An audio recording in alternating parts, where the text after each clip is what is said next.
Your first year in network marketing. Overcome your fears, experience success, and achieve your dreams.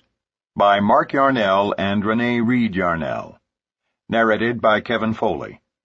Copyright 1998 by Mark Yarnell and Rene Reid Yarnell. This unabridged audiobook is published by arrangement with Three Rivers Press, an imprint of the Crown Publishing Group, a division of Random House Incorporated, and was produced in the year 2011 by Tantor Media Incorporated, which holds the copyright thereto. We are at that very point in time when a 400-year-old age is dying, and another is struggling to be born. A shifting of culture, science, society, and institutions enormously greater than the world has ever experienced.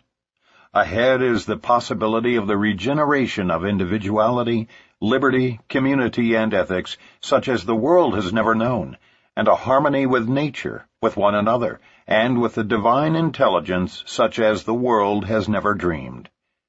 D. Hawk, founder of Visa. Forward. As a business reporter and self-help writer, I have been researching and writing about the network marketing industry for 8 years.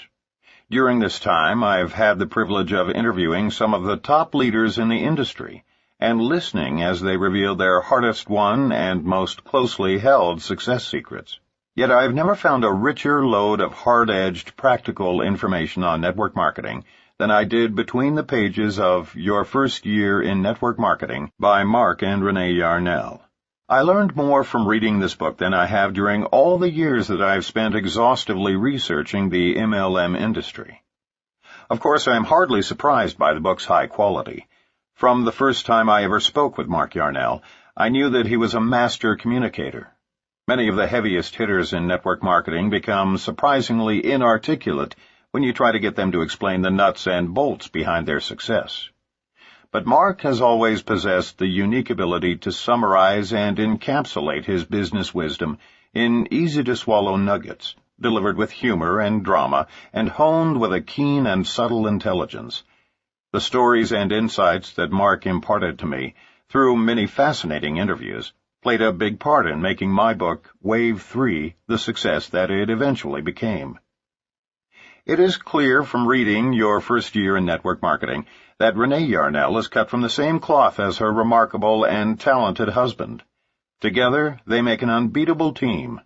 These two have been through the wars together. In Your First Year in Network Marketing, they write with brutal candor of the bad times as well as the good, imparting to readers an unusually balanced picture of what it really means to work an MLM business and what it really takes to succeed. You won't find any loose talk in this book about getting rich quick. The Yarnells made their millions the hard way. Their formula for success is severe and merciless. It demands strenuous work and superhuman persistence. But for those who stick it out, it offers the realistic hope of genuine financial freedom. This is a book that every first-time networker needs to read. It shows you exactly where the pitfalls lie and how to avoid them. And it does so in language that anyone can understand, reinforcing each point with inspiring real-life anecdotes. For those networkers who take their business seriously, Your First Year in Network Marketing is, quite simply, indispensable.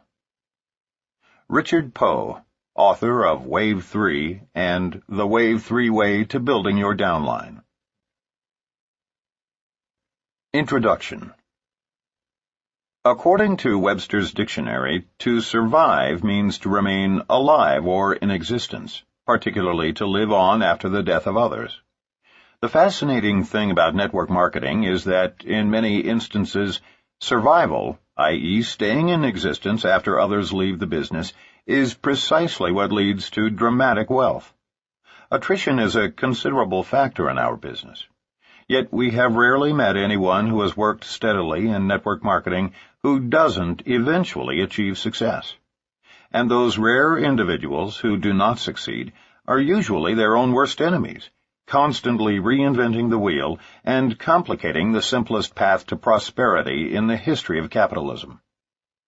Of course, priorities vary as widely as do people. While some choose network marketing as a means to an end, wealth, others simply enjoy it for its own merits. These folks join multi-level marketing to build their confidence, widen their circle of friends, and feel more productive. And in spite of the fact that they'll never earn huge incomes, you couldn't pry them away from this business with a crowbar. That kind of money was never really their goal, and you'll read many of their stories in this book. In fact, were we to double the number of stories of success, we still couldn't possibly elaborate on all the remarkable benefits to be derived by those who have chosen to participate in this wondrous industry. In network marketing, you persevere or you perish. Quitting is the one sure way to fail. Surviving the first year establishes a new distributor with a good basis for success. Our analysis shows that an estimated 95% of those who survive 10 years in network marketing become wealthy beyond their wildest expectations. These survivors have achieved either staggering financial rewards and/or total time freedom, that is, having all the free time to do the things that really matter to you with the people you love most. At this particular time in history, when traditional business offers so little security, network distribution is literally the last bastion of free enterprise. It's a system in which common people can invest a small sum and, through sheer tenacity and determination, rise to staggering levels of financial reward and personal freedom. It's a field devoid of the pitfalls of traditional business. Payroll, employee benefit costs, advertising, overhead, bookkeeping, and accounts receivable. Network marketing has an entirely different set of entrapments of its own. But once understood, these problems are easily overcome. We believe success is critically dependent on awareness from the very beginning of what these hazards are and how to overcome them. Hence this book. The network marketing industry traces its roots to the 1940s, when Nutrilite Products Incorporated launched the sale of food supplement products, and 10 years later, Amway introduced the sale of household products. Over the past 50 years, the industry has matured into a legitimate and efficient channel of distribution, ideally suited for the next wave about to break in the world of business. All we can say is thanks to Rich DeVos and Jay Van Andel for having the vision to pioneer this industry. Network marketing annual sales are nearing $20 billion in the United States alone, being moved by an estimated 8 million people. Worldwide, more than $100 billion of a broad spectrum of products and services are being sold by an estimated 30 million independent network marketers. And keep in mind that we are still a very young industry with an expansive, promising future.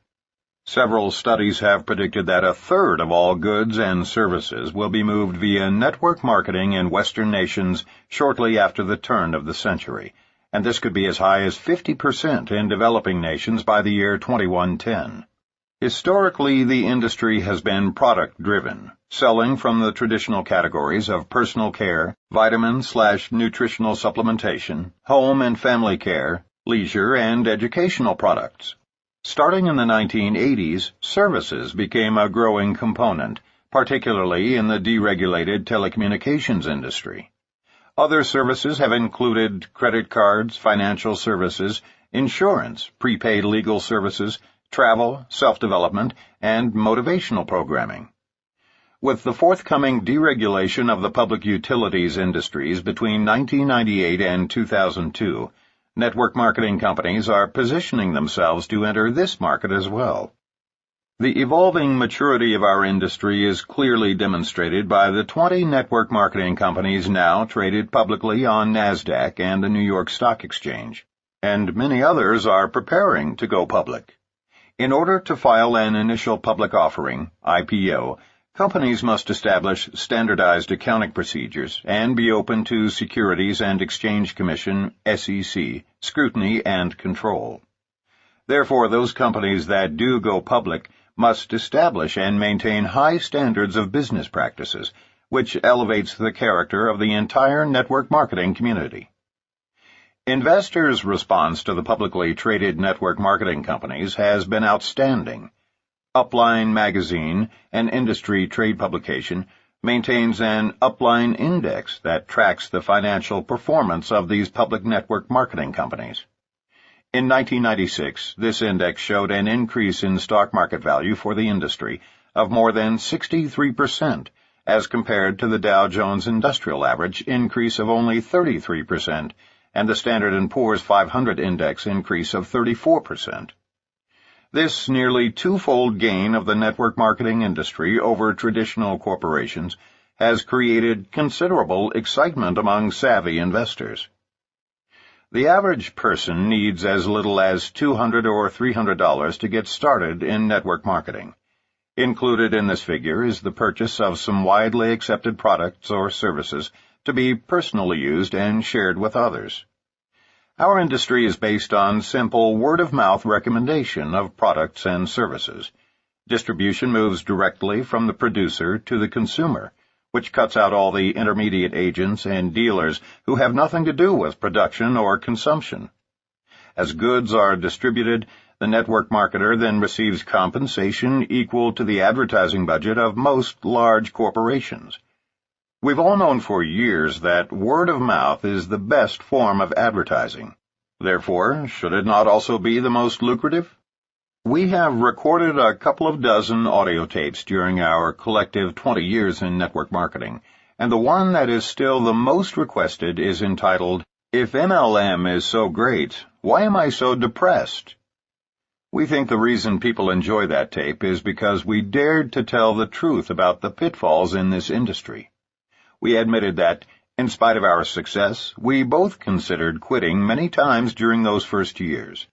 Unfortunately, many people heard that audio tape far too late in their network marketing careers, and while they enjoyed a good chuckle because they could identify with our admitted first-year problems, most had already lost their upstart enthusiasm so necessary for success. And once people lose the drive and enthusiasm to carry them through the tough months, once that excitement is gone, in many cases, so too is the chance to achieve dramatic wealth. There is an often-quoted adage in this business. It's much easier to give birth to a new distributor than it is to resurrect a dead one. And yet, as the stories poured into our Swiss chalet from across the Atlantic, we realized that this book may indeed resurrect thousands of discouraged network marketers once they read some of the truthful anecdotes shared by so many legends of this industry. As a prelude to these stories that we hope will impact your life, it seems appropriate to introduce you to one of the legends, Doug Reid, who is with the oldest and largest MLM company. Before we tell his story, we would like to tell you a little about the man. The night the Gulf War began, you may have seen Doug Reid interviewed on television by Dan Rather. Doug was then serving as Special Assistant to President Bush.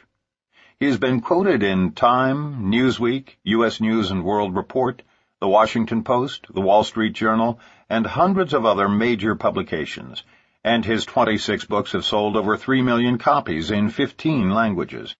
Except for his 6-year political sabbatical, Doug Reid has dedicated his last 20 years to building his organization, as well as researching and writing about network marketing. Doug has filled auditoriums and soccer stadiums in Poland, Hungary, France, Turkey, the United Kingdom, Australia, Indonesia, and the United States with eager network marketers in just the last year. So what does a legend like Doug Reid do with his money, credibility, time freedom, and power? In 1979, working side by side with Pat Boone and Archbishop Bernard Cardinal Law of Boston, Doug founded what is today one of the world's premier relief organizations, Mercy Corps International. Last year, it distributed $73 million worth of medicine and famine relief to the troubled areas of our world. Let's now visit Doug's first year in network marketing through his own eyes, as he writes powerfully and humorously about his life experiences. Most of us involved in network marketing are gluttons for punishment, subconscious sadomasochists. Basically, we hate ourselves. That's why we get into networking in the first place. We see it as almost guaranteed suffering. I need this. This will really make me feel bad, which I so richly deserve. Wouldn't you know that I would end up successful, making money, traveling the world, meeting presidents, feeding the hungry? See? For me, nothing happens the way it's supposed to. I can't even fail right. In that sense, my early anticipated struggles in network marketing were a disappointment. I had no problem with rejection. I enjoyed every one of them. I was much quicker to respect and identify with the people who turned me down than those rare prospects whom I was actually able to recruit. Each rejection was only positive reaffirmation of my own negative self-image. Likewise, going without food or sleep or money was only what I deserved for making such an arrogant assumption that I could survive in network marketing dreamland. No, for me, the very real problem was not physical at all. It wasn't money, it wasn't people, it wasn't product, and it wasn't time. For me, the challenge was entirely between my own ears. It still is, incidentally. For me, the early struggle was only philosophical. Of course I can do it. Anybody can do it. The question, the very real, nagging, haunting question was, should I do it? Is it right? Is this what I'm supposed to be doing with my life? Nothing is more wearisome and draining than self-doubt. Nothing is more effective at stripping off the fine edge from everything you say or do. Nothing can empty your emotional gas tank quicker. In that sense, for the first time in my life, I had met my match. Network marketing, which we see as such a sensitive machine, easily influenced my attitudes, was not a bit impressed with my emotional and psychological drama. It only seemed to crunch numbers like a mindless calculator. The secret for me, I was to learn, was simply to survive and then plod on. Above all, I couldn't quit. Over time, as I slowly fed this monster, it grew and grew exponentially. Believe. You have to believe, they kept telling me. I didn't even have to do that. 2 times 2 equals 4. You don't have to believe it. It is 4 anyway. And my business grew, in spite of myself. Tough? Emotionally, maybe. Spiritually, maybe. But those battles manifest themselves in failure as well as success. Poverty is no refuge for the war-shocked, weary soul. And so I conquered. And with the money, I co-founded Mercy Corps International. Last year, we gave away $73 million in food and medicine around the world. I found my why. We hope this book will help you find your why, too. It is our hope that this book will be given to new network marketers immediately after they sign up in order to warn them of the pitfalls before they lose their initial excitement. Because once it's gone, the chances of ever getting that driving enthusiasm back are virtually nil. The first year in this business is not just challenging. It is more akin to going into combat. It's about survival in the midst of widespread failure. You may not even sense the impending danger, and then all of a sudden you've been ambushed and have lost an entire leg of your downline. One of our primary objectives in writing this book is to take the stealth out of your battles so that you can see your adversaries well in advance, instead of having them creep up and catch you unaware. But equally important is that once you see the clash coming, you are equipped with the necessary skills and tools to win each confrontation and thus survive your first year in MLM. Believe us, in year 1, survival is the name of the game. We know this both from personal experience and from statistics compiled by several companies that suggest well over 60% of all new network marketers quit in their first year, during the most important phase in the learning curve. Given the possibility of earning more each month working from home than a pediatric cardiologist with a staff of 10 earns in a year at his clinic, and it is possible, wouldn't any sane person be willing to invest a year or 2 studying MLM? And compared to the 12-year learning curve of doctors, isn't a year more palatable? While our industry's attrition rate is perhaps no higher than other professions involving overrides and straight commissions, it is nevertheless critical that we do our best to help new associates anticipate the inevitable conflicts that will arise, and equip them with the weapons they'll need to win those battles. It has been suggested that every great MLMer was a lousy MLMer first, and we concur. Unfortunately, it's a fact of life that when any of us first begin a new endeavor, we are, at least initially, vulnerable novices. Although the educational process in network marketing is relatively brief, it can be devastating to many new associates. The main reason is quite simple to understand. We all hate rejection, and none is worse than when we are mocked by friends, family, and acquaintances. It doesn't take very long for people to become discouraged when every day for the first 4 or 5 months they are subjected to eye-rolling ridicule from everyone they know, love, and respect. However, if you know exactly what to expect, and you aren't forced to appear foolish by cajoling, deceiving, or pestering those close to you, network marketing, even in the early stages, is quite fun and relatively painless. Preparation and anticipation are both critical. In this book, we will prepare you for most of the inevitable first-year challenges. We will teach you how to survive those conflicts by providing you with tactics that work. No theories, just facts. Most importantly, by preparing you in advance and sharing practical ways to survive each of these first-year challenges, we want to assist you in persevering. And if you do manage to survive the first year without quitting and without losing your sense of humor, the odds are great that you will continue long enough to become quite wealthy and successful.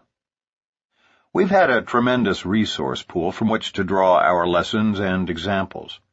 For the past several years, we've been fortunate to teach America's only college-level certification course in network marketing with Harvard Ph.D. Charles King at the University of Illinois at Chicago.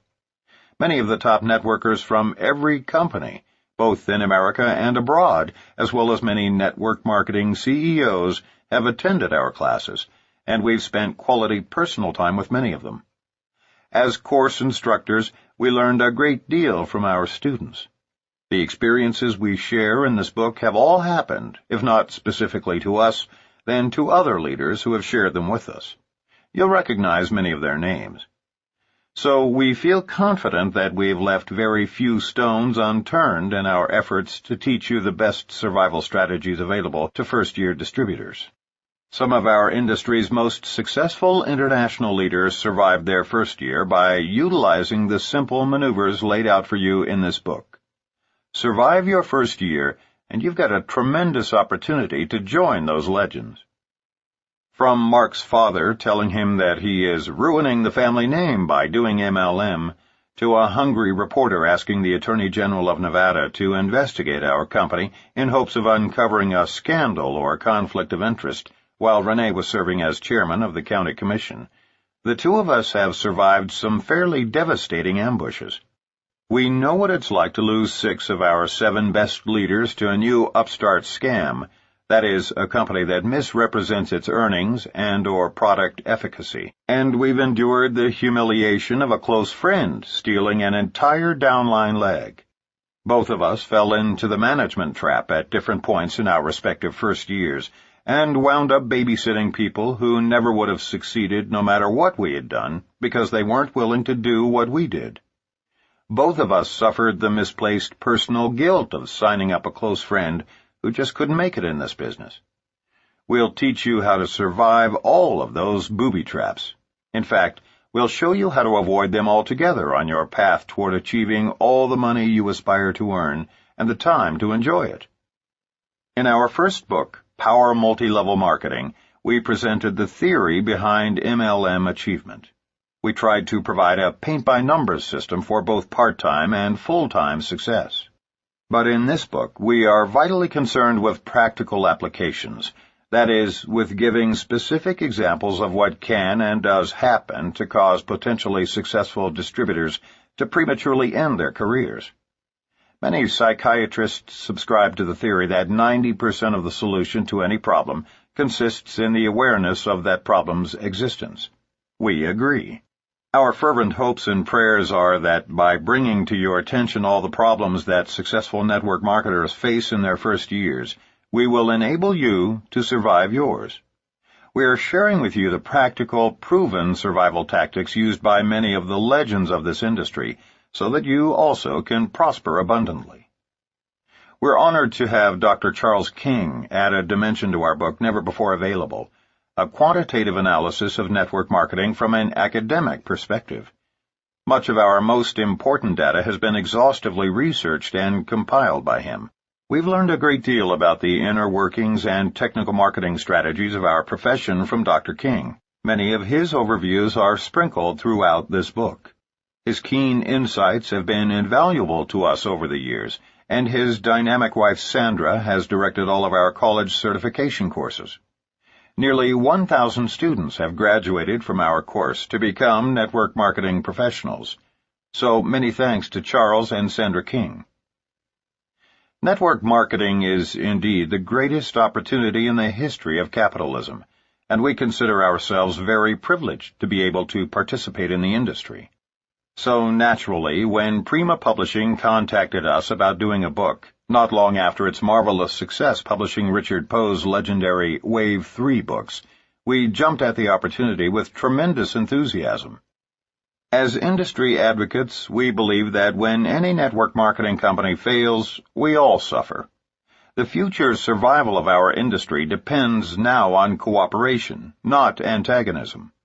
Industry-wide success depends on elevating MLM companies and products rather than destroying the reputations, hopes, and dreams of our MLM competitors.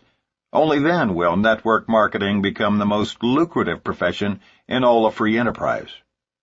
Some network marketers mistakenly believe that the systematic ruin of their competitors is their best strategy for success. Little do they know that's exactly why they haven't begun to reach their potential. Unlike pioneers of the Old West who circled their wagons to fight off attacks, whenever one or more companies in our industry is threatened, we circle our wagons and fire inward. The old tactic of divide and conquer has been quite effective in the traditional business world. The traditional corporate pyramids have skillfully utilized the media and government regulators to similarly attack and stifle our growing industry. And all along they have hoped and prayed that we'd just go away. But we think it's time for them to stop fighting us. We respect all companies, not just those in our own industry, and we think they should do the same. Spanning our collective 20 years in the field of professional network marketing, we've been blessed to speak to hundreds of thousands of marvelous people in every part of the world. And while we've heard our industry denigrated in a variety of ways, not once have we heard it referred to as the rat race. This graphic description has been used on every continent and translated into every language to depict a traditional business. Rat race literally means a sprint between the world's most deplorable rodents, those who actually wiped out half the population of England during the Black Plague. And what is it they are so steadfastly pursuing?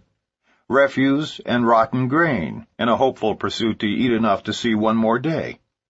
If for no other reason than to help people avoid that, we feel that this is a book whose time has come, because the human condition should be a joyous flight among eagles, not a frenzied dash among rodents. Betty Carter, formerly Senior Vice President for the Pacific Stock Exchange, recently shared a graphic comparison between the rat race of traditional business and the freedom of network marketing. In her own words, "When traditional business grows, an entire population can be reduced to rats. I moved to Seattle several years ago because of the quality of life. Today, as two corporations expand, the entire city has been forced into a mindless trek for several hours each day. The average speed on major highways has been reduced to 21 miles per hour. Crime and other societal problems are rising dramatically. No one can yet predict the negative ecological impact of the several thousand-person influx each month, but environmentalists are clearly worried. The point is this. When MLM corporations experience explosive growth, thousands of people go home and soar like eagles. When traditional corporations explode, people from all over the world assume the posture of rats and take to the streets. Thank God network marketing has given me the freedom to run errands during the times when others are confined to their little cubicles, but it will just be a matter of time before I have to look elsewhere for tranquility.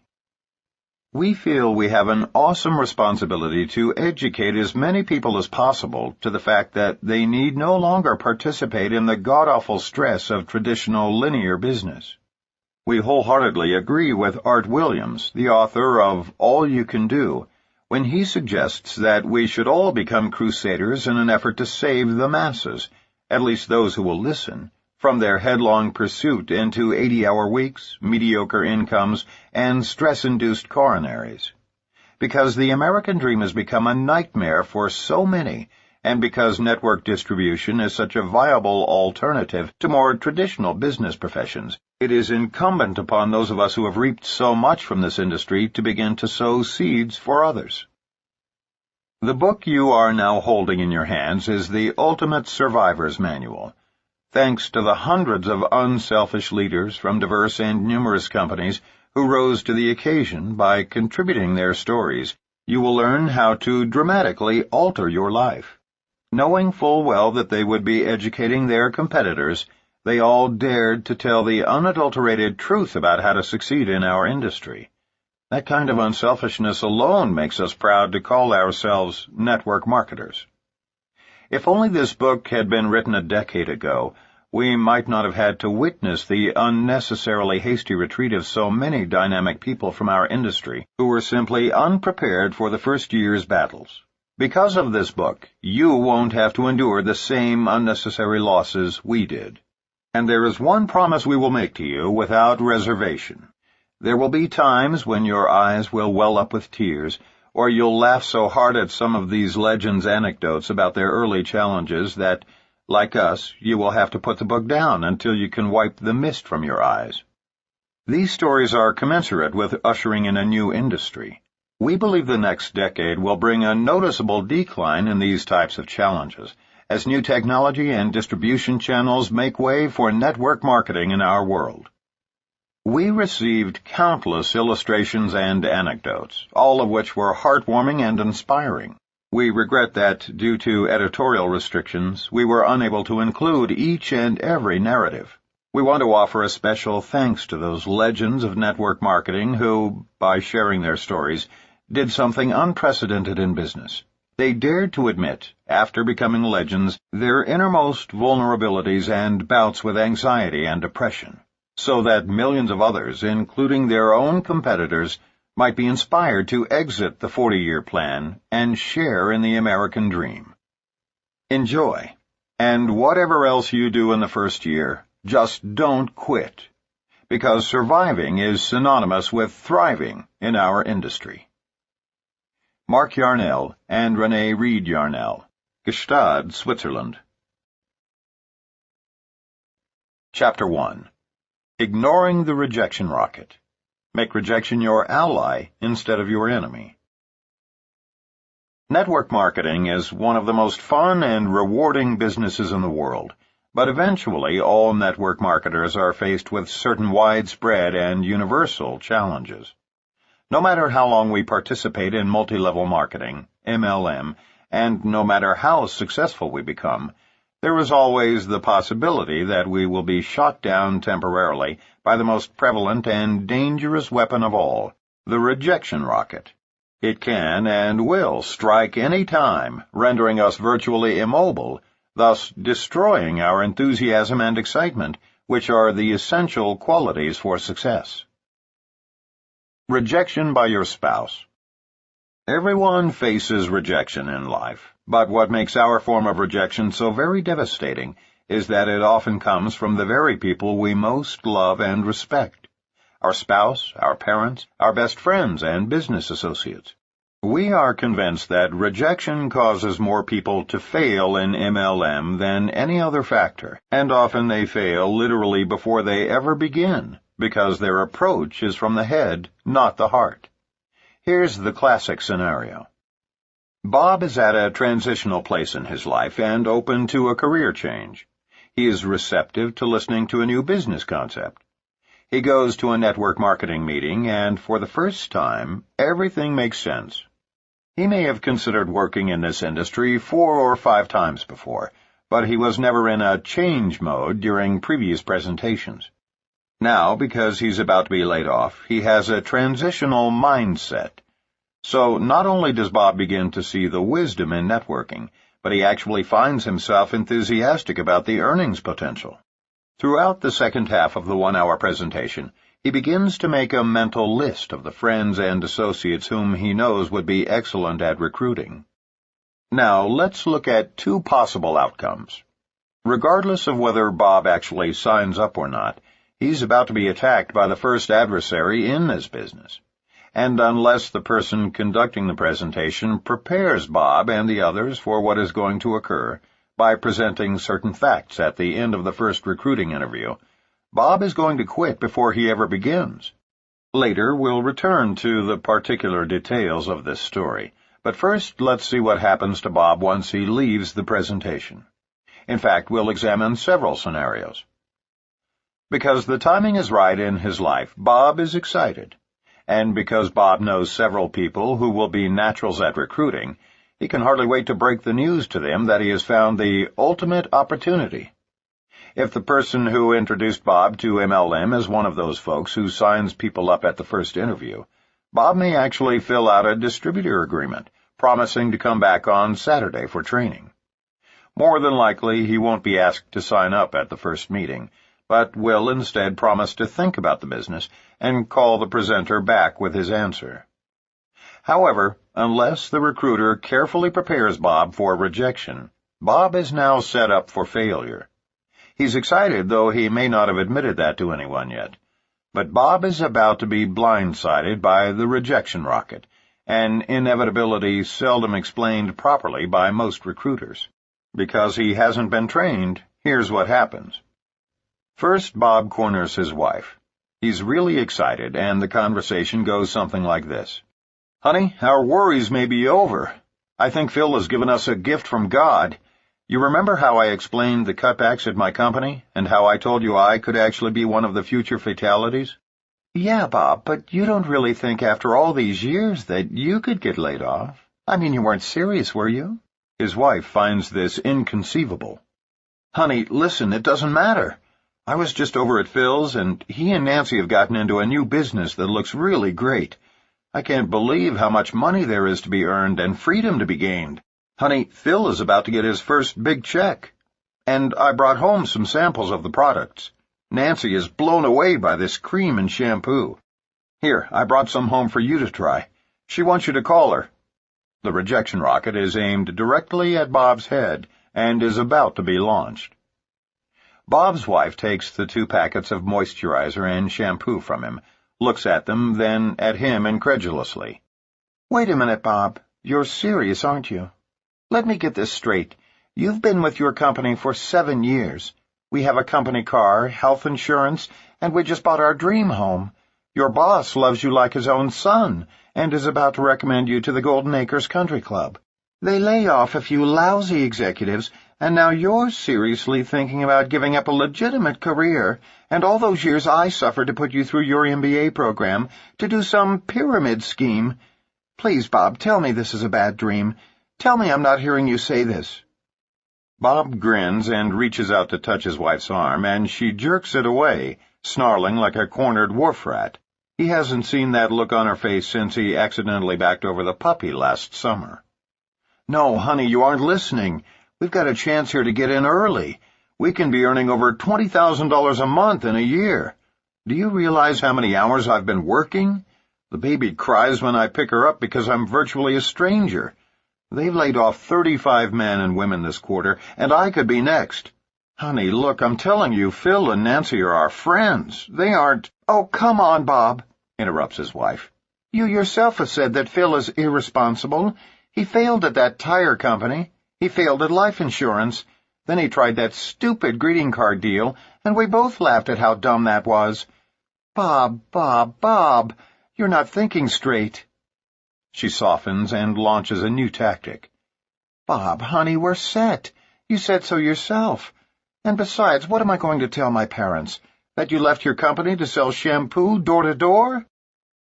Bob has just heard the same spousal arguments that countless other men and women have heard over the years. It could easily have been Bob leveling the same objections at his wife, who just returned from her first serious network marketing presentation. Often it's the wife who is bombarded by personal affronts from her husband. Had Bob simply said nothing until he could get his wife to Phil and Nancy's for a legitimate presentation, the rejection rocket would have never been launched.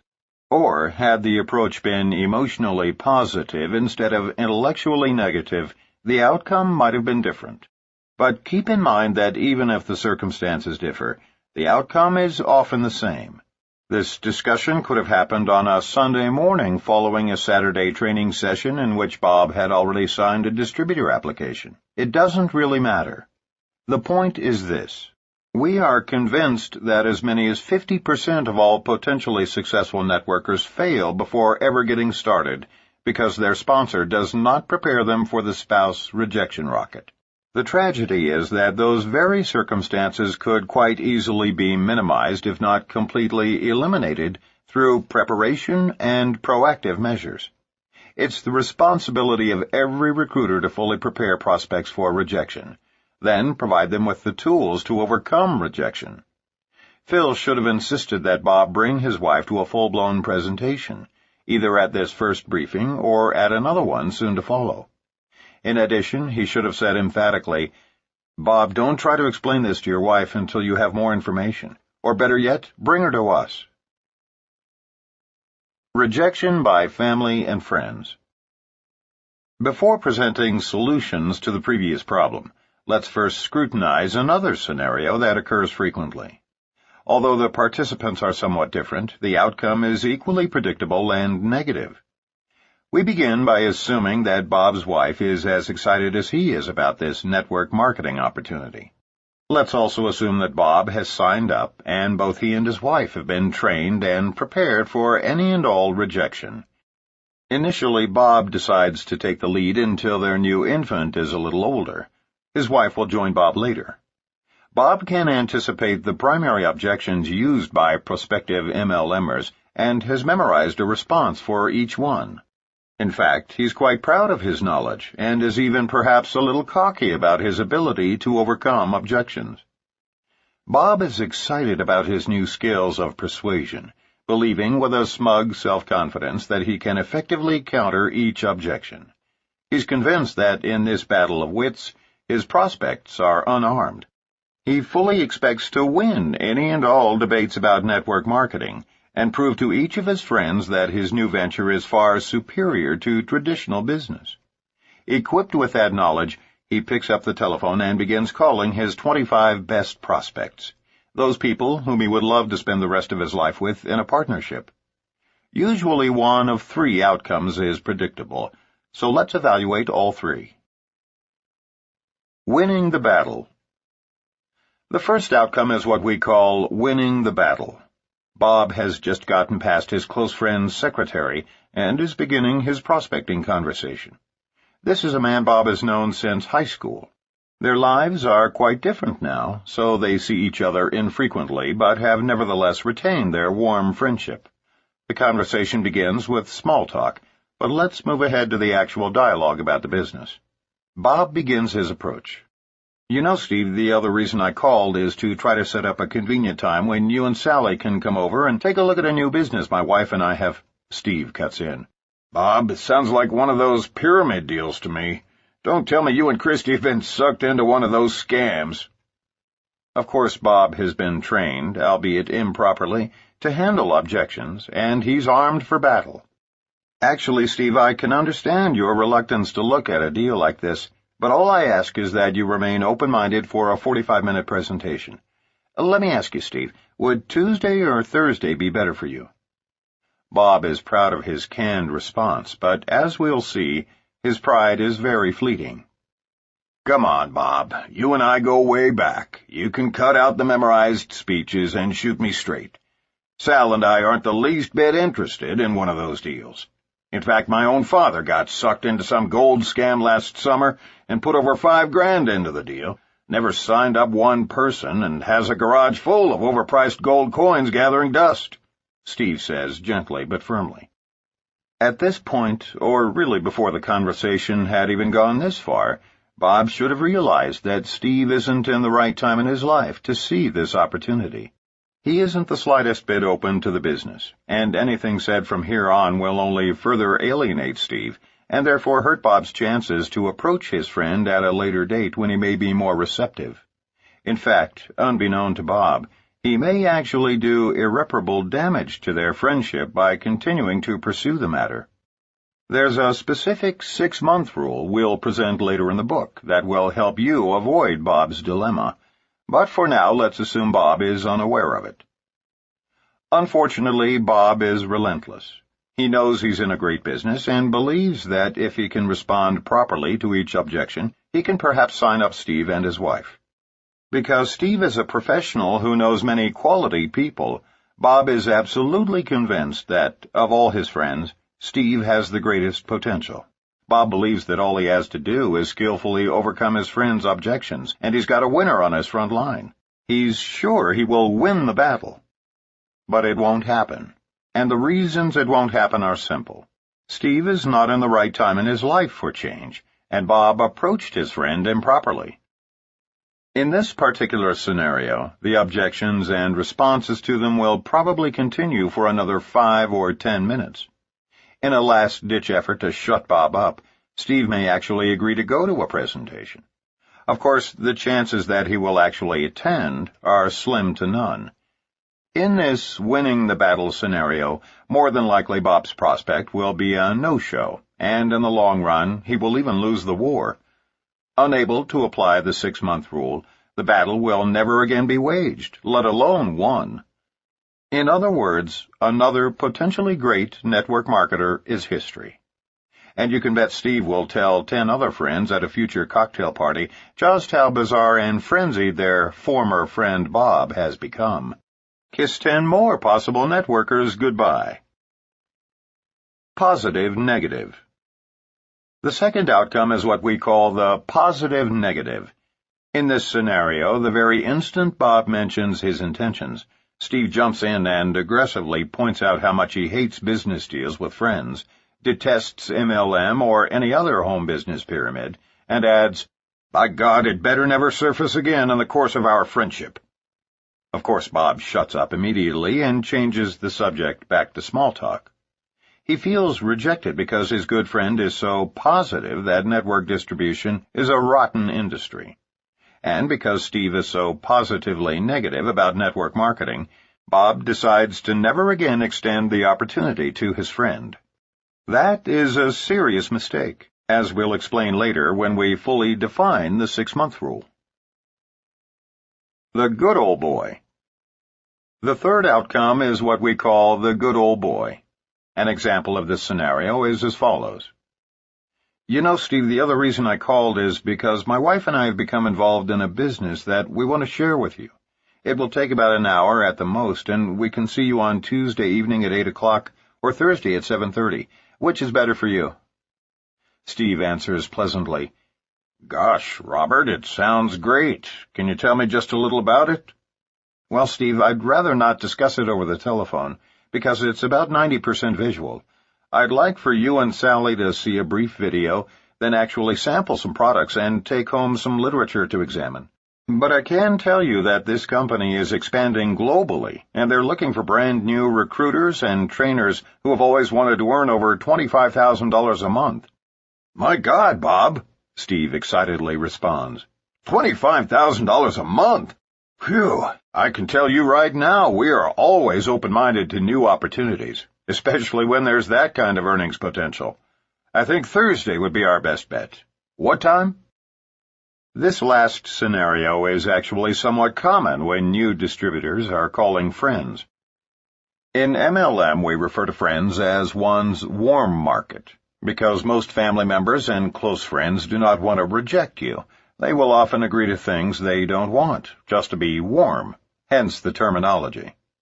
But we can assure you that often as many as half of all warm market appointments, and by that we mean friends, family, and associates, who commit to coming to your home for a private business presentation, will not show up. And that can be more devastating than any other form of rejection because you'll feel deceived. So remember, no matter how nice they are on the telephone, half of your family and friends may not show up for your meetings, especially if you tell them about products and brochures, videos and samples. Knowing this fact ahead of time softens the pain. Simply put, all people detest rejection, especially rejection by friends and family.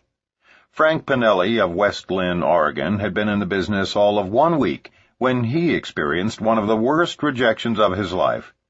As he explains, "I couldn't wait to meet for breakfast with a man whom I had come to respect and admire. Like me, he was a realtor, and a very successful one.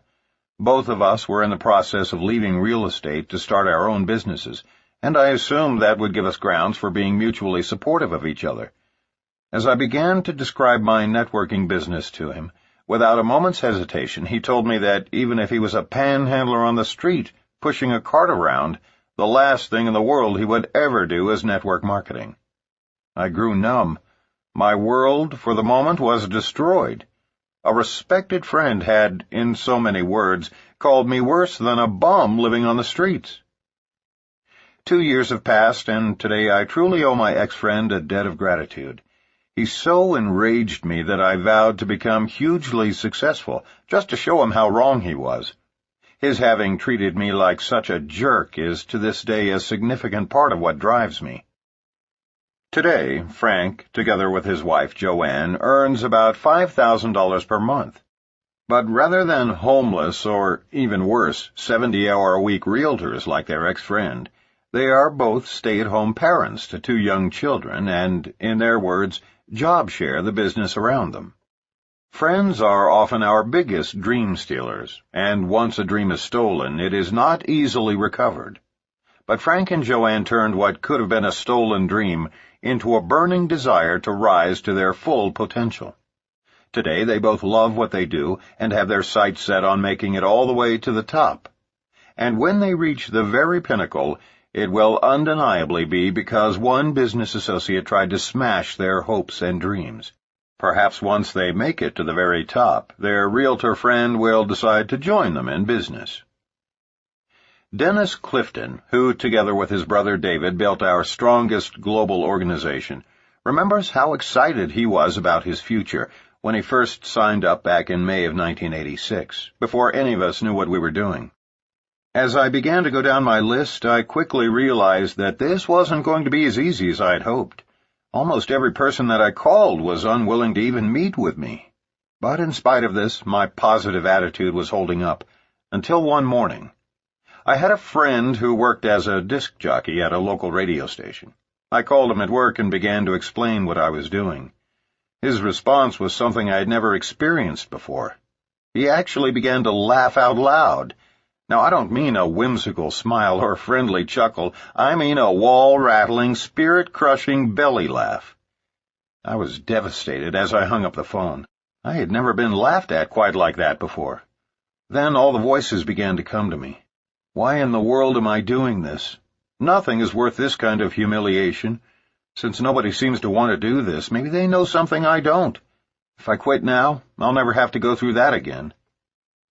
I can remember slipping into that black hole that so many new distributors never come out of. When my phone rang, it was my sponsor, Mark Yarnell.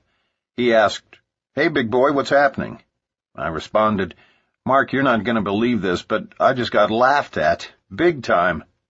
Then I told him everything that happened, and guess what he did? He started to laugh uncontrollably. After a few minutes, when he regained his composure, he said, "Dennis, don't let yourself worry about that goober. Just send him a copy of your check in 6 months." What a great response. For the first time in my life, I understood the full meaning of the old saying, "He who laughs last laughs best." Today, more than a decade later, that man who almost laughed me out of the business is still a disc jockey in Austin, Texas.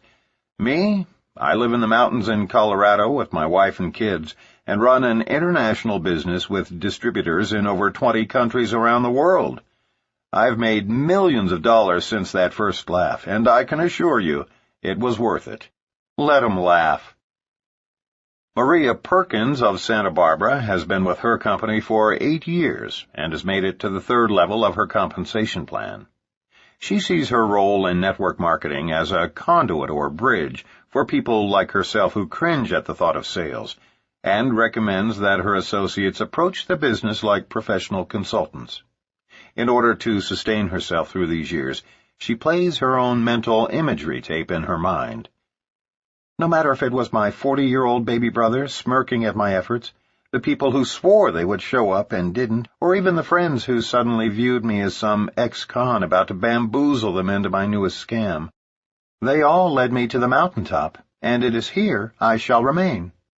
Maria is convinced that we all have to operate on our own agenda, not someone else's. May you be as fortunate as Frank, Dennis, and Maria when you have one of your friends put you down or scoff at you. Later we will discuss the very finest friend approach in order to minimize the rejection like these distributors faced. But we hope that learning of their battles with rejection will assist you in coping with your own. Fine wine can be a byproduct of sour grapes. Turn your battles into a motivational force and let that force propel you through those early rejections. Dennis is right. It is all worth it. Preparing your prospects for rejection. The rejection rocket can be leveled at you any time in your career, and the problem is that you generally don't see it coming. It's a stealth weapon. It can take many different forms and is frequently unrecognizable right up until impact, and then kaboom! While we certainly cannot help you anticipate every potential kind of rejection, we can definitely prepare you for those forms of rejection which are the most destructive. Avoidance of these dangerous weapons is fairly simple if you begin programming your networking professionals at the very beginning, literally during the close of the first recruiting meeting. Let's set the stage. You have just presented your business opportunity effectively by following a specific format. One we'll explain in a later chapter. And you're convinced that 3 of the 5 prospects sitting in your living room are tremendously excited about the income potential. They've asked all the right questions, and you've answered them to the best of your ability. You've played the video, very clearly and simply explained the numbers during your board presentation, handed them some samples, and finally explained that training is here at your home next Saturday at 10 o'clock a.m. You're ready for the closing comments. Comments specifically calculated to call their attention to rejection and assist them in avoiding it before they are sideswiped. We are irrevocably convinced that most people who leave the first presentation excited but never sign up or return for training are usually fatalities of the easily avoided rejection rocket. Here's how we prepare our unwary prospects. We suggest you memorize or paraphrase this for your own use, speaking in the singular or plural accordingly. Folks, I know some of you are excited about the numbers you've heard today. I realize that you will want to do your due diligence, as would any responsible entrepreneur. But let's face it, if I'm right, if you really can earn this kind of monthly income and semi-retire in 3 to 4 years, or at least have substantial personal and financial freedom, you'd have to be brain dead not to take me up on this deal. But I want to warn you about the 2 primary causes of failure, so you can avoid them while you're doing your investigating. Don't be afraid to use a comment like brain dead on your prospects, no matter how successful or professional they appear. We've never had anyone fail to laugh at the comment. But more importantly, you are asserting your obvious leadership, a quality they desperately need to observe in their mentor before considering joining our industry. The first cause of failure occurs when you network marketers listen to people who don't know what they're talking about. The second cause of failure results from their not listening to those of us who do know what we're talking about. Let me give you an example. It's just human nature that when we get excited about something, we want to share it with others. Whether it's a new flavor of ice cream or a business opportunity, it doesn't really matter. We want to share it, especially with the people we most care about. That's fine with ice cream or a good movie, but it's not right to share this business with anyone until you're completely trained and knowledgeable about our company. Why? Because the primary cause of failure in our profession stems from people getting excited about the tremendous earnings potential and then charging out to tell their closest friends and relatives before having the slightest idea how to do our business.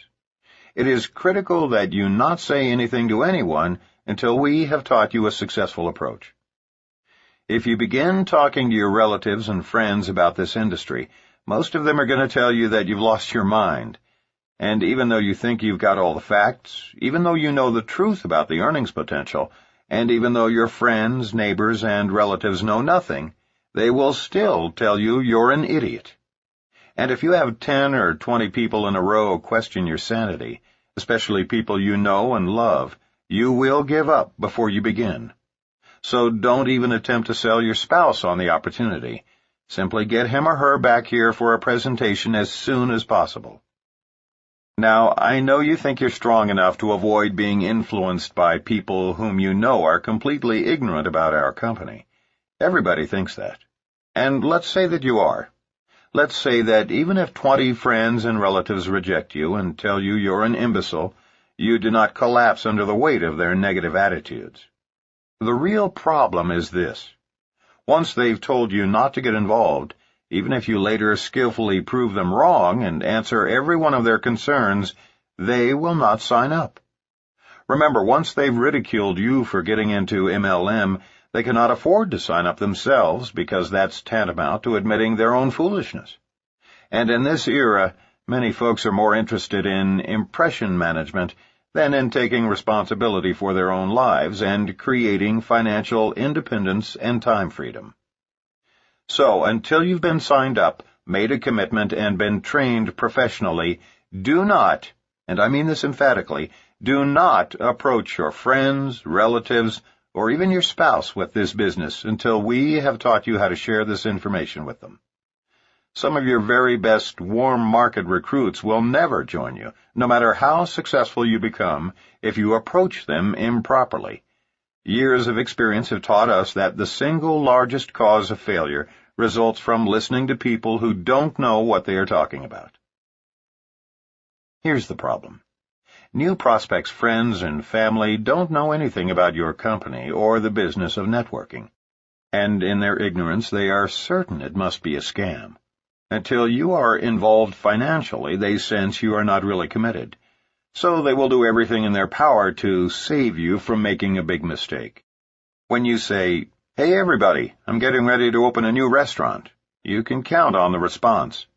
"Are you sure you want to do that? I've heard most startups go under."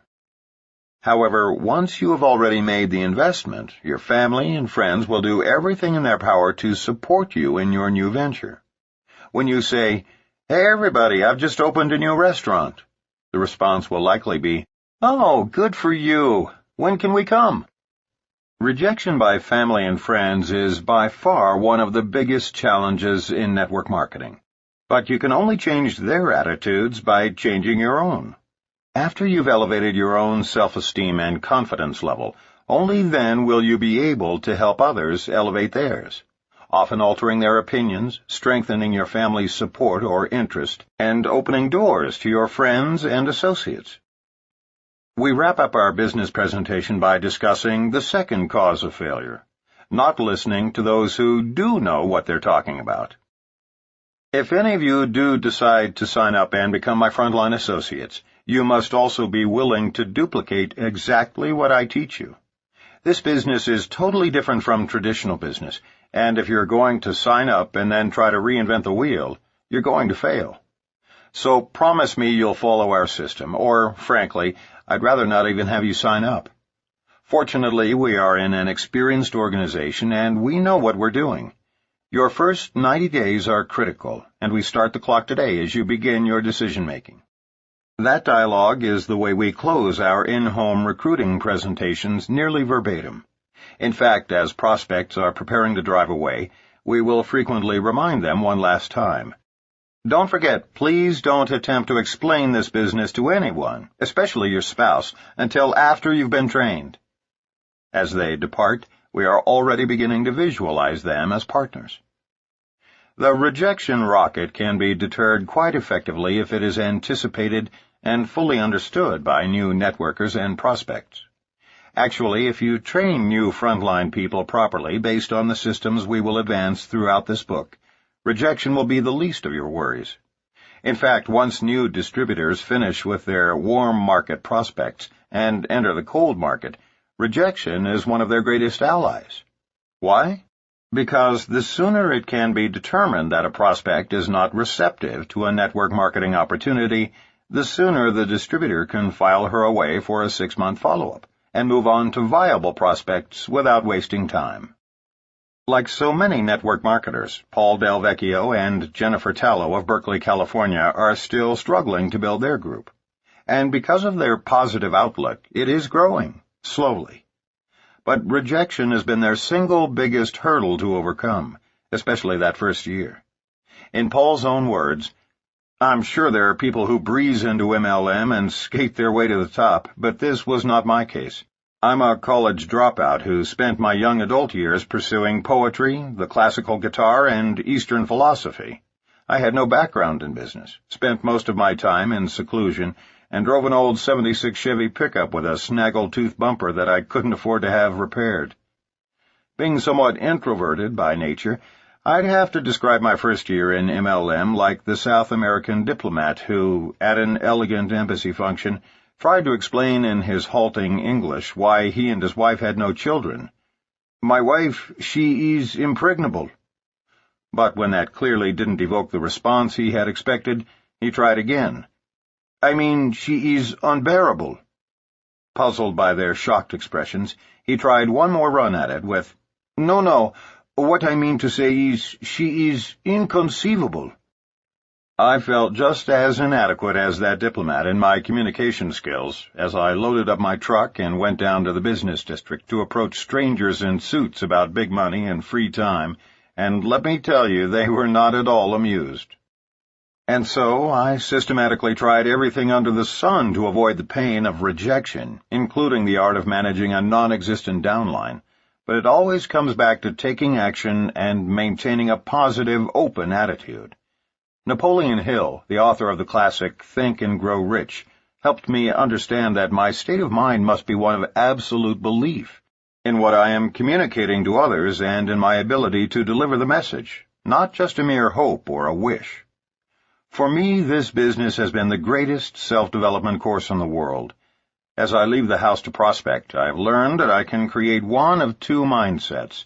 I can strive to be well received by those I approach, and that is a one-step process called perseverance. Or I can try to avoid the pain of rejection, and that is a three-step formula. Say nothing, do nothing, be nothing. Persistence coupled with absolute belief can never be defeated.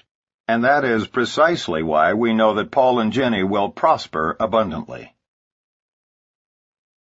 Call reluctance. Often the mere fear and anticipation of rejection will keep new networkers at home. Fear of getting started is one of the primary causes of failure in our industry. It is an obvious but unspoken phenomenon.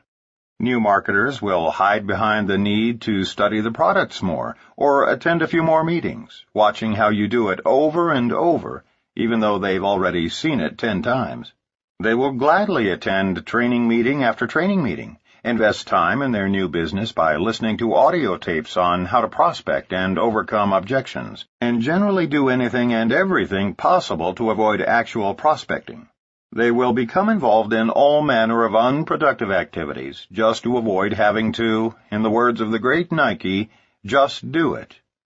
Then, after days, weeks, and sometimes even months of such busy work, they will decide that this business just doesn't work. After all, they haven't succeeded in building an organization. The reason is clear to everyone except them. The mere anticipation of rejection leads to call reluctance, which can, and often does, lead to failure.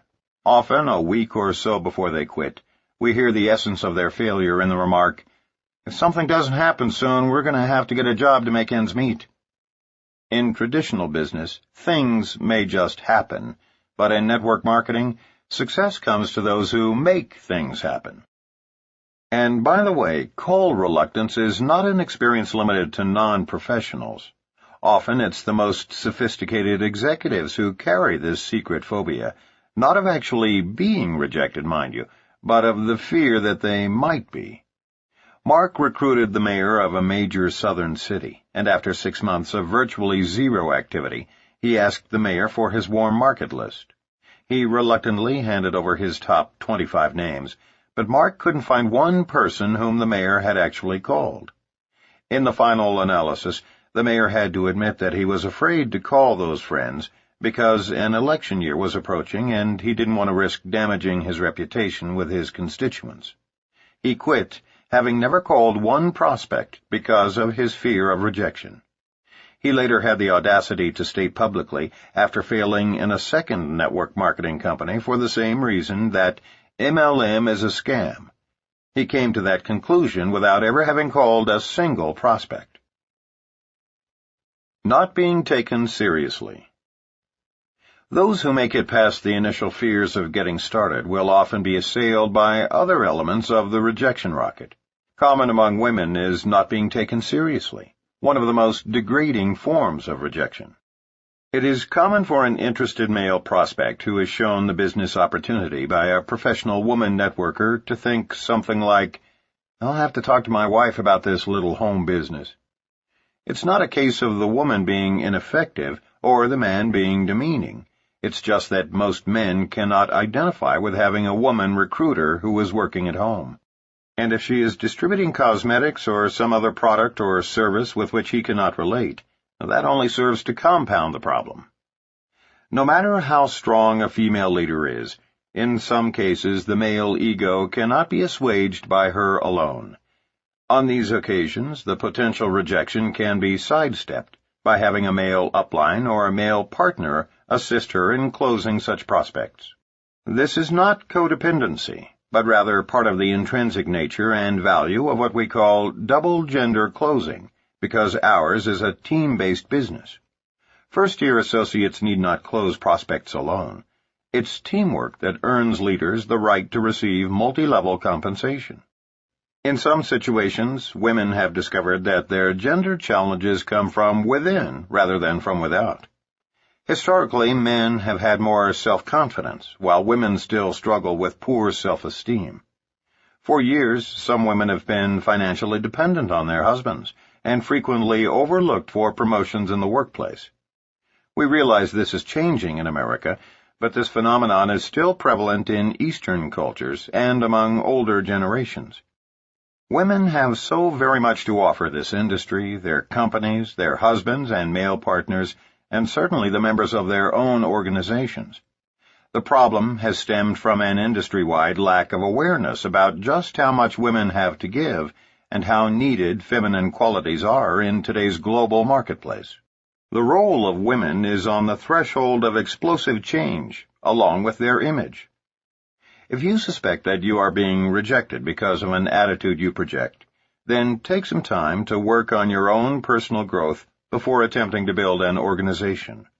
Read books, attend seminars, and listen to audio tapes to enhance your self-image.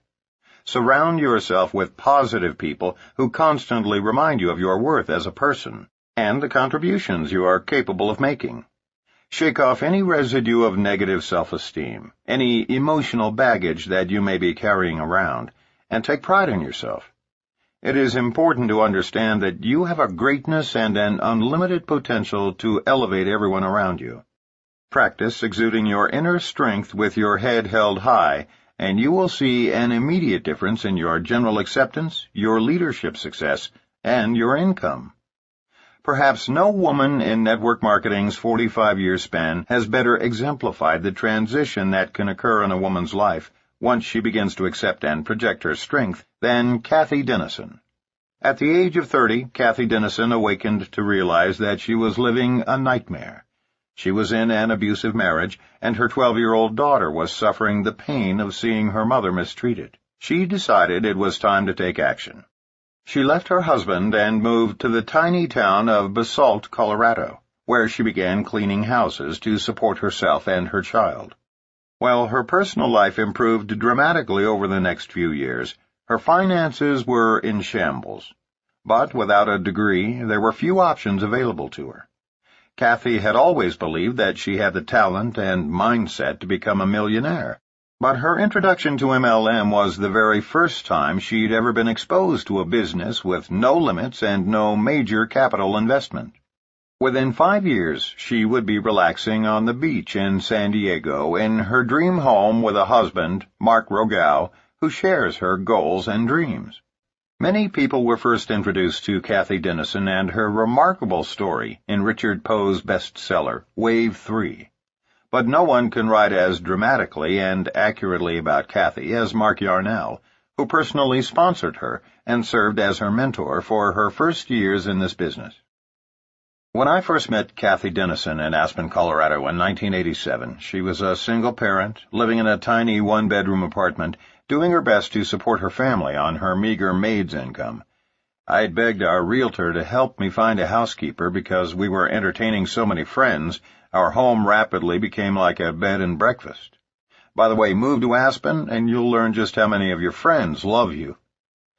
Kathy agreed to meet me as a favor to her best friend, the realtor, but had actually decided not to accept the job. At that time, she was already cleaning numerous houses and felt burned out. On the other hand, she really needed the money, and she owed the realtor a debt of gratitude for the numerous jobs she had arranged for Kathy after she left her abusive marriage. When Kathy walked into my home that first day, I was immediately impressed with two things. First, she was obviously an extrovert. Second, she had enthusiasm, a very warm smile, and although she was working as a maid, she was definitely a people person. Naturally, the old recruiting Yarnell came out, as he generally does whenever I meet a strong personality. But in Kathy's case, I suppressed my enthusiasm as rapidly as it surfaced, mainly because I wanted to devote a solid year to snow skiing, hang gliding, and writing the first edition of my book, Power Multi-Level Marketing. And truthfully, even though I teach new distributors not to play God, that is, never to qualify prospects and always assume that everyone has the potential to succeed, I violated my own teaching. I decided that in spite of her enthusiasm, I wasn't going to sponsor my housekeeper in a town of 2,000 because the chances of her success were minimal. What a fool I was. After finally awakening from my stupor and signing her up, Kathy promptly signed up every possible prospect in Basalt and Aspen, then moved to San Diego and gradually built a business that transformed her into a millionaire. After recognizing my own stupidity in prejudging a maid, I made the decision to never again violate the one definitive precept in our industry. There's a seed of greatness in everyone. Never qualify prospects for any reason. Nearly a decade later, Kathy Dennison is one of network marketing's true heroines. As more women like Kathy join our industry, and we continue to hear more financial and emotional rags-to-riches stories, women will continue to occupy positions of importance in increasing numbers. And as Richard Poe so correctly pointed out in Wave 3, Dennison's stripped-down approach served her well. She rose from a lowly maid to a millionaire in just a few years. In 1997, Kathy was named one of the top 10 women of distinction in Jerry Hoffman's International Directory of Network Marketing. We spent an afternoon skiing in Switzerland during the winter of 1997, and when we returned home, we saw the familiar red light on our answering machine signaling that we had a message. That simple 2-minute message meant as much to us as any other achievement in either of our lives. Mark flipped the on button, the machine rewound, and there, in a broken voice, was our frontline associate, Kathy Dennison. Her message was a simple, "Thank you for believing in me." That afternoon, Kathy and her wonderful partner/husband, Mark Rogow, had received their millionaire's pin from the home office, signifying that they had earned over $1 million, thus inducting themselves into the company's elite millionaires club. So overwhelmed and appreciative was Kathy, so moving was her message, that we sat down and silently shed tears of joy.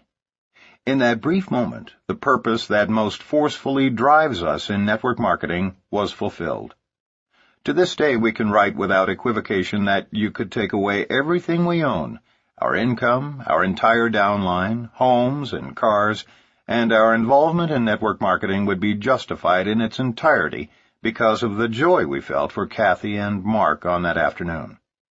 Seldom, if ever, has one of life's experiences so touched us at the very core of our beings as did Kathy's short message.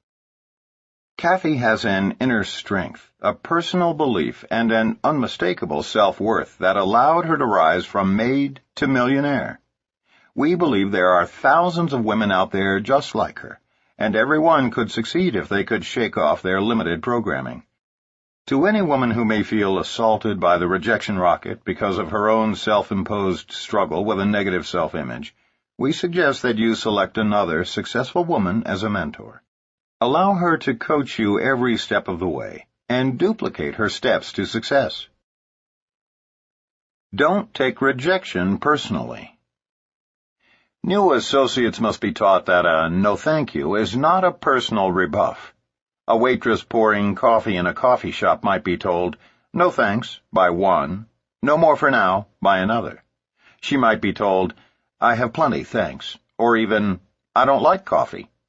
But none of these responses sends her running to the ladies' room in tears because all of her customers rejected her. And yet that is comparable to what happens to brand new distributors.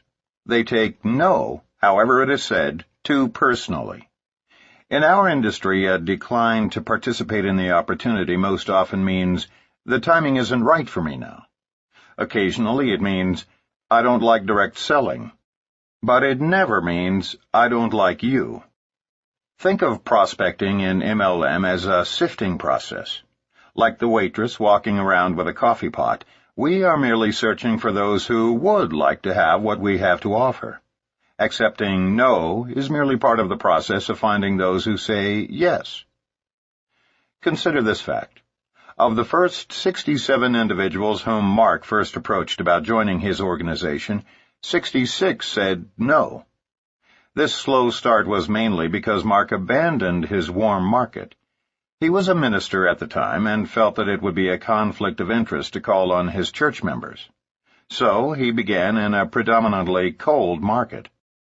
Later, he finally recruited a few parishioners after he was himself certain of his company's long-term stability. However, his first prospects were cold calls, and all but one rejected his offers to even see a presentation. Mark felt like quitting right then, and his sponsor actually did that week. Instead, Mark called Richard Call, his upline mentor, who persuaded him to remain in the business. Had Mark's original upline sponsor not become discouraged by rejection and stayed involved, he would have, after 5 years, been earning over $1 million a year off Mark's downline alone. By the time we married and merged downlines in 1991, it had exceeded twice that amount. That's what the rejection rocket can cost a person. Personal rejection is one of the toughest human emotions anyone can experience. But as we all know, life is about balance, and where there is rejection, there must also be acceptance. Dealing with it is an ongoing task. At one point, rejection nearly drove Phil Mims of Grapevine, Texas, out of networking. As he explains, "I had a good career with 17 years in the wholesale jewelry business prior to getting involved with network marketing. That career gave me a good lifestyle, wonderful friends, and a professional ego. Making the transition into MLM meant starting over, forcing me out of my comfort zone. As I approached friends, family, and jewelry associates to be either my customers or to join me in business, I watched personalities change. Friends became cold and distrusting. My family began to snicker. Jewelry associates responded with concern for my sanity. It hurt me when they appeared to feel that I was taking advantage of them and abusing our relationships. I wanted to just say, okay, never mind, and head back into my comfort zone and secure jewelry life. I almost quit network marketing entirely. Those feelings continued for my first 18 months in MLM because my friends were important and their acceptance was crucial. Then it hit me. Some members of my downline began thanking me. They expressed their gratitude for my help and for leading them to great changes in their lives. Wow! The acknowledgement made my heart pound and my eyes tear up. It dawned on me that if I were to quit and return to my jewelry business, I would perhaps lose my new friends and business associates whom I really liked better. Networkers are such caring, sharing, giving, and excited people who, like me, are seeking success, peace, and freedom. Traditional business offers these things for a few people, whereas success is possible for so many in network marketing. To remember now that I almost quit because of my wounded pride helps me to understand what my new downline reps face. Shedding my old self and becoming a new person was indeed a painful transition. The hardest thing I ever did was to leave the comfort zone of my jewelry business. But as a result of my newfound personal freedom, personal growth, and feelings of appreciation, I found a bigger and better comfort zone. I'll always be a networker, thankful that God opens doors, provides the courage to go through them, and furnishes the light to guide my way. Not talking to enough people. If we only talk to a dozen people in the course of a week, the art of rejection by those few becomes bigger than life. If we contact a few dozen people each week, rejection is no problem, because a few will always get involved. Remember this law of balance. Increase the number of approaches and decrease the impact of rejection. Susan averaged 10 contacts a week in her business because she was working part-time and had an extremely busy schedule. Because she was working from her warm market list, she had a high ratio of positive responses. 5 promised to come to her Tuesday night business briefing to learn more about this opportunity. 2 actually showed, but neither signed. All she could think about were the 3 who didn't show, and the fact that they didn't even have the courtesy to call and cancel. 4 more weeks of that kind of rejection, and she will be out of the business. Why? Because her prospecting numbers are too small. Susan may be a hypothetical prospect in our example, but such low-number prospecting can, and indeed has, forced would-be legends right out of business, shot down by rejection. Unless, as a part-timer, you are approaching at least 5 to 10 prospects per day, you are not serious about succeeding in this business. As a serious part-timer, those numbers should increase, and as a full-timer, they can grow to 30 or more per day once entering the cold market. Meeting attendance and brochure reading doesn't count as real time. When first launching your business, if your goal is to build an organization, 80% of your time should be spent prospecting. All other activity is busy work until you have achieved a certain level of success. Do not become a professional audience participator. Get out of the bleachers and onto the field. In contrast to Susan, the 2 of us prospected huge numbers of people when first building our individual organizations. Before marrying Rene, Mark's biggest rejection rocket was launched when 6 of his 7 frontline executives bailed out and went into a vitamin deal back in 1986. He didn't just lose 6 out of 7 distributors. He lost major leaders. That is the ultimate rejection. Again, he leaned on Richard Call to keep him focused on the importance of perseverance. Consider the impact of Richard's inspiration. There were 2 major triumphs. First, the one remaining executive distributorship today earns us more than 50% of our income. Second, because Mark continued to approach large numbers of prospects, he had 7 more qualifying executives who would soon take the place of those who left. Remember, it is the sheer magnitude of the numbers of prospects we approach that keeps us from overreacting to those who do reject our approaches. Prospecting small numbers makes the rejection bigger than life. Prospecting large numbers focuses our attention on those who say yes. If you make contact with 100 people in the course of a week, 20 of whom say, "Yes, I'd be interested in looking at what you have," and 80 of whom say, "No thanks," your focus will be on the positive. Out of that 20, you will be excited about the 3 who signed up, rather than the 80 who weren't interested. On the other hand, if you approach only 10 people, 2 of whom say they are willing to take a look and then decide against it, your attention inevitably is on the entire 10 who got away.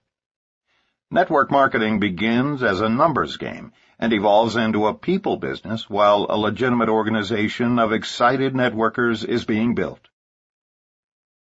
The narrow focus syndrome. Many people make the mistake of inviting rejection by presenting a far too narrow focus. They often promote a single product or just one division of their company, as opposed to creating wide appeal by stressing the leveraged income and free time that result from orders of commonly used products and services. Network marketing is intrinsically designed to appeal to everyone. It is not meant to be an elitist club, nor is it effective if you promote just a single product line. And yet newcomers and old-timers alike often make this mistake. Some people failed to earn as much as they should have when their company added an exciting new nutritional division in the early 90s. And the reason is obvious.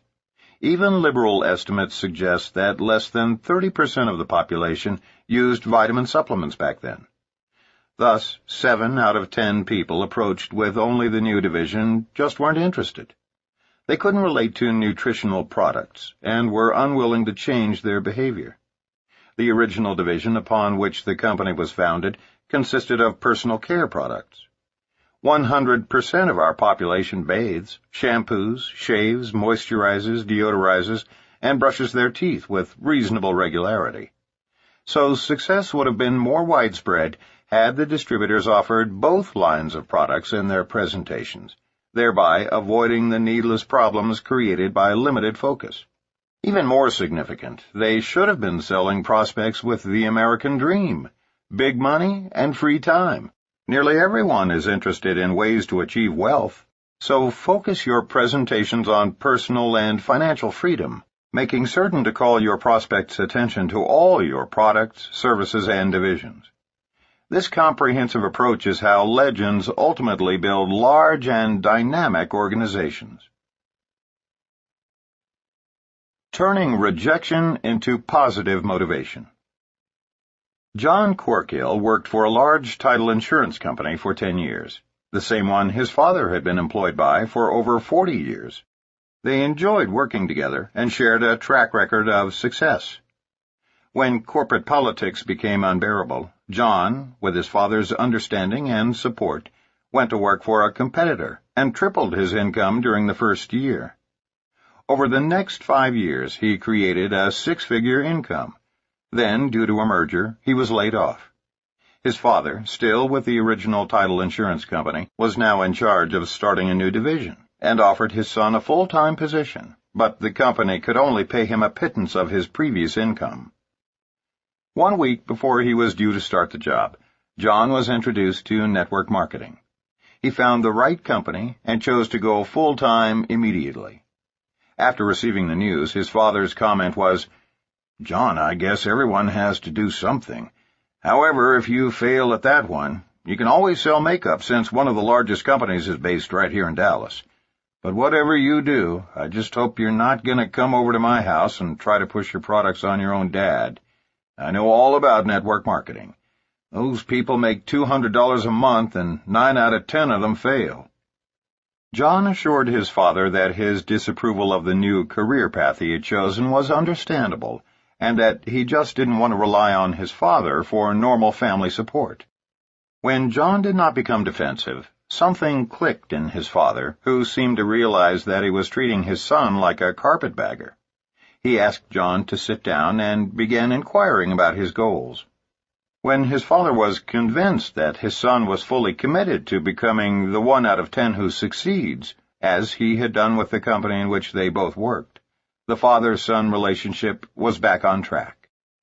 For John, the story of his father's rejection-turned-acceptance became a driving force that motivated him to stick with his new network marketing business. Not only is he well on his way, appreciative for his father's rejection and eventual acceptance, but John plans to retire at the same time as his father, so that they can enjoy the wealth together, grateful for his father having started him off on the right foot. Reaction to family rejection can often be redirected, becoming a positive force for building your business. Summary. Failure in network marketing often results from 2 problems. 1. The new distributor's argumentative approach in recruiting frontline people who have already made it obvious that the timing isn't right in their lives. 2. The mistaken belief that the goal is to overcome objections, sign up people at all cost, then drag them across the finish line through motivation and management systems. If warm or cold market prospects are approached properly, they will only reject your offer if the timing is not right, in which case you want to gently back off and reapproach them every 6 months. Rejection is your ally, not your adversary, and if handled properly, it will expedite your recruiting activities and actually set you up for a positive outcome.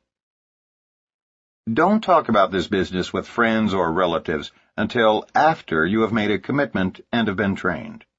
Make it a point to teach this at the close of your presentation. As you begin talking to prospects, you have the choice of creating one of two mindsets. 1. You can strive to be well received by those you approach by setting yourself up for a friendly callback. 2. You can try to avoid the pain of rejection by saying nothing, doing nothing, being nothing. Persistence, coupled with absolute belief, can never be defeated.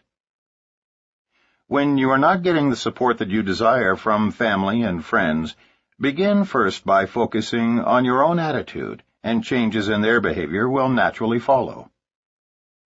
Once you are trained, begin immediately by picking up the phone and calling the people on your list. Don't let call reluctance and the fear of rejection stop you before you start on your adventure in network marketing. Rely on the credibility of your upline leaders. Remember, you are in business for yourself, but you are never in business by yourself. As their sponsor, prospects look to you as their mentor and leader. If you are feeling low self-esteem, read, study, listen to tapes, attend seminars, and do all that you can to continue working on your personal growth. As you grow personally, so will your networking business, and as your business grows, so will you. Building too slowly is discouraging, and often results in networkers focusing on those who rejected the opportunity, rather than on those who accepted an invitation to look at the business. The growth of your business will be in direct proportion to the numbers of people you are prospecting on a regular, daily basis. Network marketing is a numbers game after the first 90 days of warm marketing. It becomes a people business once distributors begin interacting with their sponsors to build their organizations.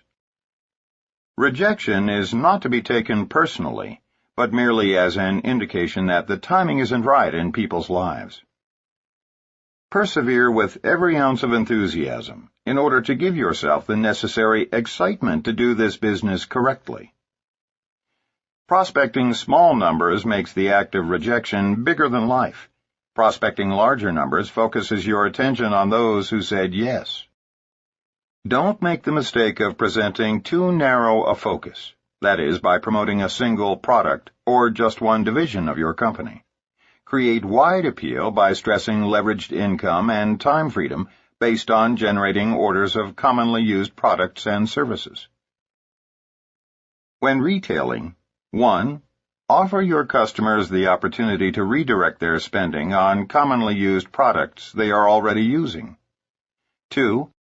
Educate your customers about all your new products or services, thereby undertaking to change their behavior. Rejection can be redirected to become a force for good in building your business. Chapter 2. Avoiding the Management Trap. Reinforce self-sufficiency rather than dependency. Network marketing is based on a team-building philosophy rather than a supervisory one. Perhaps the single most frequent cause of failure in network marketing is the mistaken belief that we must manage our downline distributors. Typically, after new associates spend their first month or two recruiting 10 or 15 friends, they end up devoting the rest of their time attempting to make those few people successful. That's what we call the management trap. Let us quickly point out that there is a significant difference between managing and supporting a downline organization. Playing caretaker to their organization causes new networkers to spend a disproportionate amount of time on a particular leg or legs of their downline, to the exclusion of everyone and everything else. It creates a false codependency, doing for others instead of teaching and encouraging them to do for themselves. The management trap creates two serious problems for a business builder. First, it produces weak and lethargic distributors because someone else is doing their work for them. Second, while managing others, that networker loses valuable time that could be more wisely invested in prospecting and recruiting new frontline distributors. And remember, new blood is the lifeblood of any organization. Continually sponsoring new associates adds vitality to an entire business. If you stop recruiting before you are earning enough to live comfortably, then you lose valuable ground. And worse, since our business is a business of leading by example, your leaders will emulate you so that everyone ends up managing and no one is prospecting or recruiting. Supporting an organization, on the other hand, is part of the team approach inherent in network marketing. It involves responding to legitimate requests on the part of any and all of your associates to help close a serious prospect or give them encouragement when they are feeling down. In this chapter, we intend to describe the difference between creating dependency in your organization and reinforcing self-sufficiency. It is critical that novice network marketers recognize the difference between productive activity and ineffectual time-wasting practices. Sponsoring family members and building for them. Mark discovered the pitfalls of supervising his family's line the hard way when he recruited his own father. As he tells the story, "It really hurt when my father said, 'Son, you're embarrassing me and ridiculing the family name in Missouri by selling snake oil in one of those damn pyramid scams.' It hurt because I had always loved and respected my father. He never made much money while we were growing up, but he did start his own advertising and public relations firm. He also wrote 2 novels, one of which, Man Trap, became a bestseller in 1948. Dad was a proud man who always told me that integrity is more important than wealth, and to never do business with a man whom you can't trust with a handshake." By the time I was a 16-year-old sophomore at Glendale High School in Springfield, Missouri, Dad left the field of writing novels and magazine articles to launch an advertising agency. I was so proud when he trusted me to go out and solicit clients. He said that if I could get a client to use our agency, he would let me have a shot at writing the copy. I was so enthusiastic that I went charging out and actually obtained a client the first week. The guy's name was Jerry Vaughn, and he was preparing to launch a new pet store in a little shopping center near our home. Somehow, probably on sheer guts and enthusiasm, I convinced him to give me a chance. I went back to Dad's office, scarcely able to contain myself, and broke the good news to him. I don't remember Dad ever really getting too excited about any of my accomplishments, but I could tell he was pleased. For the next several years, I wrote copy and created ads for clients whom I picked up along the way. Some of my ad campaigns were quite well received, while others were not so successful. But through all the years, Dad supported and encouraged me. That is, until 6 months before my graduation. I didn't realize it at the time, but Dad really wanted out of the stress. Apparently, in my ignorance, I failed to see his hope that following college graduation, an event, by the way, that never occurred, I would be interested in becoming his partner, perhaps even one day taking over the entire ad agency. I had other plans. In hindsight, I suppose my pronouncement at our 1971 family reunion that I intended to enter a seminary and ultimately become a minister really caused him pain. I later found out from Mom that he saw it as a real slap in the face after all the years of working together. But that's life. I was to become a minister several years later, after a series of sales jobs. Just about the time my father was accepting my ministry and actually beginning to tell our friends with pride how his son's church was growing, I told him something that would result in our not speaking for nearly a year. I told him on the telephone that I had become a distributor in a new company in the field of network marketing. I'll never forget the uncomfortable 2-minute silence that occurred when I asked, "Dad, can I send you some shampoo and conditioner? I know you're going to love them." Silence. After a couple of minutes that felt like an hour each, I broke the uncomfortable silence by asking him to which address he wished me to mail the shampoo. That's when it hit the proverbial fan. "What the hell, son? You go to seminary, become a minister, now you're quitting that too? You're a quitter. And how could you disgrace the family name by getting into a pyramid?" He abruptly hung up. Naturally, I was miserable with rejection. That all changed, however, when I received an apology call a year later. Dad had heard from my sister that I'd built a sizable downline and was earning more each month than he was earning in a year. He called and congratulated me for my success. Then he came clean about his health.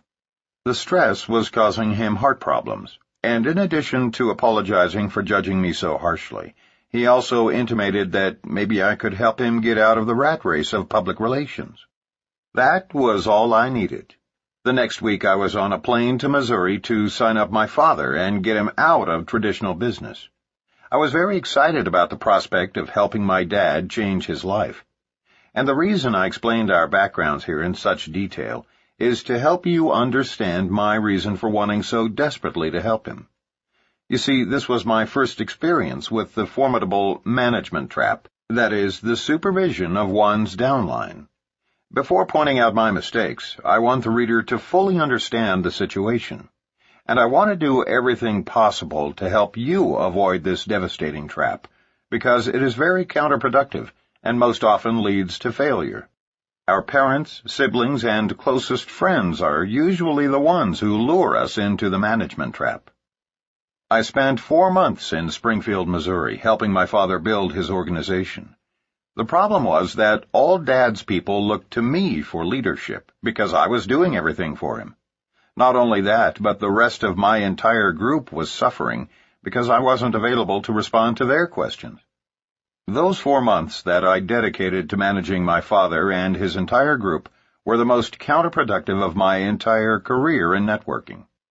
The only real value to come out of it was that I learned about the devastation of playing nursemaid to one leg of my downline, and began immediately to incorporate it into our training sessions in order to keep others from making the same mistake.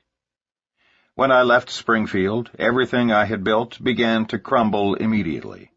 The new people on my father's front line regarded me as their mentor, and when I no longer had time to support them as effectively as I had while living in Springfield, several became despondent and quit in the first month. Dad was frustrated because he had no idea how to lead his people, and they didn't look to him for leadership anyway. I created a cripple of my own father because, for all practical purposes, I became the director of an adult daycare center. But here's the real tragedy. Dad had the ability to succeed dramatically in network marketing.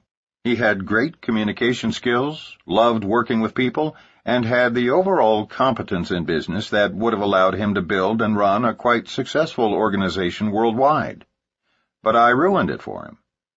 You see, I loved him so much and was so committed to his success that I inadvertently created a weak person out of a strong one. My father's gone now. He passed away last year. And sometimes while sitting in the solitude of my study thinking of Dad, I secretly wish an angel would appear and wave a magic wand, leaving behind a tiny golden plaque above his ashes which reads, "Here lies a great man, Dwayne Yarnell, who could have been greater had his son not loved him too much." But because I didn't know then what I know now, I feel no real guilt. Dad and I had a great friendship to the very end. Next, I headed straight to Orlando, where my sister Melissa was a very successful executive analyst for the Tupperware Company. With my sister, I had a legitimate reason to enter the management trap, or so I then mistakenly thought, because I felt that she had a personal conflict of interest. Because Tupperware is a direct sales company, Melissa felt that for her to build a network in another company would be entirely inappropriate. I admired her decision and decided, once again, to manage my sister's entire downline. I recruited her frontline leaders, trained them, and supported them, because Melissa just couldn't violate the trust Tupperware had placed in her. Once again, I fell unwittingly victim to this administrative role. Meanwhile, all my other organizations across the country were feeling the frustration of seldom reaching me because I was so vitally focused on managing my own family's groups. To make a long story short, when I went back to my own home in Aspen, Colorado, I had successfully wasted over 8 months building my executive downlines for both my father and sister. Within a year, both relatives had quit, and virtually everyone in both of their organizations had either quit or become wholesale buyers of the product. I had wasted so much time, and worse, by loving them too much, had unwittingly stripped them of their leadership roles. Fortunately, Dad had managed to recruit a couple of my old high school and college buddies, Gary Turner and Jim Grundy. Over the years, they did quite well, but in the end, both opted to pursue other avenues, and today we earn not one penny from the efforts of extensively working with relatives. Taking on the position of caretaker to my group served to lower my income, spoil both my father's and sister's chances to succeed, and throw me off track for nearly a year. The truth is, I should have spent only 1 week in each city training Dad and Melissa. Then they might have both been prepared to build their groups. If you find yourself alone in network marketing, with none of your family members supporting you, there are better ways to transform them than trying to coerce them into the business, and then doing it all for them. If we want to change others, we begin by changing ourselves, and alterations in their behavior will naturally follow. The truth is that we are empowered far less by heredity, luck, and circumstances than by our vision of what we believe is truly possible for ourselves. Jimmy Cossert of Renton, Washington, is one of the legendary big money earners in the networking industry. But it took an early morning self-evaluation to break an inherited cycle that had predominated in his family for over a century. He explained it to us in this way. It was near the end of my first year in MLM that I chose, early one morning at 5 o'clock a.m., to break the cycle of poverty that had been in my family for generations. Everyone I recruited had quit. Everyone. Everyone I loved had told me no. I had no money coming in, no chance to return to a downward spiraling real estate market with any hope of financial recovery, no experience in other fields, no college education, and no will to persevere. My great-grandfather had been poor and uneducated, as had my grandfather, my father, and now me. Poverty, I thought, just ran in the family. My wife and children slept silently, and as I sat contemplating these people I so loved, and our uncertain future, a blinding flash hit me. Everyone in my past, perhaps at one time or another, had probably lamented the rotten hand they'd been dealt. But unlike them, I had one ace in the hole. Unlike my ancestors, I was now privileged to be in a great company, where people were actually earning unlimited income. None of my forefathers had ever been given that option. I, Jimmy Cossert, had been chosen to lead the charge out of generations of servitude and mediocrity for an entire ancestry who, before me, were never so privileged as to be able to restore dignity to our family tree. As I tiptoed to the bedsides of my 1- and 3-year-olds, I silently affirmed, I will do for you what my great-grandfather would have done given the same opportunity. I will finish this race, and I will win.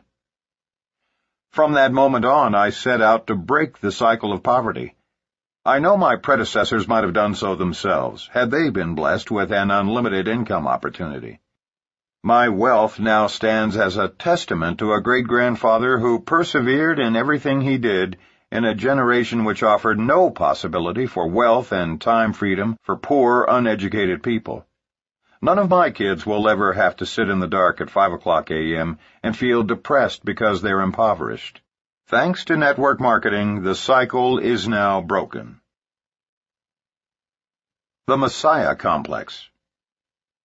With both of us coming from theological backgrounds, we know what it's like to be victims of the Messiah complex, which is very similar to the management trap, but with more emphasis on saving people. Given our backgrounds, at one time or another, we wanted to save the entire world and every single person we sponsored. Each time we found a good person, especially one who appeared to need saving, we would end up dedicating much of our time managing that individual and his or her entire organization. But it doesn't work, as Rene and I both learned over and over. Here's the irony. Those frontline recruits who demand the least attention are usually the ones who become the most successful. For example, let's consider Dennis and David Clifton, brothers from Texas. At the time, Dennis was a student in the doctoral program at the University of Texas, and David was a detective with the Houston Police Department. After only about a month in the business, Mark recruited Dennis and taught him everything he knew, and Dennis then taught David what Mark had shared with him. Mark initially thought he had offended them somehow when their phone calls ceased to come daily, but he discovered that they didn't need him like they did in the very beginning. They had their serious prospects call him to confirm the authenticity of this business and to be closed, but otherwise they understood the simplicity of recruiting and training others, and they just did it. If there's one primary lesson we learned during our first few years in networking, it's that those recruits who need us the most usually succeed the least, and those who prosper self-sufficiently deserve all the credit. Mark recalls, "I remember it feeling like a real slap to my ego the first time Dennis Clifton went an entire month without calling for help. Yet when I awakened from my need-to-be-needed stupor, I was astounded to discover that the Clifton boys had passed me by. Only in MLM is it rewarding to have our downline members reach the very top level of our compensation plan before us." Kathy Dennison and Terry Hill needed no messiah either. In spite of the fact that neither had ever participated in MLM before, even as frontline distributors, they simply didn't need Mark to save them. Except for a few telephone calls their first month or two, and some help closing prospects in their first years, they became totally self-sufficient immediately. The new people who whined and moaned and complained were all out of the business in a few months. Those who have become millionaires did it primarily on their own. Mark gave them the support and the duplicable system Richard Call taught him, and they proceeded to successfully accomplish great things. They are all winners. The last thing a winner needs is a manager or a savior. Remember, if new recruits finish their training and go to work without calling you every day and asking you to do everything for them, don't be offended. Be joyous. In this business, everyone has the ability to do great things, but those who lean on their uplines for everything are usually the ones who fail the most rapidly. What makes our industry so much grander than traditional employment opportunities is the fact that we are compensated for our productivity. We aren't like some traditional corporations, such as TWA, who, at the time of this printing, haven't given their hardest-working employees a raise in 10 years, while their CEO allegedly continues to earn $3,000 a day. If new associates want to earn more than a particular leader above them, they just need to be more productive, i.e., find more frontline distributors and customers who will use and share the products. That's what we love most about our business. While we can never actually lose our downlines, unless we stop ordering products, our downline leaders can certainly pass us in earnings. And some of ours have, especially since 1992, when we chose to dedicate ourselves to enhancing this industry's image through positive articles and media reports, lectures to universities, clubs, and organizations, and books such as this. We haven't actively pursued frontline recruiting nearly to the extent we did our first few years because we've elected to use the freedom earned for other causes. Additionally, we are upline leaders to some very sizable international organizations, all of which expect us to be present in their cities at least once a year. We travel extensively in some 20 countries. From Tokyo to Dallas and Sydney to London, we love to spend time with our friends and associates throughout the world. And even now, while we conscientiously avoid sinking into the director's seat, we do nevertheless feel a definite desire to spend quality time in each leader's city. Due to our travel agenda, several key players in our downline, some who have been in the business half as long as us, have become more prosperous. Why? Because they kept on frontline recruiting. That's the primary way to increase income. Yet we still have a significant number of people who deserve to earn more but don't because they are bogged down in the management trap or caught up in the Messiah complex. To be frank, there have been times when people earning $1 million a month, far more than us, question our sanity for choosing to try to elevate the entire industry instead of becoming gazillionaires by continuing to frontline recruit globally.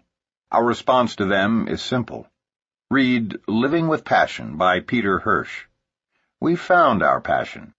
We are irrevocably convinced that network marketing is the very best high-integrity economic system for global solutions to some very pressing problems in such places as third-world countries. And lest you not understand what we mean by pressing problems, we'll give you just one example. It has now been estimated that by the year 2000, some 40 million people worldwide will have died of AIDS, leaving behind some 5 million orphans, 90% of whom live in Africa and other third-world countries. As of this printing, not one agency has yet been created to deal with this problem. There are so many enormous global problems just waiting for us out there. Many network marketers earning millions each year have joined us in projects to make the world a better place. There are indeed things more pressing than becoming excessively wealthy, and we in MLM have the money and time freedom to make a difference. We aren't alone in being plagued with the Messiah complex. Joe Tonita is one idealistic network marketer who, like many, shares this phenomenon. The biggest challenge to me was figuring out who was really going to build a business once they showed an interest. To succeed, one must have belief before evidence. That is, they have to be able to picture themselves there and feel the emotions of it long before it actually happens. I didn't understand that initially, so I simply worked and managed others who were unable to see the end results, and then became quite frustrated when they quit. I wanted everyone to succeed, so I tended to spend too much energy and time helping in whatever manner I could. As a result, I found myself drained of energy and taking their failures personally. I overcame these challenges by learning how to facilitate visionary goal setting, but I'm still very selective about those with whom I choose to work. I realize that my success will be directly related to what I think about the most and where I direct my energy.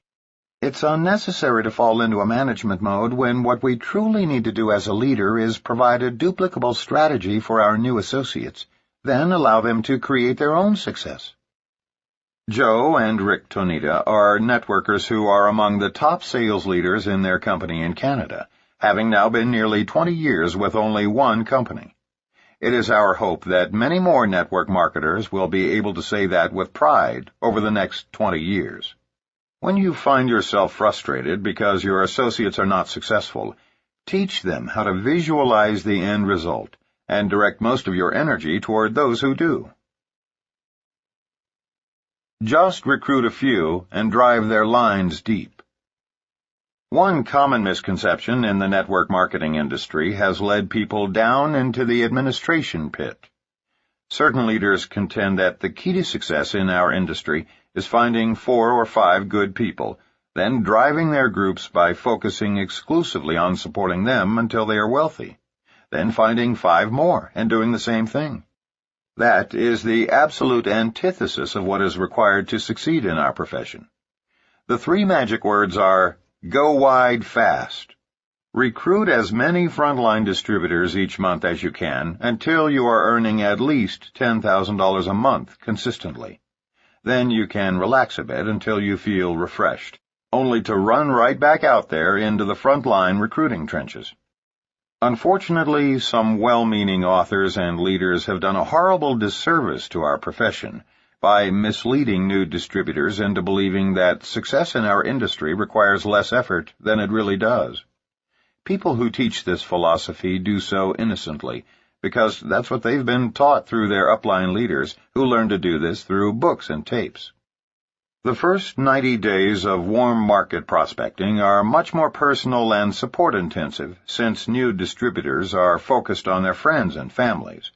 We will discuss this more in later chapters. But the truth is that you cannot hope to achieve a tremendous income, like those huge figures the legends in our industry earn, unless you play it as a numbers game, especially once you enter the cold market. Ron Wiggins, who left the shoe business after 11 years to join network marketing at the age of 27, said one of the most important things he learned in his first year is that success defies all logic, so quit trying to figure it out.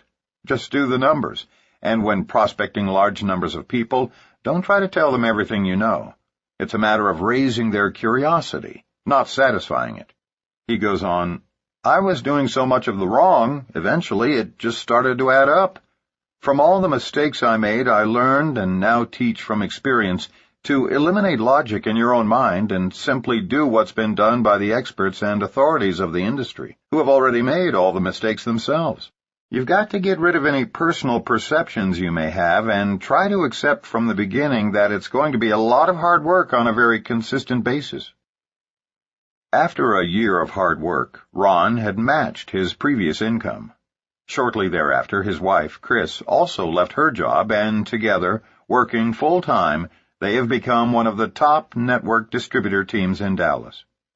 It took Ron and Chris 4.5 years to reach the very pinnacle of their company's compensation plan. Today, they earn a 5-figure monthly income. They have utilized their experience to become experts at training and have learned to keep it simple so that their system can be easily duplicated. If network marketers were truly doing the numbers that it takes to succeed, no one would have time to fall into the entrapment of administration.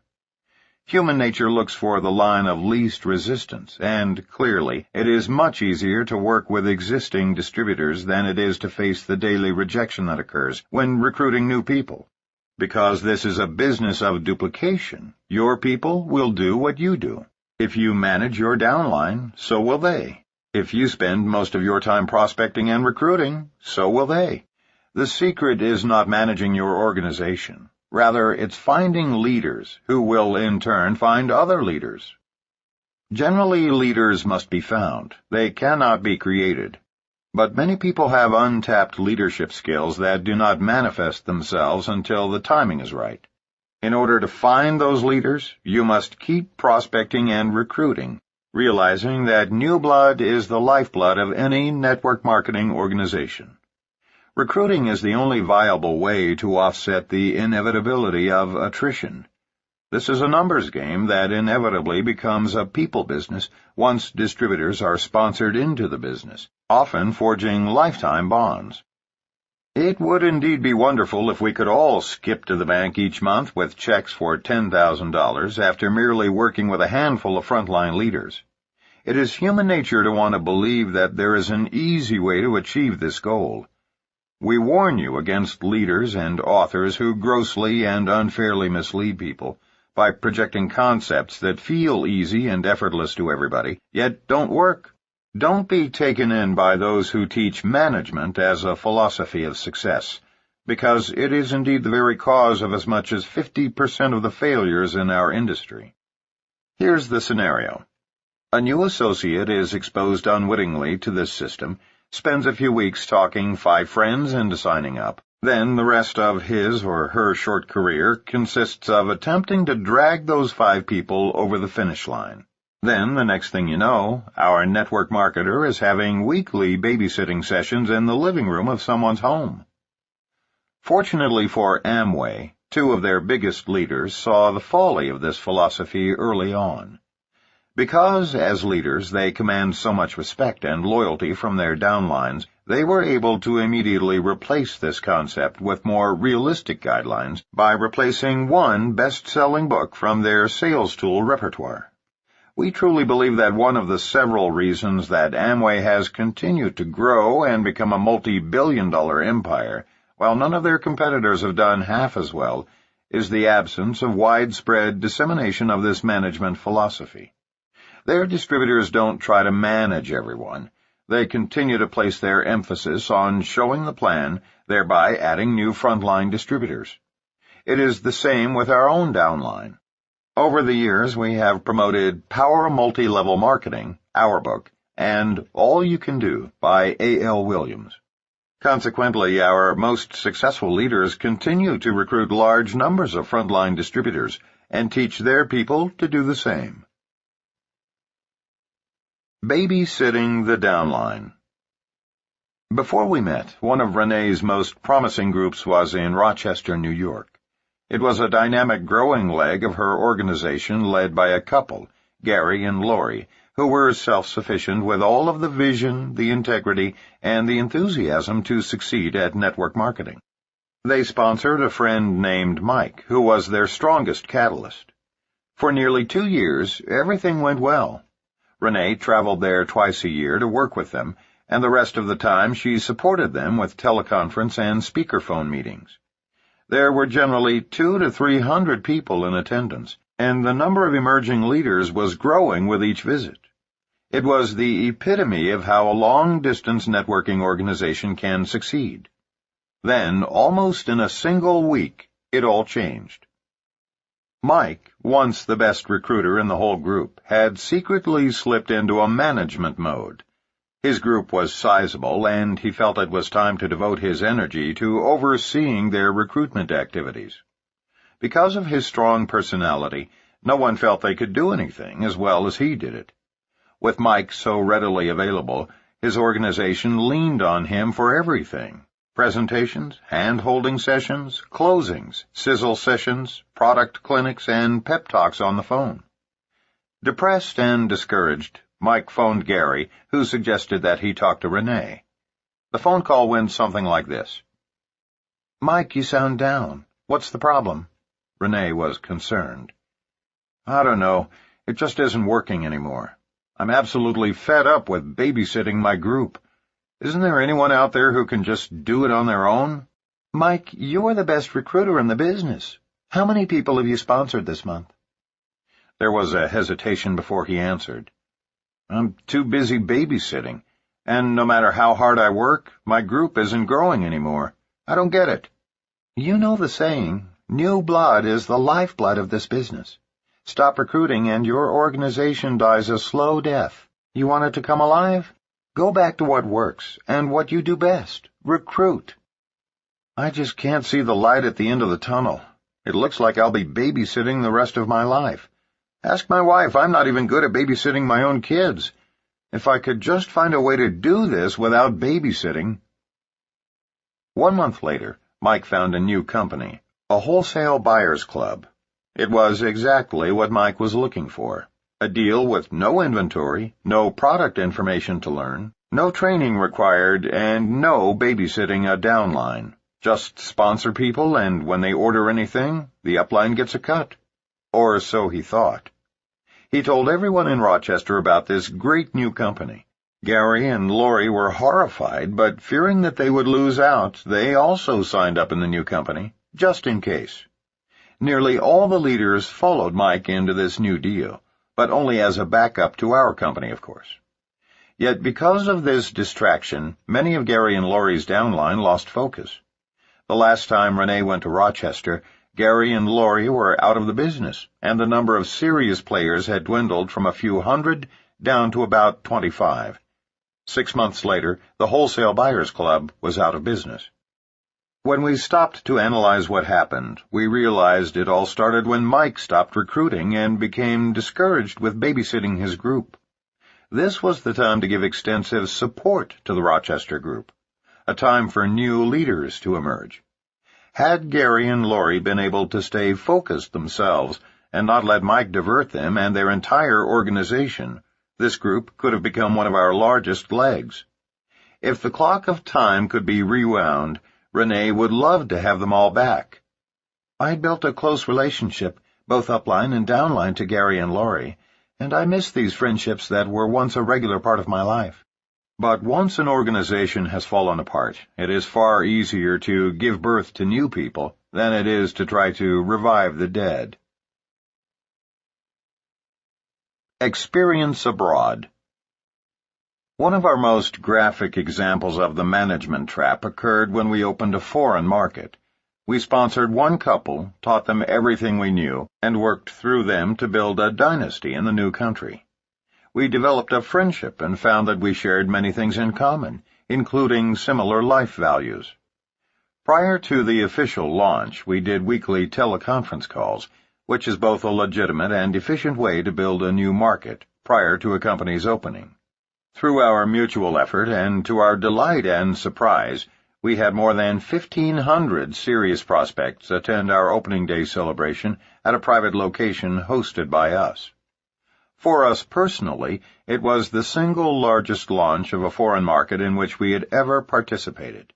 And yet, a year and a half later, Our frontline couple's income continued to drop below their first executive check. How was this possible after such an awesome beginning? Prior to the official launch, everything was kept to a simple system.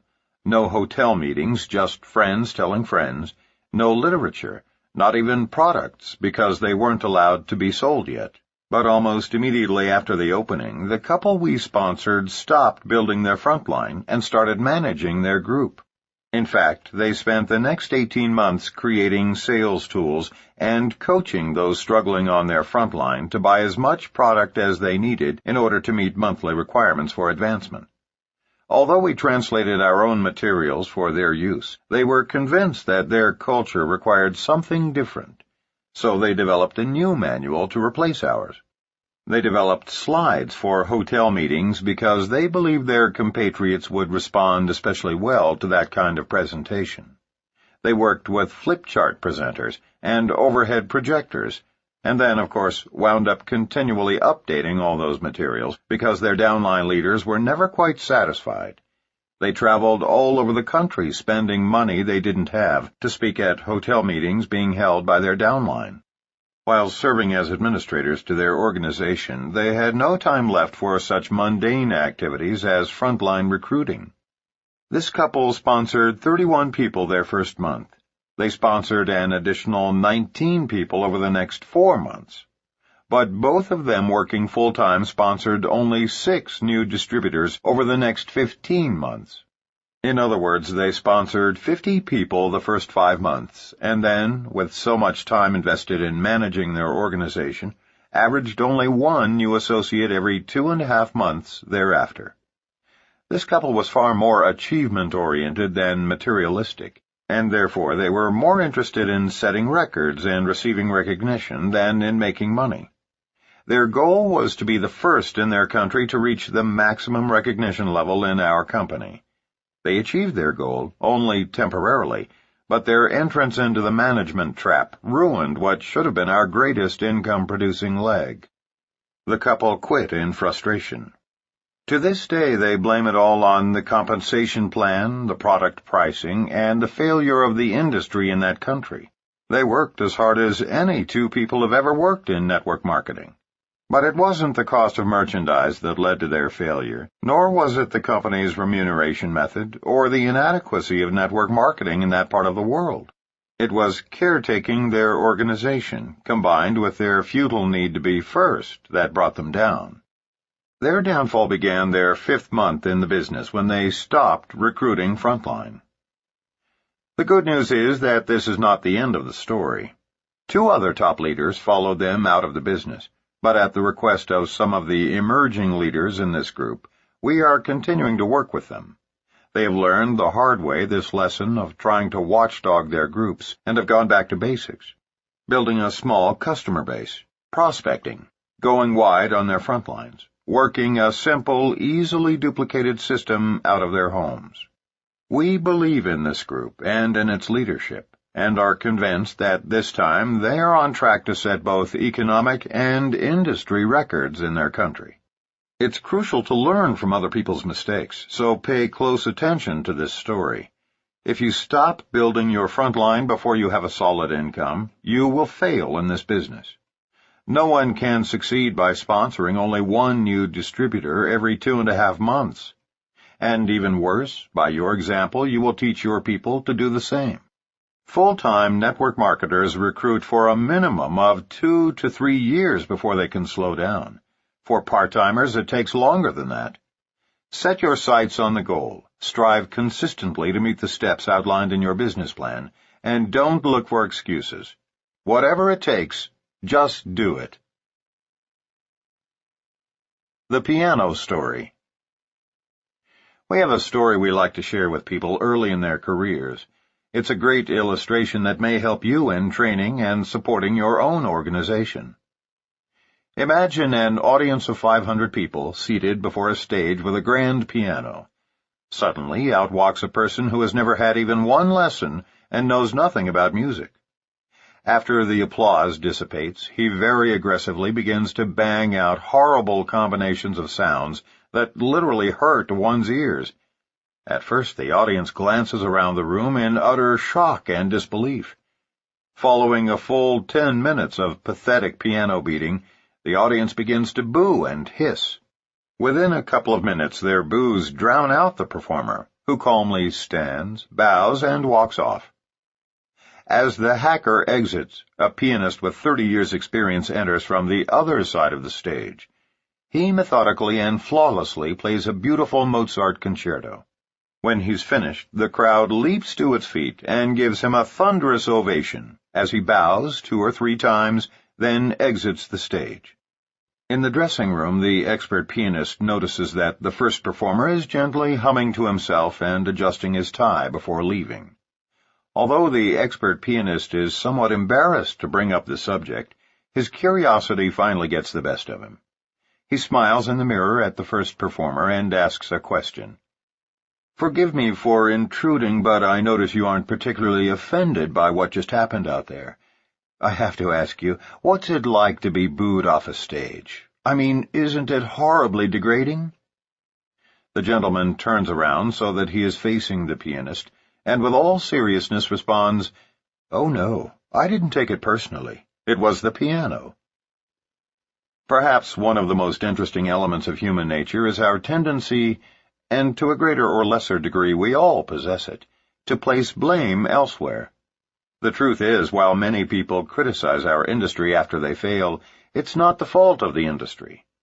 As in the preceding story, a poor musician can't legitimately blame the piano for his lack of talent. You may want to remember this story and share it with new distributors. The buy-in. Of all the possible fiascos stemming from the management trap, buying in for your downline or teaching them to do this for their distributors is the worst. Marketers who get caught spending more time managing than recruiting often get snared into this trap, which has serious legal consequences. And when law enforcement goes after a buy-in pyramid deal, we all look bad by association. Success in network marketing results from the creation of real volume as opposed to promotional volume. Real volume is produced from orders of satisfied customers and distributors who use and love the products or services, ordering them month after month, thus creating long-term stable sales volume in that organization. It is the most important type of volume because it represents money spent by bona fide customers for items that their families consume and then reorder. Promotional volume results from multiple product packages that are ordered by distributors who may be attempting to buy their way to the next level, or intend to use these packages to get their new distributors started in the business. Buying in will always backfire with distributors who simply cannot afford it and have no legitimate outlet for moving the products. When new associates join your organization and have definite prospects to whom they know they can sell their starter packages, promotional volume can be a valuable tool for creating the often needed initial volume swell to get distributors through qualification requirements. But first-year networkers often get confused by this sudden spurt of success and start thinking that they have created a solid flow of volume throughout their organization. Promotional volume does not result in a stable organization. Both types of volume serve their purpose in network marketing, but the majority of new distributors will benefit from being introduced to a low-cost product starter package consisting of products, training, or services they will personally use, which is the essence of starting people in our business. Some people caught up in supervising their groups who are simultaneously working toward promotions and higher rankings within their companies will often purchase unneeded products and then teach their personally sponsored frontline distributors to do the same thing in order to meet requirements for advancement. However, if distributors are doing this business right, they will be recruiting enough new people each month in order to advance through the ranks properly. But if they start attempting to manage a small group of marketers, they may find at the end of the month that their sales volume requirements are not adequate. So they simply call in an order for products they don't really need or intend to sell in order to meet promotion requirements, hence the name promotional volume. Front-end loading is forbidden by state and federal regulators who believe that such activities are pyramid-like in nature. We agree. In fact, we have a term for this kind of activity: garage qualifying. We sometimes wonder how many American garages are crammed to overflowing with non-run pantyhose, 3D cameras, home insulation, videos, and other non-consumable products. If all of America's garage products were put together for one big flea market, we're sure it would stretch from Missouri to Maine. Don't ever allow yourself to be duped into believing that you can buy your way to the top of a company. You can't. And if for any reason your company's compensation plan is set up to reward those who buy in, it's just a matter of time before some Attorney General or Federal Trade Commission representative slams the regulatory cease and desist order on the company. The process of buying in never leads to long-term success. It only serves to bridge the gap between levels in a compensation plan. We do not know any distributors earning big money who bought their way to the top. But we know many who have garages full of products. Of course, if the leader is seen buying in, the troops will all do the same. In a short time, you've got a bunch of people with garages full of dust-gathering products, and then it's just a matter of time until they become disgusted and quit. And when they do, rest assured they'll tell everyone who will listen what a horrible scam this industry is. Many of the better companies have implemented product return policies of up to 90%, which precludes people from being burdened with so many products. It can be a rude awakening for a buy-in leader when his check arrives and it's minimal because his company has charged back all returns from the very angry distributors whom he front-end loaded. Some network marketers, in their eagerness to get off to a fast start, simply don't understand this philosophy, and will make the mistake of skipping over the critical step of creating real volume in their organizations. It is vital that all new distributors begin with a solid commitment to use as much product as possible, share the product personally, especially among close family and friends, and teach everyone in their organization to do the same. As simplistic as this may seem, it must be done before beginning the more dramatic and gratifying process of creating large recruiting volume through your power players and teaching them to duplicate the process. It is the balance of both types of volume, promotional, to propel you into success in the early days, and real, to stabilize your volume and provide ongoing residual income that results in the long-term success we all desire. Promotional volume is extremely valuable, but your business can survive without it. However, failure to create real volume can lead to the eventual stagnation and collapse of your organization. Just give me your list and I'll do all the work. In early 1990, Mark recruited a man whose father-in-law owned the largest citrus company in the South and had access to the most prestigious office address in Florida.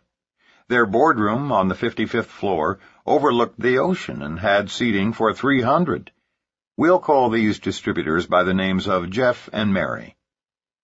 Jeff and Mary had a Rolodex of over 5,000 people, many of whom were small business owners and most of whom were entrepreneurs. Although Jeff and Mary had thousands of people to prospect, they fell victim to running an adult daycare center to which anyone in their organization could send prospects. Mark didn't fully understand the whole problem until it was too late. All he saw were the numbers, and their volumes looked great. Unfortunately, Jeff and Mary began managing their organization prematurely, and the group decreased in size from 3,000 to 500 people. Here's what went wrong. Never tell people that all they've got to do is sign up, give you a list of potential distributors, and then you'll do the rest. It doesn't work. Jeff signed up 10 people on his front line, then immediately told these men and women, some of Miami's real movers and shakers, to start sending prospects to his weekly meetings conducted exclusively on the top floor of their corporate building. He explained that he and Mary had the time to do the meetings and train the distributors, and that his people would merely need a wheelbarrow to take to their mailbox each day in order to carry all the money. For 2 months, everything went fine. Every one of the noon meetings on Tuesdays, Wednesdays, and Fridays were filled with curious prospects sent by bosses or close, wealthy friends to investigate this business opportunity. By the middle of the second month, Mary also had to launch Monday and Thursday meetings, and by the end of the next month, those too were filled. Many prospects were signing up, and their weekly volumes, in starter kits alone, were going through the ceiling. But everything changed the Monday that they announced that people were going to have to start doing their own presentations at their own homes in order to take care of the spillover. Just imagine the chaos. To begin with, Jeff had trained no one to do anything except send him leads, and none of the frontline people who had signed up under his 10 personally sponsored folks had been trained to do anything but send in their prospects. Simply put, in month 3, Jeff and Mary were so caught up in the muck and mire of the management trap that they couldn't move in any direction. Some new distributors were saying they'd been misled and demanded their money back. Some were angry that they hadn't yet met qualification requirements. After all, they'd been sending Jeff and Mary leads for 80 days. Where was this $15,000 a month they'd heard about? One small group revolted and went to another office complex to begin their own meetings, but no one wanted to go there or send their people because the leader wasn't as good a speaker as Jeff, and they complained that the office wasn't as attractive. 2 couples got together and hired an attorney on a contingency basis and filed a misrepresentation/fraud case against Jeff, who then had to spend countless hours preparing for depositions. Mary and Jeff, without Mark's presence in Florida to supervise what they were doing wrong, purposefully hid from him the system they were using. They knew he deplored big recruiting meetings, that he spoke against offices, that he taught everyone to avoid babysitting distributors at all costs. They fully understood his go wide fast advice, putting as many people on one's front line as possible until wealth had been achieved. Yet they fell victim to the management trap. Had Mark been in Florida instead of Austin, Texas, he might have been able to steer them right. Or, had they been honest about their methods, he could have salvaged the situation. All he heard about were the many great people they were recruiting and all the great volumes being achieved. By the time he discovered the truth, it was too late, for they had both mentally and emotionally burned out.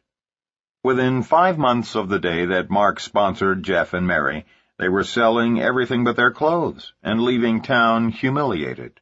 Mary's father had virtually disowned the 2 of them for embarrassing an old-money family in the Deep South, where image is everything. And we can tell you unequivocally that with their talent and with all the names in their Rolodex of reputable entrepreneurs whom they knew on a first-name basis, all they had to do to succeed was teach the big hitters to begin with their 25 prime contacts, do in-homes, and go wide fast. Those 3 magic words are synonymous with building your front line, not your depth, as quickly as you can. The depth takes care of itself, with sufficient numbers and width. Jeff and Mary needed to do only 2 simple things in order to avoid their problems and ultimately become successful. First, look for close friends who were entrepreneurial types, ready for change and fed up with stress, and then show them by example the wonderful simplicity of in-home recruiting meetings. Second, do the first couple of meetings for each new distributor, then cut the cord, thus enabling their distributors to become leaders themselves. Ours is a business of leaders building their front lines and teaching their people to do the same. Those with leadership ability will seek out other top leaders to mentor them and give them help in closing serious prospects. It is in this way that genuine support is given. Rather than working your new associates list, teach your distributors how to work their own. They can come to you for support, that is, assistance in closing, after their prospects have been shown the presentation. How do you support a large group, you may ask? By teaching them 3 words. You call me. And when those calls come, be there for them. Be there to render moral support, coaching assistance, help in closing prospects. But don't do for them what they must do for themselves. They must prospect, recruit, and train their own frontline associates. Quit or take it to the moon. The truth is that success in our industry does not result from extensive management. Success comes from a person with leadership skills having the vision, enthusiasm, and willingness to recruit other frontline leaders who, in turn, use and share the products or services. Then simply teach them to duplicate the process. Larry Pepe was a new networker who experienced a series of nightmares starting up his business.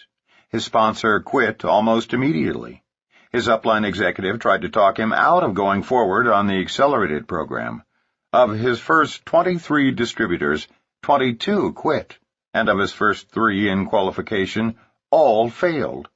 One of his gold stars was arrested 1 month before becoming his first executive. Another turned out to be a con man who was being sued for fraud, and a heavy hitter from Australia was diagnosed with terminal cancer. All of this in the first 3 months of Larry's new network marketing business. Then came the crowning blow.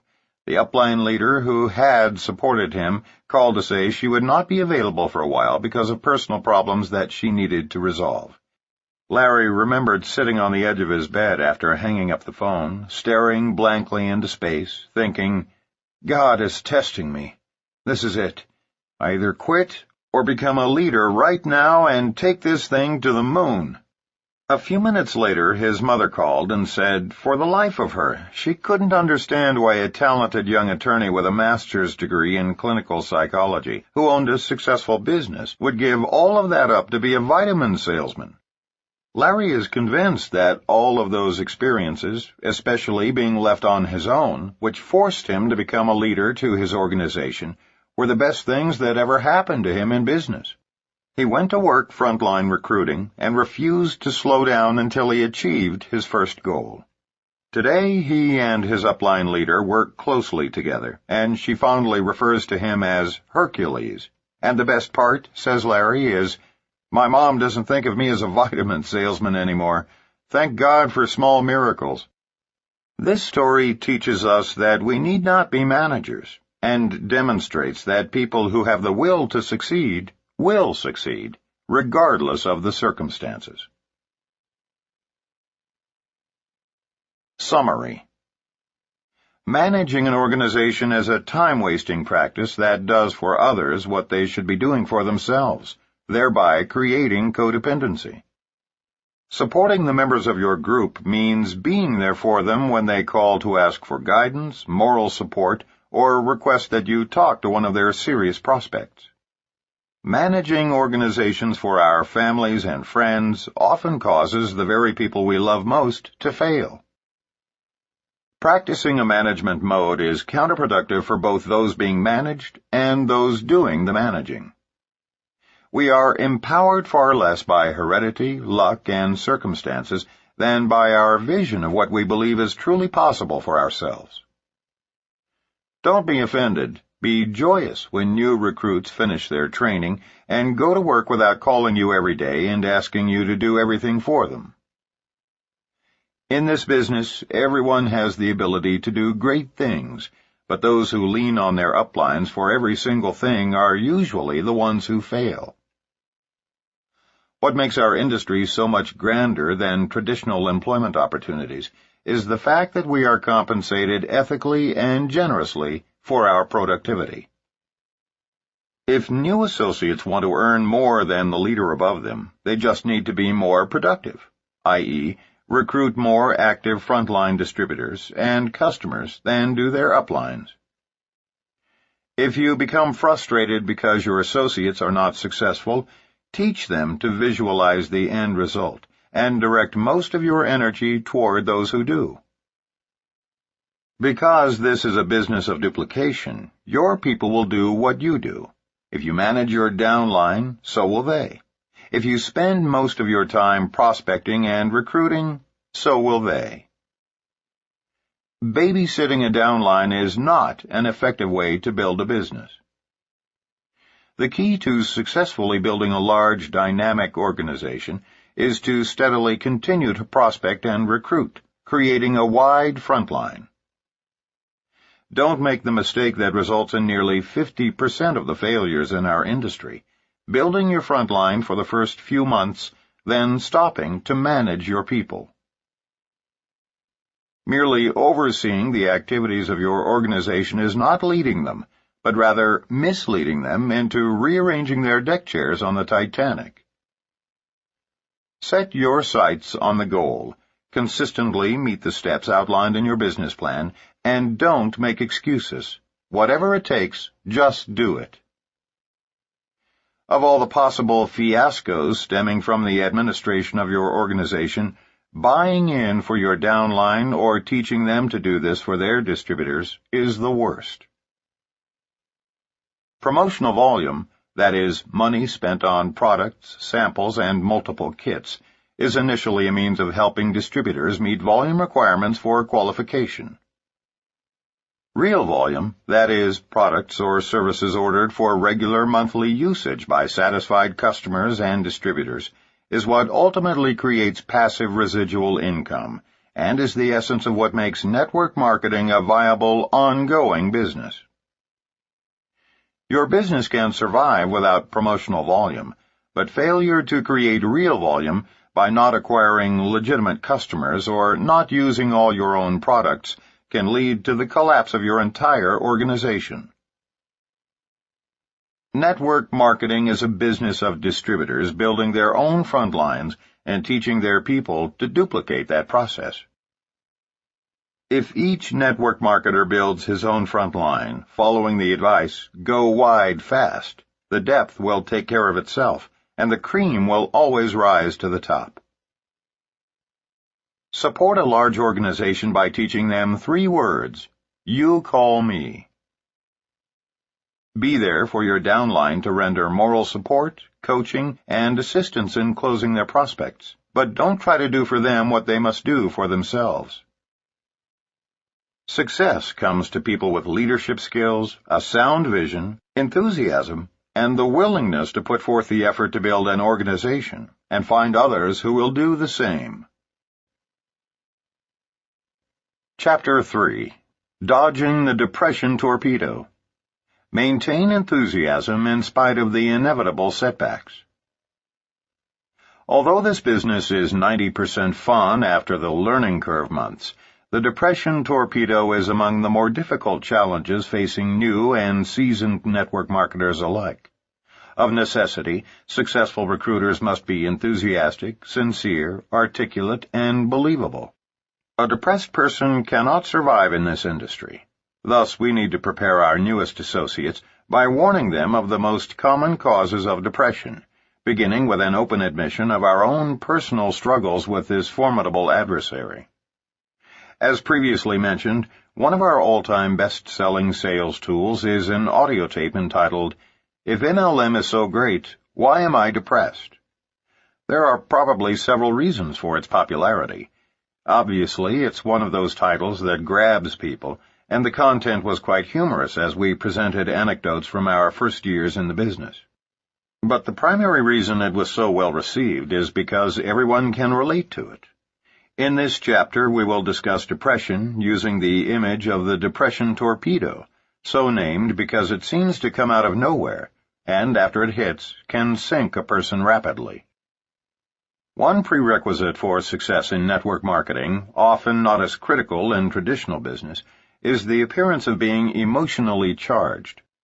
Every weekday, millions of people climb into their cars in a state of semi-depression and fight traffic on their way to jobs and professions which, simply put, do not require emotional energy. Some people are computer experts who are involved in data entry. The computer doesn't care if they're depressed, and since their supervisor is often more despondent, there's no need to be overflowing with joy. In fact, we could probably list hundreds of examples of boring, routine jobs that require nothing more than one's semi-conscious attention. Remember the saying, "Oh, I can do this in my sleep." In the world of traditional business, that's not just a saying. Success in network marketing, however, depends on one factor perhaps more than any other, a positive, uplifting personality and demonstrable enthusiasm and exuberance. Network marketers cannot effectively convince people to change careers, or for that matter participate in a new part-time opportunity, unless they appear to enjoy what they're doing. Indeed, no one should ever go into the community or pick up the telephone for the purpose of recruiting prospects or selling services or products, unless he or she is in a positive frame of mind. Causes of MLM depression. When friends decline the offer to come to a distributor's home for a business presentation, or worse, stand us up after accepting the invitation, it's a bit depressing. Each time a valued associate goes AWOL by slipping into apathy, changing companies, or quitting MLM altogether, we can become depressed. The more we dwell on such things, the more depressed we become. And yet we all know that attrition is going to happen. Over time, attrition can account for as much as a 75% dropout rate as we move through the ups and downs of building our business. It is a fundamental reality in MLM, and one from which we will never be exempt. After years of experience and success in network marketing, Ron Wiggins has developed a philosophical attitude about attrition. The sooner someone quits who isn't serious about the business, the sooner he knows with whom he need not waste a lot of time. Unless people are blatantly doing everything wrong, Ron's advice is to let people do what they want to do with their business and not what you want them to do. There's a place for any and all levels of participation in this business. He's right. Since we know that attrition is the wrong thing on which to concentrate, we need to focus on the positive numbers instead. The more people we have active in our business, the more successful we will be.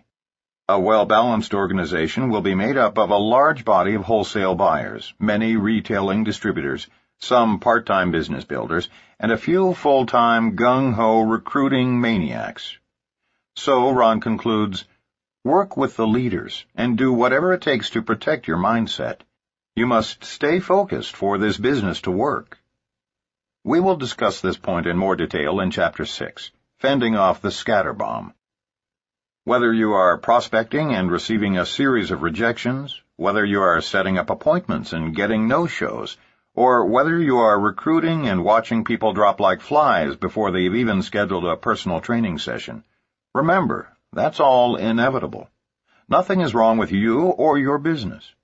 You are no different than the waitress offering people coffee in a coffee shop. Some people just don't care for any. You are merely sifting for those for whom the time is right. Depression results not from attrition or even rejection. Depression ensues from dwelling on those factors and taking them personally. Learn to be as philosophical as Ron Wiggins about the disappointments. All right, I just got 9 no's today. I'm that much closer to a yes. Or, thank God John quit before I invested any more time in him. Attrition happens. People lose their initial enthusiasm. Some people are not coachable. So move on and start working with the new people who are coming on board. And if you don't have any new enthusiastic associates, go find some. If you spend too much time trying to boost up people who don't want to be in this business, it will drag you down. And the deeper you sink, the more vulnerable you become to the depression torpedo. It is much more energizing to look for new people who are excited, interested, and willing to learn. When you're down, go upline. We have an age-old adage in our industry. If you are up, go down, and if you are down, go up. Each of us has upline leaders who are, theoretically, more experienced than we, and who have a vested interest in our success.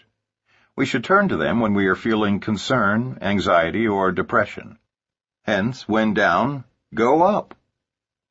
David Dryden from Dallas, Texas, learned this lesson just in the nick of time. About 2 years ago, my wife Terry and I were looking for a way to bring her home from corporate America so that we could raise our kids instead of some daycare doing it for us. I decided to work harder and start my own business, but it wasn't working out.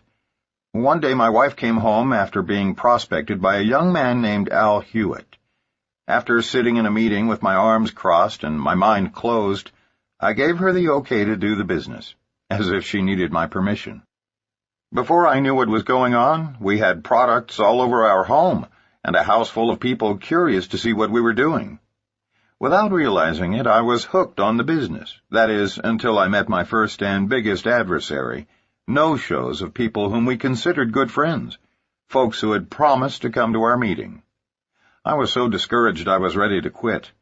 But I had thankfully heard the adage, "When we are down, go up." So I decided to call and introduce myself to my upline. I left messages for almost all of them, not fully convinced I'd receive any calls back. Then one day something happened to change my life. I had finally had it. Too many no-shows, too many no's, too many late nights without success happening as fast as I thought it should. I was going to take my wife to lunch. She was still working at that time, and tell her that this was her business, her idea, and that I would support her, but she was going to have to do it without my direct involvement. I was walking out the door when the telephone rang, and I almost let it go for the answering machine to pick up. Something told me to answer. On the line was a strangely familiar voice with this outrageous Texas twang, asking if David Dryden was in. The call was from Mark Yarnell, who was actually returning my call. We very casually discussed the business and the successes possible, but I never mentioned my immediate plans to quit. His last comments were focused on perseverance and how many people similar to me had hung in there and how successful they were now just because they didn't quit. Well, this obviously changed my plans for our lunch conversation, and it goes without saying that Terry and I are still working our way toward our goals. Thanks to upline support from Al Hewitt all the way up to Mark Yarnell, we now know that we will achieve our dreams. David added as a postscript that it took him nearly 2 years to figure out why he didn't quit back then. It was only while writing out this story from his heart late one night that he completely understood why he is still in this business, and how it changed from his wife's way out of the corporate world to their shared dream. We must always remember to return calls to our downline. A simple 5-minute conversation can often be the only thing necessary to protect them from vulnerability to the depression torpedo. Upline support can make or break a new networker's early months in this business. Vera Holub of San Diego, California, has relied heavily on her upline and, in turn, tried to emulate them in working with her downline. As she explains, "I grew up in the cotton fields of South Texas in a tin-roofed shack with no running water or electricity. I lost my only brother to suicide at age 33. I worked my way through junior college in a kitchen cabinet factory and finished my BS degree in dental hygiene. I achieved the American dream/nightmare by busting my chops, working with a bunch of neurotic dentists for $50,000 a year. Finally, I realized there had to be a better way. That day in 1988, when I saw Mark Yarnell's video explaining network marketing, I knew my prayers had been answered, and that I would do this business for the rest of my life. Quitting was never an option. Today, I have a life about which many people only dream, and I am able to take care of my aging mother, who was responsible for giving me the dream to rise above our early situation. I've taken some time to enjoy life and touch other people's lives while building my business. I am so grateful to Mark Yarnell and Kathy Dennison as my upline coaches, and for their having turned me on to this marvelous industry." Never convey a down attitude to your downline. The last thing we want to do is negatively impact our downline organization by taking our negativity down. Thus, when you are up emotionally, that's the best time to talk with your downline. This industry is so much fun that you may find yourself seldom negative. But don't ever share your negativity with anyone in your downline, or you could poison a huge percentage of your entire group. You see, it's quite devastating, especially to a new distributor, to discover that their leaders are down emotionally. If you have ever played the game of gossip as a child, you remember how, once in a circle with your friends, one individual would whisper a quick story to the person sitting next to her.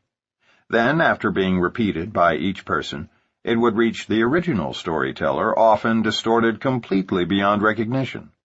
If you've never played that game, let me assure you, by the time a simple story has gone through a mere 5 or 6 individuals, that story can become dramatically distorted. And that's just 5 retellings. In networking, a simple story can be told, on the telephone or in person, as many as 5,000 or 6,000 times over a period of a week or less. Can you even begin to imagine the distortions that inevitably occur? If not, here's a graphic example. Mark describes a situation that happened to him in his first 6 months. Even though my group was naturally smaller in this early stage, I discovered the dramatic impact that can occur by a leader talking to downline members when he is down himself. I was angry when a pro football player on my third level decided to quit in his second month of our business. It troubled me for 2 reasons. First, I had invested numerous hours in personally training him. After all, how often does a simple country boy from the Boston Mountains of northern Arkansas get a chance to coach an NFL star? Second, everyone knew him, and I was in ego heaven each time I told anyone, especially my close friends and family members back in Missouri, that I was spending quality time coaching my great friend and associate, Mr. NFL. So when he quit and took 5 of his best friends with him into the old USA Vitamin deal, I was depressed and angry. I made the mistake of mentioning to a new frontline leader what he'd done and why I was so angered by his actions. 2 weeks later, by the time I'd all but forgotten Mr. NFL, I received a disturbing message on my answering machine from a tearful downline member of another completely separate organization. This lady was not even in my own downline. I didn't know her, had not talked to her before, and have not spoken to her since this incident. She didn't tell me what was disturbing her, but merely suggested that I call her immediately so I could help her make an important decision.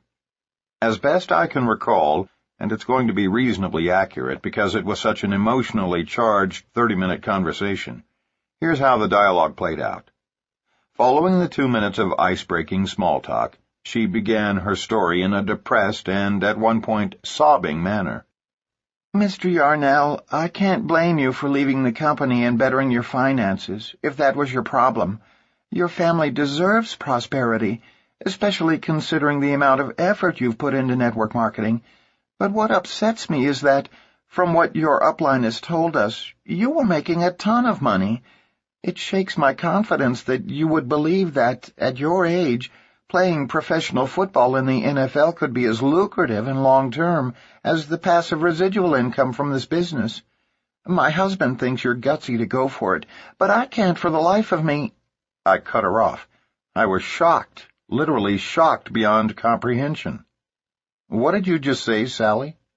I said my husband thinks you're gutsy. No, I interjected. Before that, something about joining the NFL? Are you kidding? I mean, I'm 36 years old and never even played college ball. There was dead silence, though I could hear her clear her throat. Then she softly asked, You mean you didn't try out for the 49ers last month? You didn't really trade in MLM for NFL? I must confess it was the most comical distortion of facts I'd ever heard. When I assured her of this impossibility, I could hear her let out an audible sigh. She was so relieved to find out that I was not getting out of the business. I'll run off any mountain or glacier in the world with a paraglider, the open parachute form of hang gliding, but that's a sissy sport compared to pro ball of any kind.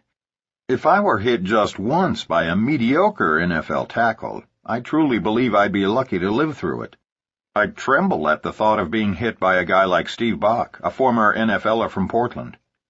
So I decided that this misconstrued rumor was so absurd that I needed to track it back to see if I could find its source.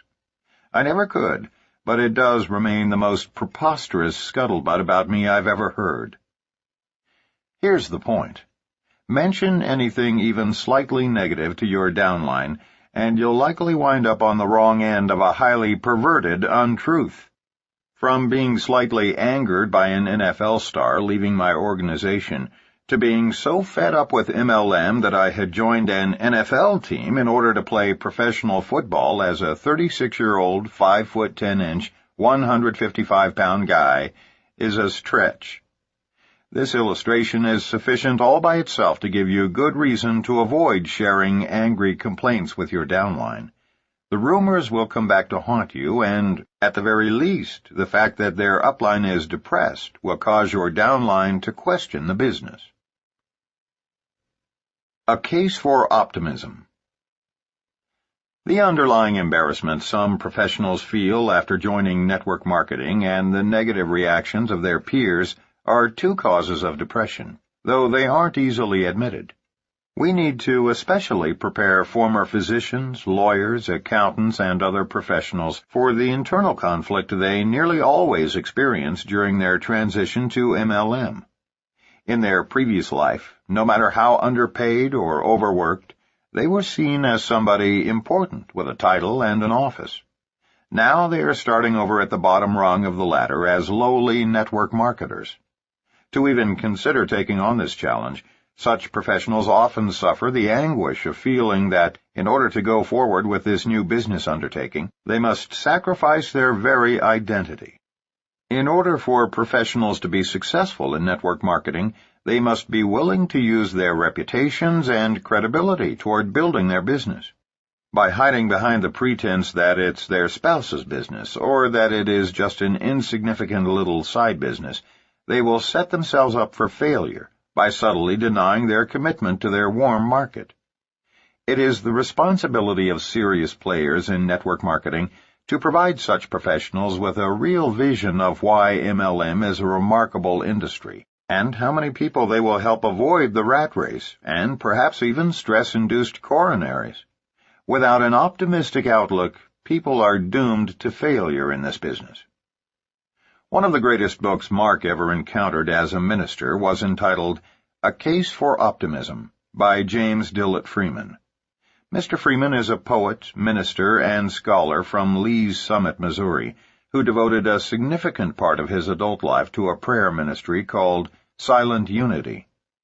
As a part of the worldwide unity movement, Silent Unity receives thousands of prayer requests each day by telephone and mail, and has a vigil of quiet prayers 24 hours a day for those who request them. Who better than a man devoted to prayer and meditation to write a book on optimism about our often pessimistic species? Read any chapter and you will feel just a little bit better about yourself, your life, and your world. We've come to realize that in network marketing we have literally the greatest case for optimism in the history of free enterprise. We want to share a few of the reasons for stating this and encourage you to mark this place in the book. When one of our reasons for optimism is particularly relevant to you, underline it, then come back to it when it's necessary to lift your spirits. First, we have the only entrepreneurial home business with literally no downside risk. You see, most businesses require significant capital before you can even hang up a sign. Not network marketing. So we are, first of all, extremely pleased with the fact that anyone can get involved with us for the nominal price of a few products and sales aids, and even that is optional. Thus, in the competitive world of home businesses and franchises, we have no equals.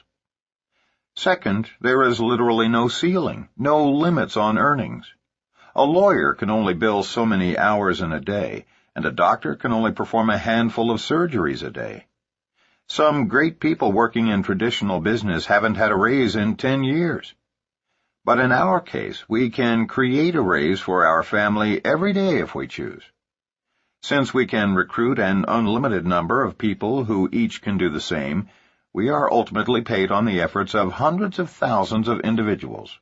We can't speak for you or any other, but we can tell you this. We absolutely love the fact that it's possible to earn $1 million a month.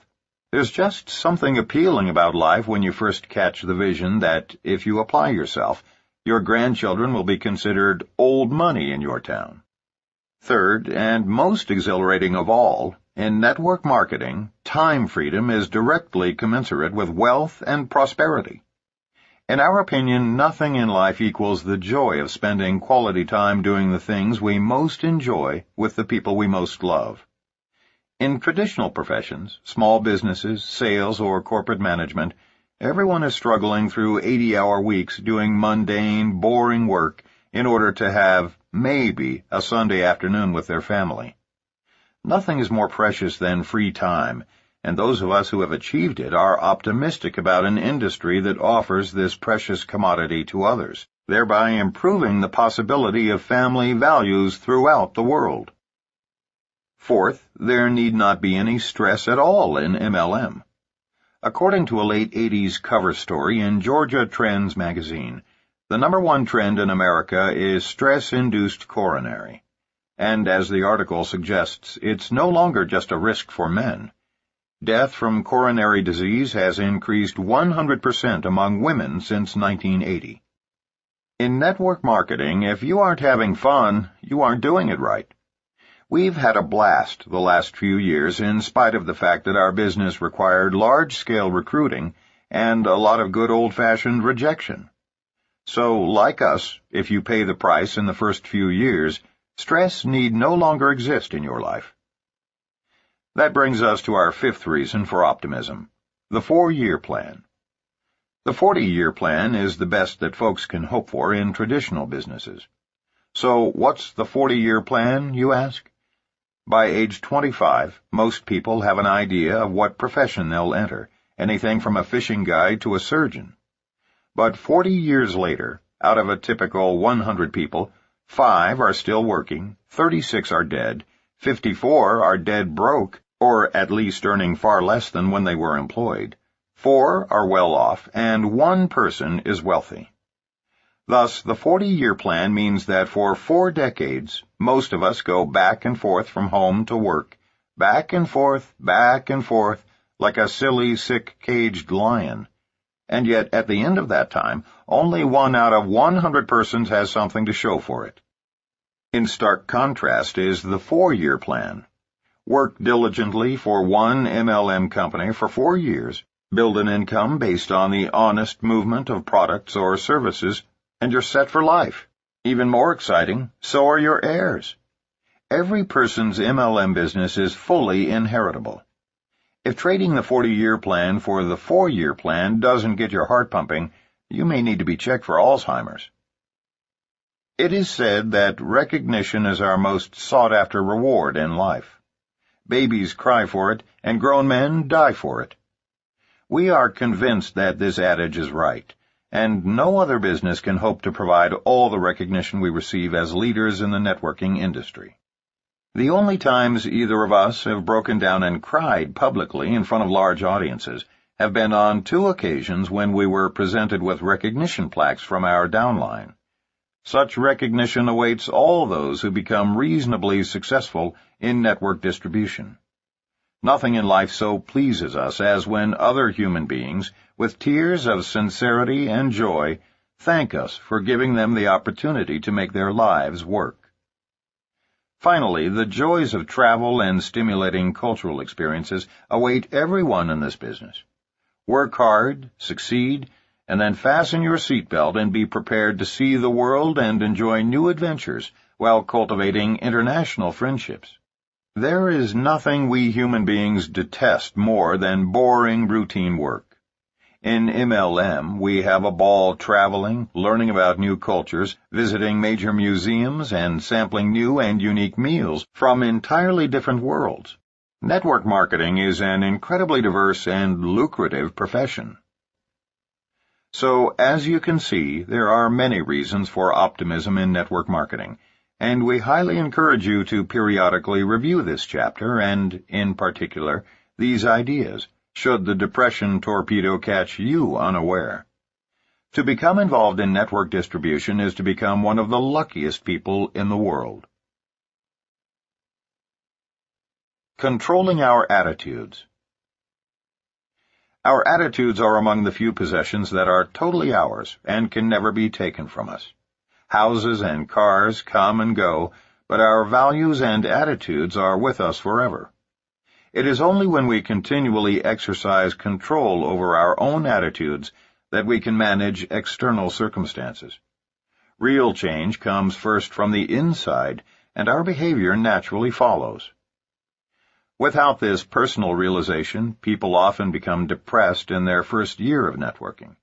There's a natural tendency to feel personally rejected when a relative or close friend decides not to participate in your business, or to take it as a personal insult when someone whom you've spent hours supporting and training decides to quit the business for no obvious reason.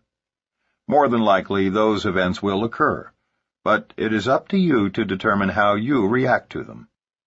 No one can successfully perform the tasks necessary to succeed when he is depressed, especially in a business in which success results more often from attitude than ability. Many people fail simply because of their attitudes. And as we pointed out earlier, it is virtually impossible to convince people to change careers if you don't show them your enthusiasm and joy. We can't expect others to join us in business if it is obvious to them that we are less than satisfied. Always remember, enthusiasm is contagious. In our own recruiting, we freely express excitement and effervescence as key tools in convincing others to join our business. Our prospects can tell how excited we are, while many of them know their lives are boring and routine. We make certain at some point in our presentation to say, "In our business, if you aren't having fun, you're doing it wrong." Now for the practical advice. No more news. Never before in our long history as civilized beings have we had so many means of completely controlling our attitudes until now. We are convinced that the old adage, originally aimed at computers, can also be applied to people. Garbage in, garbage out. Because of our backgrounds in theology, both of us have participated in extensive counseling. Often we found that depression was the result of the garbage people allowed into their brains. One man who showed up for marital counseling explained how he'd lost the fire in his relationship. In fact, his whole life was becoming increasingly more depressing. As is so often the case, as Mark recalls the incident, a brief evaluation of this man's daily activities told the tale. Philip was a 40-year-old computer analyst for a major technology firm who explained his day as nothing out of the ordinary. "I get up each morning and sit at the breakfast table reading the newspaper. Because I'm in a carpool, I either pick up my two friends or they me for the 45-minute commute." I stopped him with a leading question. "Once you're in the car, what do you talk about?" I wondered for an important reason. "Oh, you know, the usual small talk," he replied. "But we really only spend a few minutes talking.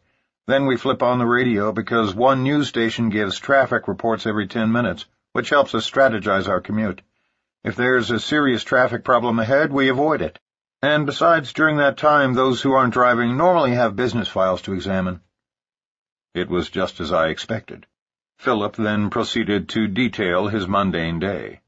He and his co-workers had permission to listen to the radio at work. "That breaks some of the monotony," Philip explained. When he got home from work, he first read the paper while sipping a glass of wine. He had dinner with his two kids and wife, during which they all discussed their days. He spent less than 2 hours with any paperwork he brought home. Then he and his wife curled up in bed in time to see an A&E program entitled Law and Order, followed by the 10 o'clock news. He again emphasized that he led a reasonably good life, but nothing extraordinary. At the end of 45 minutes of reflective listening, I recommended that Philip go 6 months without reading one newspaper, watching one television show about crime or newscasts of any kind, and no radio news at all. 6 months without news. Following 2 more counseling sessions in which routine marriage counseling techniques were employed, Philip and Nancy never returned. We bumped into them 2 years later at a conference, and they both beamed. Their marriage had taken a positive turn, and Philip thanked me profusely. He made a point of mentioning that he really didn't know for certain what changed, but something had surely improved his life. "By the way," he said as he turned to walk away, "except for the weekend edition of USA Today, I don't mess with the news anymore. Not that that has helped a great deal." Wrong, Phil. The entire marriage turnaround could probably be traced right back to the elimination of those meaningless newscasts. If you are troubled by depression, read this next sentence 3 times. No more news. If Martians land anywhere in the world, you'll hear about it within 15 minutes from someone in your circle of friends. If a princess dies, you'll hear about it even if you're on a boat in the Caribbean. We did. Of all the absurdities in modern life, nothing creates as much depression and misery as news. We are bombarded each day of our lives with radio, television, computer, and print news. To truly understand the effect it has on us, consider the philosophy of the news media. Remember that they are in business to make money, and that to be profitable, they must be interesting. And consider the often quoted philosophy in the news industry. Good news is no news. They know that the American public lusts for the extraordinary. A murder is more fascinating than a man who donates $150,000 to charity. Donald Trump divorces Marla Maples, so naturally the tabloids cover every angle of the story. But last year, Trump gave $2 million to programs for New York's homeless, but we would have never known had a mutual friend not told us. We subscribed to The New Yorker because of the great stories, but no mention was made of Trump's altruism. Why? Because the public isn't interested in and will not buy good news.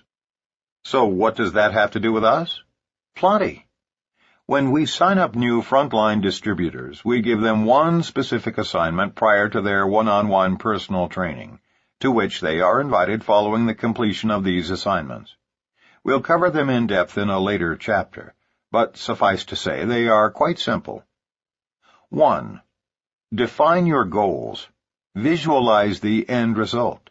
See yourself there, then commit your goals to writing. 2. Make a list of 2,000 warm market leads, people with whom you want to share the opportunity. Then prioritize your prime 25 family members and friends. 3.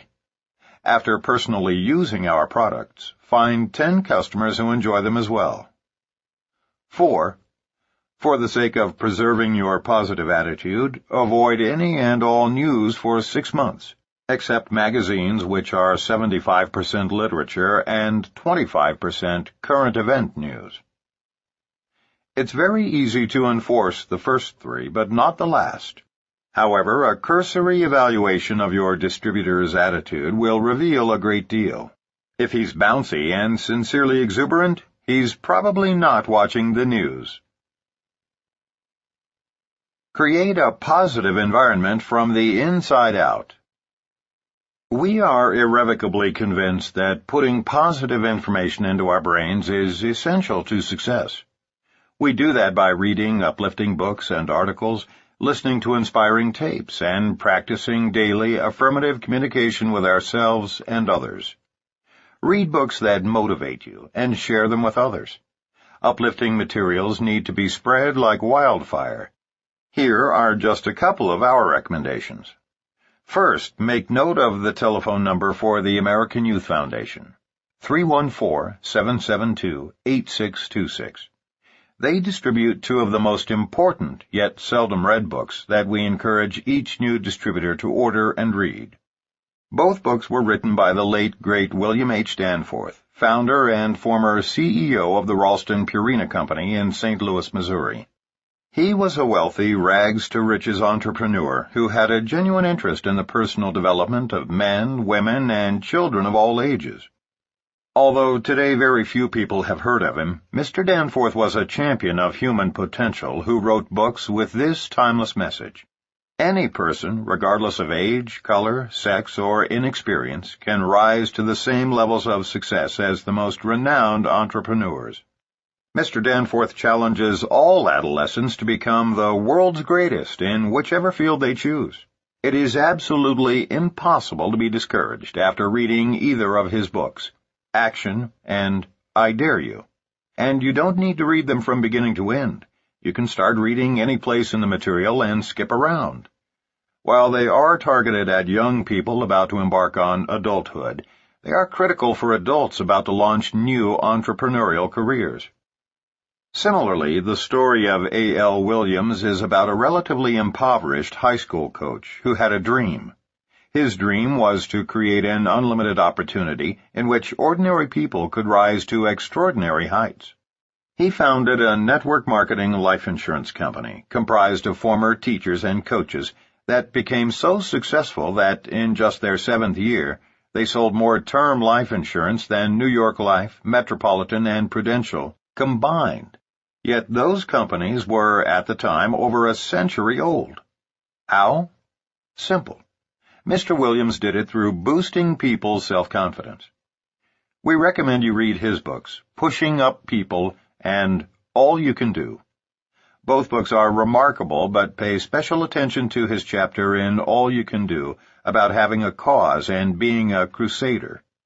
During many days when we were convinced that the difficulties of network marketing would defeat us, the words of A.L. Williams touched us and wiped out our depression. There are hundreds of inspirational and motivational audio tapes available today.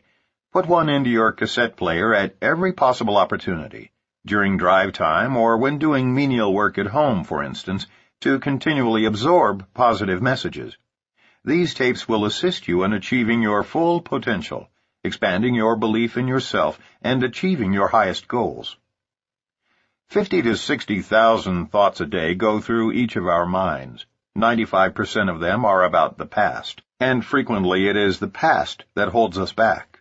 Dwelling on negative events from the past that cannot be changed will only limit our possibilities.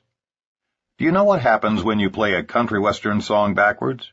You get your dog back, your pickup back, your girlfriend back, and you're right back where you started. In order to move forward, we must spend more time, 1, recalling positive emotional experiences from the past, or 2, focusing on the future.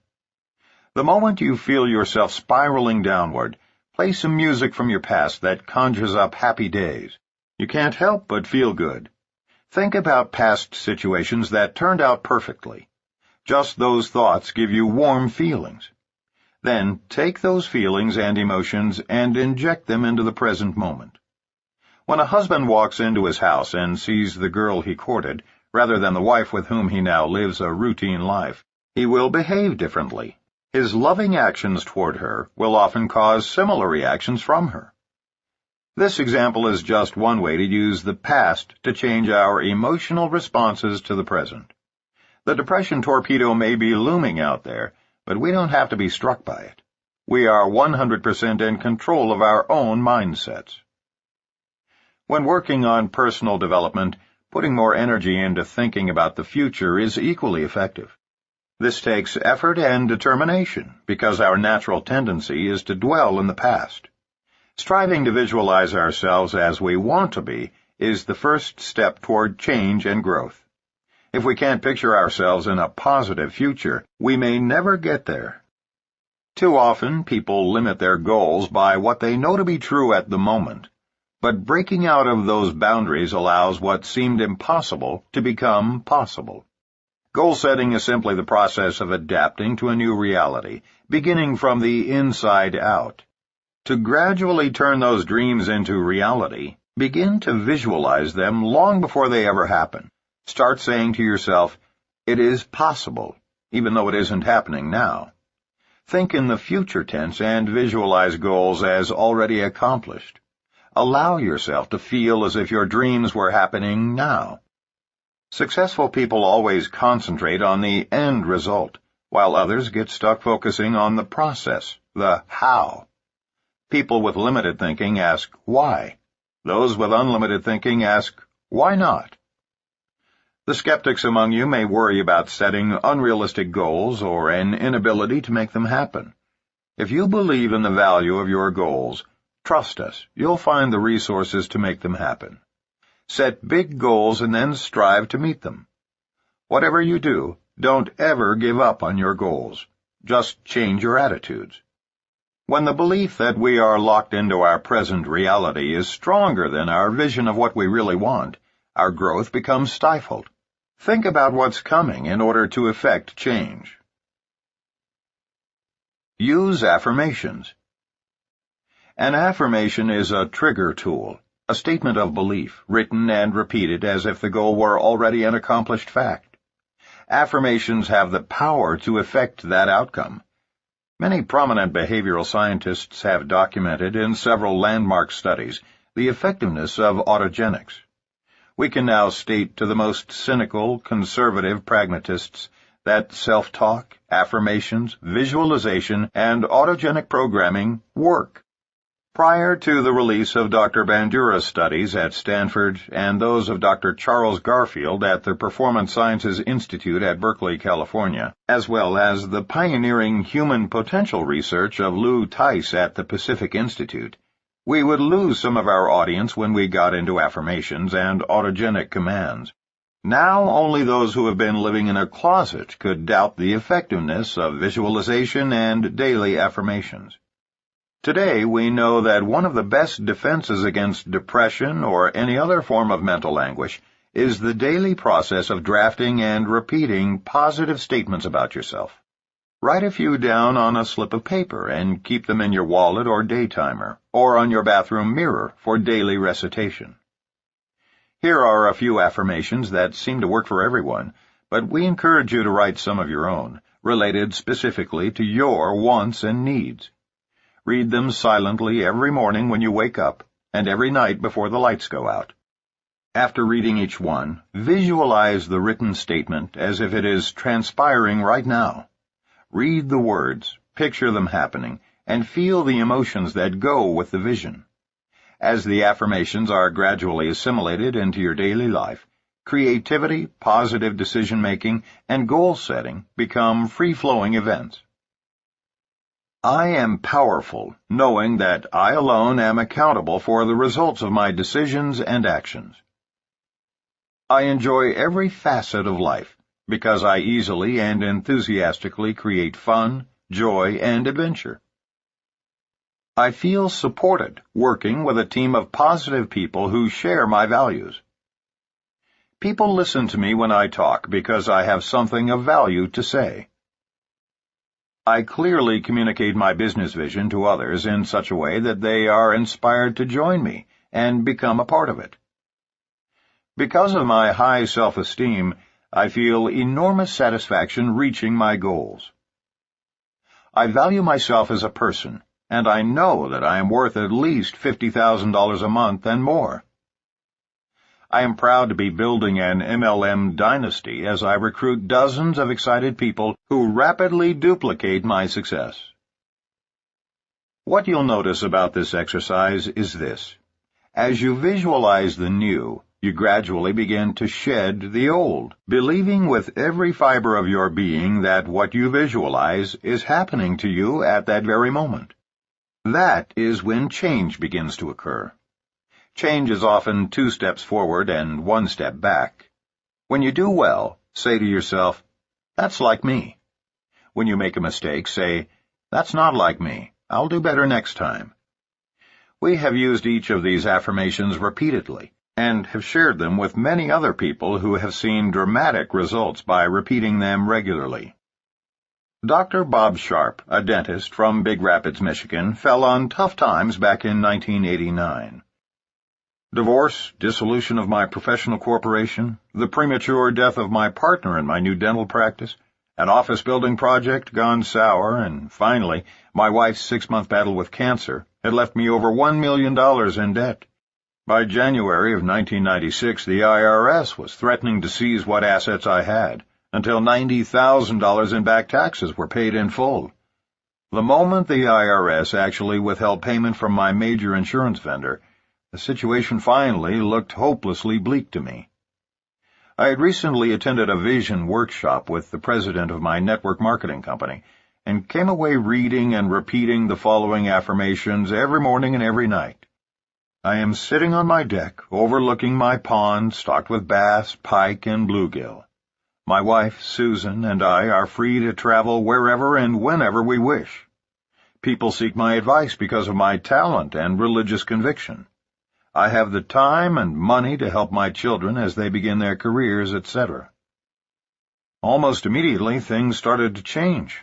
My builder loaned me $200,000 to pay all my past due debts, including the one to the IRS. My dental practice began to prosper. My network marketing business, which had been stagnant, began to grow. I regained my personal confidence and self-esteem. Within 5 months, all short-term debt was current, and all long-term debt was being paid on schedule. Most exciting of all, in October, Susan and I bought and moved into our dream home. It is a 51-acre farm, complete with a fishing pond and a swimming pool, a lighted tennis court, a barn for our horses, a 10-acre hayfield, driving range, and a guest house that we rent out. We have deer, geese, ducks, turkeys, and thousands of birds as our guests. My relationship with my company and the industry is much more than just making some extra money part-time. It is about personal development and the freedom to lead a life of choice. It is about being content with what you do every day and helping other people lead the lives of their dreams. More and more scientists, including respected quantum physicists, have come to the realization that we cannot produce magic results by thinking away the laws of physics. However, we can dramatically impact our subconscious, which directly influences our daily productivity. Perhaps you'll recall that in 1969, the Federal Communications Commission became very concerned that consumers could be unconsciously manipulated by subliminal advertising. It was eventually made illegal because it is so very effective. That same kind of manipulation can also be utilized for positive productivity. Try using affirmations for a month, and you'll use them for the rest of your life. When you use affirmations, you will be defending yourself against the depression torpedo, and no bad news or disappointments will be able to penetrate your shield. Create a positive environment from the outside in. Our final piece of advice to avoid depression, and this need not be a tough one, is that new distributors should avoid dream stealers and negative people at least through their first year in network marketing. Often the negative people are family members or even close friends. Because success in MLM results more often from attitude than ability, it is important that we spend time associating with people who support us in our desire for success. Set clear rules for those who are constantly talking negatively about our business or criticizing our dreams. Sit down with those negative people one at a time and have a serious, authentic discussion. Let them know that regardless of their opinion of this industry, you need and expect positive, uplifting comments or no comments at all. Tell them the truth. If they persist in involving you in counterproductive, negative discussions, you've got a decision to make. Either you deserve a life of financial security and time freedom with your family, or you deserve to live a mediocre life amidst negative people. It's up to you. But in most cases, if you ask people nicely to support you, they will do so if they truly love you. Dr. Robert Neff of Dallas, Texas, had received a lot of negativity from those for whom he held tremendous respect in the first year of building his networking business. Their greatest argument was that the industry was fundamentally flawed, taking advantage of others for your own personal gain. He knew that this wasn't his experience, but their words stayed in his head and held him back from building his business. Why? Because these words depressed him. Although he had been raised as an atheist, Dr. Neff was growing in his understanding of spiritual values, as he was coming to grips with his place in the industry and his emerging religious faith. He had an astounding realization one morning. Network marketing was modeled after Christianity. He frantically wrote down the parallels that he saw, and as he did so, the doubts he was harboring about this industry left him. He knew at that moment that network marketing was an inherently good industry that revolved around helping others help themselves. It was the act of writing this down that was so beneficial to Dr. Neff. We love his analysis, and couldn't have expressed these parallels more eloquently, even though we were both trained as professional theologians. Reading these similarities between network marketing and Christianity, it's easy to understand how they helped to alleviate Dr. Neff's depression. Here's what he wrote. 1. It is very unlikely you'll learn about it unless someone else invites you to see it. 2. You are shown something that initially sounds too good to be true. 3. You are given support for its validity, but mostly through personal stories, and hence your belief is based mostly on faith. 4. You are told that you must first believe before you can experience the incredible benefits. 5. You can measure your belief by the amount of good that goes on around you. 6. You are given a manual to guide you. 7. While you may not understand it at first, you are asked to be teachable and follow those who have already experienced what still lies ahead for you. 8. Along the way you will encounter difficulties and you will need to ask for assistance. 9. When up, you're asked to help others beneath you, and when down, you're able to get help from above. 10. That assistance will be given in a form that will make you stronger and more self-sufficient. 11. You will not be perfect along the way, but as long as you believe, you will reach your destination. 12. You are asked to delay gratification by putting your own needs aside for the time being so you can help others first. 13. Providing this help will require dedication, persistence, and hard work. 14. Do not fear people, but instead offer a hand to them even though many will say they do not need your help. 15. By surrounding yourself with other good people who also carry the same beliefs and commitments, you are protected from negatives that can hurt you. 16. You are invited to come together on a regular basis to renew your vision. 17. As a result, you will learn more about yourself, about others, and about life. 18. In the end, you will have directly or indirectly helped thousands of people to live better lives and move on to a better place. Network marketing is the great equalizer because it is built on attitude. Charles Swindoll, a minister and best-selling author, wrote, "The longer I live, the more I realize the impact of attitude on life. Attitude to me is more important than facts. It is more important than the past, than education, than money, than circumstances, than failures, than successes, than what other people think or say or do. It is more important than appearance, giftedness, or skill. The remarkable thing is that we have a choice every day regarding the attitude we will embrace for that day. We cannot change our past. We cannot change the fact that people will act in a certain way.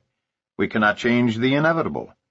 The only thing we can do is play on the string we have, and that is our attitude. I'm convinced that life is 10% what happens to me and 90% how I react to it. And so it is with you. We are in charge of our attitudes."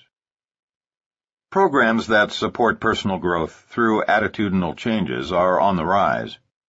The EDGE curriculum, Increasing Human Effectiveness, and the Pacific Institute's Investment in Excellence are two such programs. Many of the concepts in this section can be indirectly credited to Lou Tice, who led us to Dr. Albert Bandura, 45 years a psychologist and arguably the most quoted expert in cognitive strategies for self-mastery and peak performance. It was from Dr. Bandura that we learned the most important new developments in self-efficacy and human potential, which today form the basis of our own personal development curriculum. Just believe and keep going. It seems obvious, but we'll say it anyway. The secret of survival is simply to not give up. The way to avoid despondency is to keep the faith. Of course, they're both true. Life's challenges are essential to our growth. Without them, we would fall into a comfort zone, bringing our creativity to a screeching halt. Darrell Moore of Baton Rouge, Louisiana, found this to be the case back in December of 1994, when he and his wife Mabel faced what he described as the darkest month in their network marketing business. In August, we filed our letter of intent, LOI, putting the company on notice that we were planning to pursue an executive status. In September and October, we met our qualification goals, but in November we had to take a grace month. We already had one frontline distributor who had completed his executive qualification the previous September, so we saw December as our do-or-die month in the business. If we didn't make it, we would not only have to start all over again, but we would lose our only executive who would roll past us. We were both worn down to a nub. All we had ever heard was that December was the worst month of the year because you could not get people to do anything but think about the coming holidays. Mabel spoke to me in a tone of voice that implied we had reached the end of the line. I felt like a doctor in an emergency room who had finally emerged from tending a loved one and said, "We've done all we can do." There was my wife, looking forlornly at me, asking, "So what else can we do now?" The only answer I could come up with was to keep doing what we had been doing and not give up. I believed that hard work, coupled with faith in what we were doing, would carry us through this moment of crisis. The very next week, on December 10th, we gained a new frontline distributor, Bryant Miller, of all things by losing a coin toss in Jackson, Mississippi. Sharing a co-op advertisement with one of our frontline distributors, June Lyle, we flipped a coin to see who would get the first sign-up. June won and sponsored a businessman with a resume a mile long. We got the next prospect, Bryant, though more than a week passed before he signed up under Mabel and me. He was extremely well connected, highly motivated, and submitted his LOI that following week. That helped us reach our executive qualification volume for December and saved our business. Today, both Bryant Miller and we are still in the business, although the businessman who signed under June is not, moving steadily toward our goals. Faith is the only thing that got us through those trials and kept us going when there appeared to be no end in sight. We had faith in our company, faith in our products, and faith in ourselves. Most of all, we had faith that if we were doing our part and operating from the heart, God would show us the way. He did, and brought them out of depression into the Promised Land. John Cheney from Annandale, Virginia, had an extremely short stint in corporate America that ended at age 23. After 2 years of college, 2 years in the Army, and 2 more years as a computer geek, I discovered I'd never make a fortune working for somebody else. In the last JOB, Journey of the Broke, I'll ever have, I was running the computers for a car dealership, putting in 70 to 80-hour weeks for $2,000 a month. I'm no genius, but it didn't take me long to figure out I was worth a lot more than $6 an hour. John wanted his own franchise, but had no capital. He called every ad in several papers, and after looking at many networking companies, found the right company for him. What was the biggest appeal? The successful people who were making millions in the business were mentors I wanted to emulate, and they were willing to teach me everything they knew. Here was a group of people with integrity and a company with products that were going to grab significant market share. But the problem was that during that first year, I was terrified to talk to anyone about the business. I was shy, lacking confidence in myself, hoping but not knowing if this business would work, and feeling extremely inadequate about being so young, inexperienced, and without money. But my sponsor, Barbara Groff-Feldman, believed in me, called me every morning to encourage me to get on the phone and start sharing with others the incredible information I had. Somehow I managed to contact about 100 people in my first few months. Most laughed at me. I actually only sponsored one of those 100, and she quit a week later. After 6 months, I had only made about $1,500 total. But an interesting evolution had taken place right in front of me. I had observed Barbara's sponsor go from $4,000 a month when I met her to over $20,000 a month in that same 6-month time span. She was a 26-year-old single mother, Lisa Fairbanks, with a journalism degree and a great attitude, who in 22 months went from startup to over $60,000 a month. That made her a legend in our company, and I was fortunate enough to witness everything she did firsthand to make that money. You know what I learned? She didn't do anything I couldn't do. She just worked really hard and had complete confidence in the company, the products, and her ability to make millions. So even though I was very ineffective and had almost zero income, my belief level began to explode. That's when my business changed forever, when I believed I could duplicate the success of my mentors. In the next year, my income went from a little over $1,100 per month to almost $10,000 a month. And today, nobody believes the story of how I began, shy and broke and ready to quit. But it doesn't matter. Just remember 3 magic words. Keep watching winners. Today, we've helped so many people quit their jobs and go through the same tremendous personal growth. It would have been so easy to quit network marketing, walk away, and say, "Those deals don't work." But I have an attitude in my head that I love. When everybody else gives up, that's when I really go to work. And I had great role models to help me maintain my positive focus. Looking back, the sacrifices I made in the beginning were tiny compared to the return on my investment. Besides, how else can someone start a business that's profitable in a year or two with little or no debt, and then consistently make a 6-figure income working from home? At age 20, I spent about $1,000 getting a real estate license that I never used.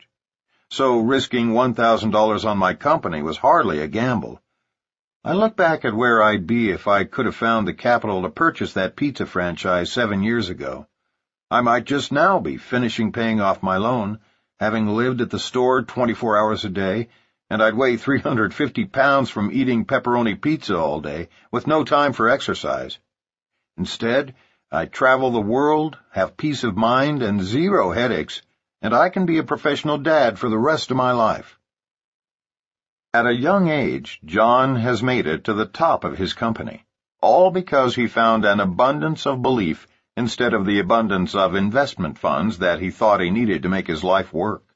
Negative beliefs about ourselves are the only barriers to our success. There's an important lesson to be learned from John. Instead of yielding to depression, simply observe other successful people and recognize that if they can do it, so can you. Keep watching winners and believe in yourself. Whatever you do, just don't quit. John and Patricia Dwyer from New York City began their networking business in August of 1991. Having just signed up, they came home and turned on the television to watch 2020. Barbara Walters was interviewing an attorney general by the name of Frank Kelly, who vowed to put the very company in which they had just sponsored out of business, claiming it was an illegal pyramid. Absurd as it may sound, what kept them going was the fact that many friends called to make sure they knew about the program airing. What they experienced was similar to the classic joke about the assassination of Abraham Lincoln. But other than that, how was the play, Mrs. Lincoln? Fortunately, what stuck with many of their friends was not the attack on the Dwyers' company, but rather Barbara's closing comments. "But I hear the products are good." Patricia continues the story. "With all the publicity, this was not the most enjoyable time to build a business. We could have said, 'Yes, they are right. This is too hard. Nobody wants to join our business.' And believe me, they didn't join. As far as they were concerned, it was a pyramid. We felt we might as well quit. No one would blame us. But that would have been a terrible mistake. We would have missed all the great friends that we've enjoyed meeting over the 6 years of building our international business. One of our turning points was attending the network marketing certification course offered by the University of Illinois at Chicago. It is the first ever of its kind, taught by the Yarnells and Dr. Charles King. We met marketers from so many different MLM companies, making friends with them, and coming away knowing with certainty that this industry was going to be the business of the future. Today, Patricia and John have an international business with over 8,000 distributors worldwide. Network marketing has enabled them to get out of their former restaurant business and enjoy the rewards of working together. It has given them unlimited free time as well as financial freedom. They travel the world and support their associates along the way. They are especially grateful that, like so many others who bailed out at that time, they didn't listen to the media expose attacking their company. Rather, they used their own good judgment and, in spite of very rough beginnings, just refused to give up. Remember, depression can't win if you are constantly learning, bettering yourself, and associating with other positive people. Steve and Cynthia Rose of Colorado Springs, Colorado, had a similar experience. They first heard about this industry in 1987 when they were living in Austin, Texas. They were invited to meet Mark Yarnell, who they heard was very successful with an upstart MLM company. Because of busy schedules, they passed on the opportunity. After a series of failed businesses, 4 years later, in 1991, a young attorney and his wife from Albuquerque, New Mexico, again offered them the same opportunity. Hearing that Yarnell was still involved in the industry, and with their backs against the wall, they took a second look. Selling a sofa to gather the cash to buy their starter kit, they took off like a whirlwind, only to be thwarted by the same media attacks and regulatory scrutiny with which the Dwyers had to contend. Describing the catastrophe, Steve and Cynthia remembered, "We saw our downline of chiropractors, bankers, and business people flee like rats from a sinking ship. While we remained at the helm, our belief in the company and its products grew stronger as we watched the company open international markets, build a 10-story headquarters and warehouse, and introduce a new division through all of the turmoil. All this in the first year of our network marketing experience. After the unfair coverage by the national media, we could not speak the name of our company for several months without defending our company's position and ourselves. What we learned from our experience was invaluable. To be successful in MLM requires a willingness to make internal changes, because this is truly a business of transformations, inside and out.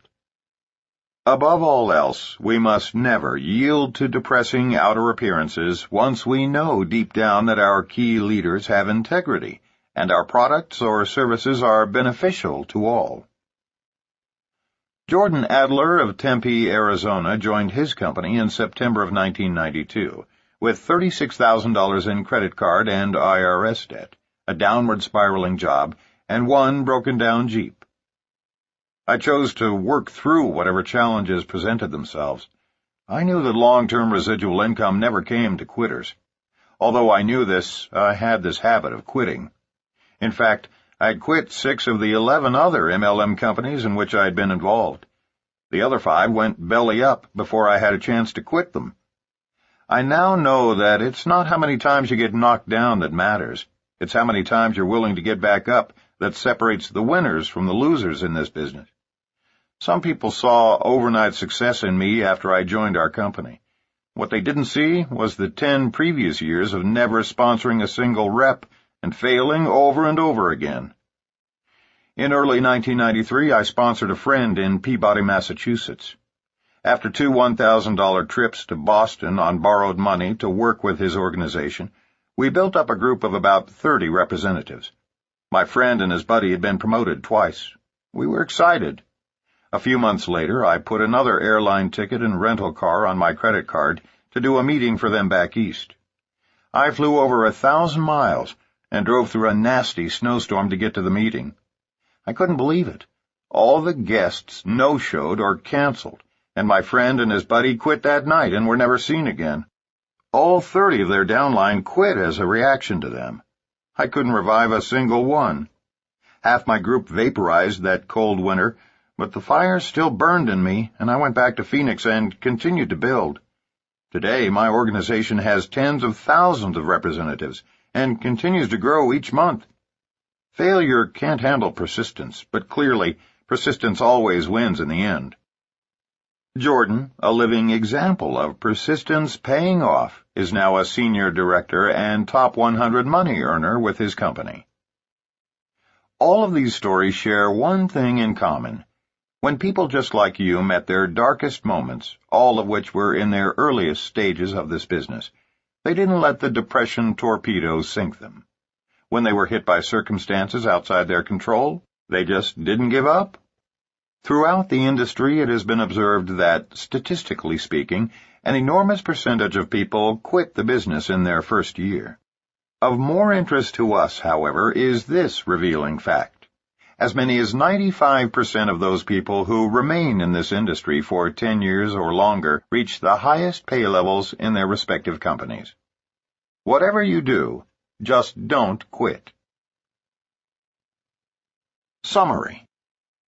Network marketing requires an upbeat, enthusiastic person who will, in turn, attract others seeking their own well-being.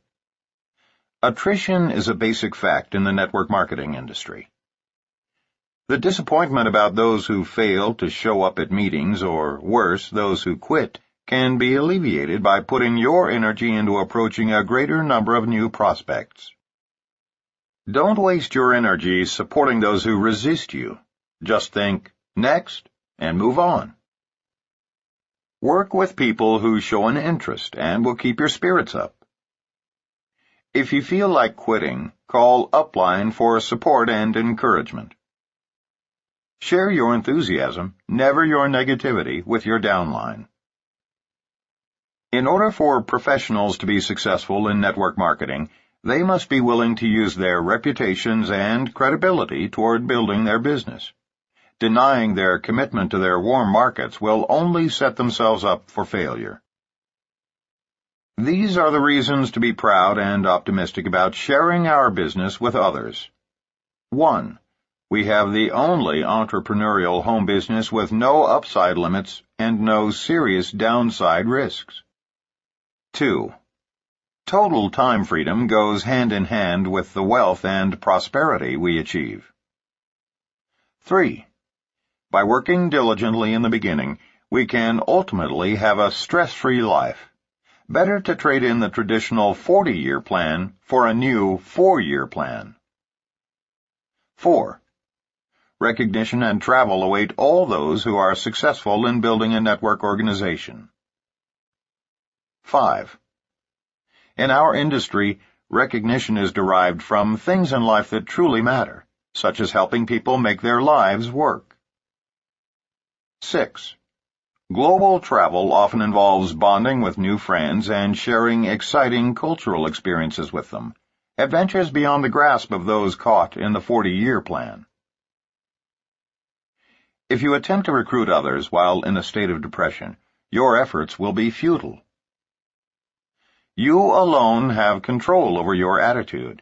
If you exercise that control, adjusting your attitude from the inside, then your outward behavior will naturally follow. To change your attitude and eliminate depression, we encourage you to 1. Avoid watching or reading the news. 2. Read uplifting books. 3. Listen to inspiring tapes. 4. Only speak and think to yourself in a positive, uplifting manner. 5. Recall positive emotional experiences from the past. 6. Focus on the future, not on past disappointments that limit your possibilities. 7. Set goals and use affirmations to reach those goals on a regular basis. Striving to visualize ourselves as we want to be is the first step toward change and growth. 8. Avoid negative people, or at least negotiate with them to avoid acting negatively around you. Don't ever give up on your goals. An affirmation is a trigger tool, a positive statement of belief, written and repeated as if the goal were already an accomplished fact. As you visualize the new, believing ardently that what you visualize is happening to you at that very moment, you gradually begin to shed the old. It is then that change begins to occur. As many as 95% of those who remain in this industry for 10 years or longer, working steadily at building their groups, reach the highest pay level in their respective companies. So just don't quit. Chapter 4. Blocking the False Expectation Tank. Win through integrity rather than exaggeration. Ours is an industry that has acquired a reputation for producing millionaires. As a result, people feel they've somehow failed if they aren't earning $100,000 a month during their first year. Even worse than this false expectation of premature wealth is the notion promulgated by a number of misguided distributors that success in MLM requires no significant effort and no major time investment.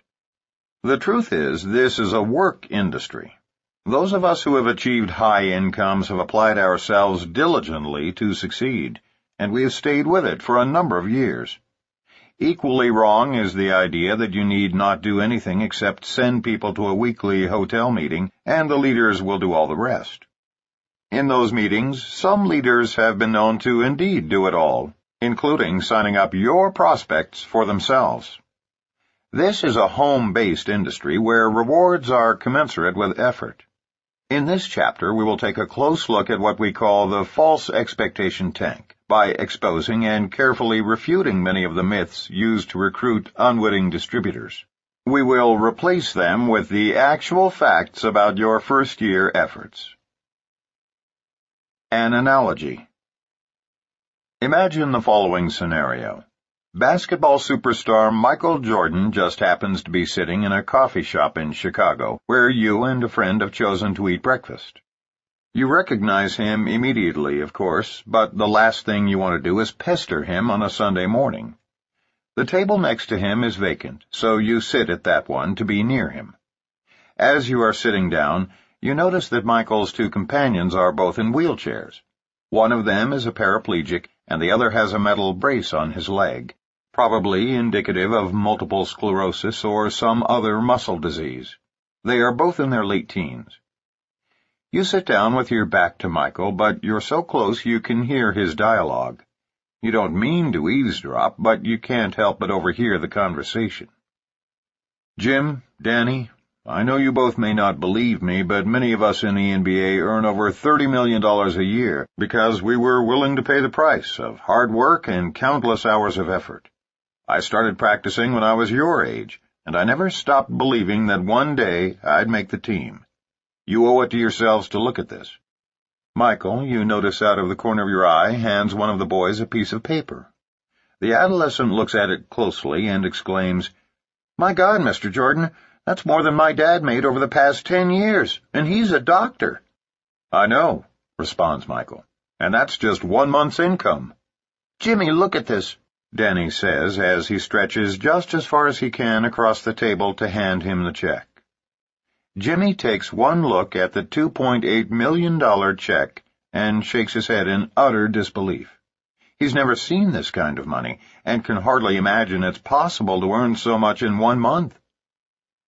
As they both continue to stare at the check, Michael then interjects, "And you know what, guys? You can do it too. Why get involved with some menial job when you can get into something with unlimited potential like playing for a pro basketball team?" You shake your head and glance back quickly to make sure your eyes have not played tricks on you. Nope, they're both in wheelchairs. He continues, "I'm not saying you won't have it tough. We all did. I was actually cut from my high school team, so I understand the pain of failure. But I didn't give up. I practiced and practiced until I could shoot from anywhere on the court and even rip the nets half the time." "I've seen you do some remarkable things, Mr. Jordan." "Yes, Danny, and you can too. I'm not discounting for a minute the difficulties and challenges you'll both face, but I want you to know that you can do anything that you set your mind to do. You really do have unlimited potential, and don't let the fact that you're both confined to wheelchairs keep you from trying. Make me proud. Work hard, give it everything, and one day you too can live the life you want to live, and I know you'll deserve whatever you earn." Of course, such a scenario could never occur because Michael Jordan knows good and well that those wheelchair-bound adolescents cannot reach the NBA. Impairments of some kind keep millions of people from having the opportunity to rise to the top of virtually every field of endeavor. Physical, educational, intellectual, and experiential handicaps keep most people at the bottom of the traditional corporate pyramids, such as IBM or Coca-Cola. These are the real pyramids in our society, where workers at the bottom are the lowest paid and the first to be let go in times of crisis. While some few move up through the system, no one has a prayer of earning what the man at the top earns, much less of replacing or surpassing him. Yet it is conceivable for virtually anyone to reach the top in MLM, because there is no challenge that can't be overcome. And every word spoken by Michael Jordan in this hypothetical scene could genuinely be addressed to these two physically handicapped young men regarding the network distribution industry. In MLM, even those who are timid, uneducated, or have no track record of success are often encouraged to believe that they can earn $1 million a year, just like so many leaders in this industry. In network marketing, everyone is given the benefit of the doubt and has the possibility of transcending the highest earner in the company. There is nothing to hold you back but the limits imposed by your own mindset.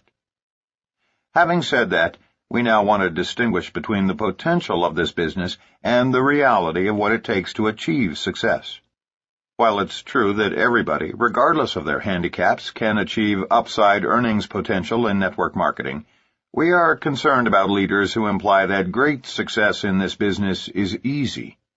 Sometimes, after years of hard effort, all resulting in failure, some people who truly are not cut out for this business continue to be misled that they can still reach the top.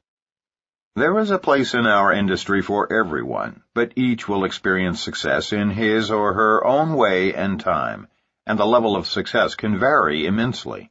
And success need not only be measured in dollars. Some will develop solid, lifelong friendships, and that alone makes it worthwhile.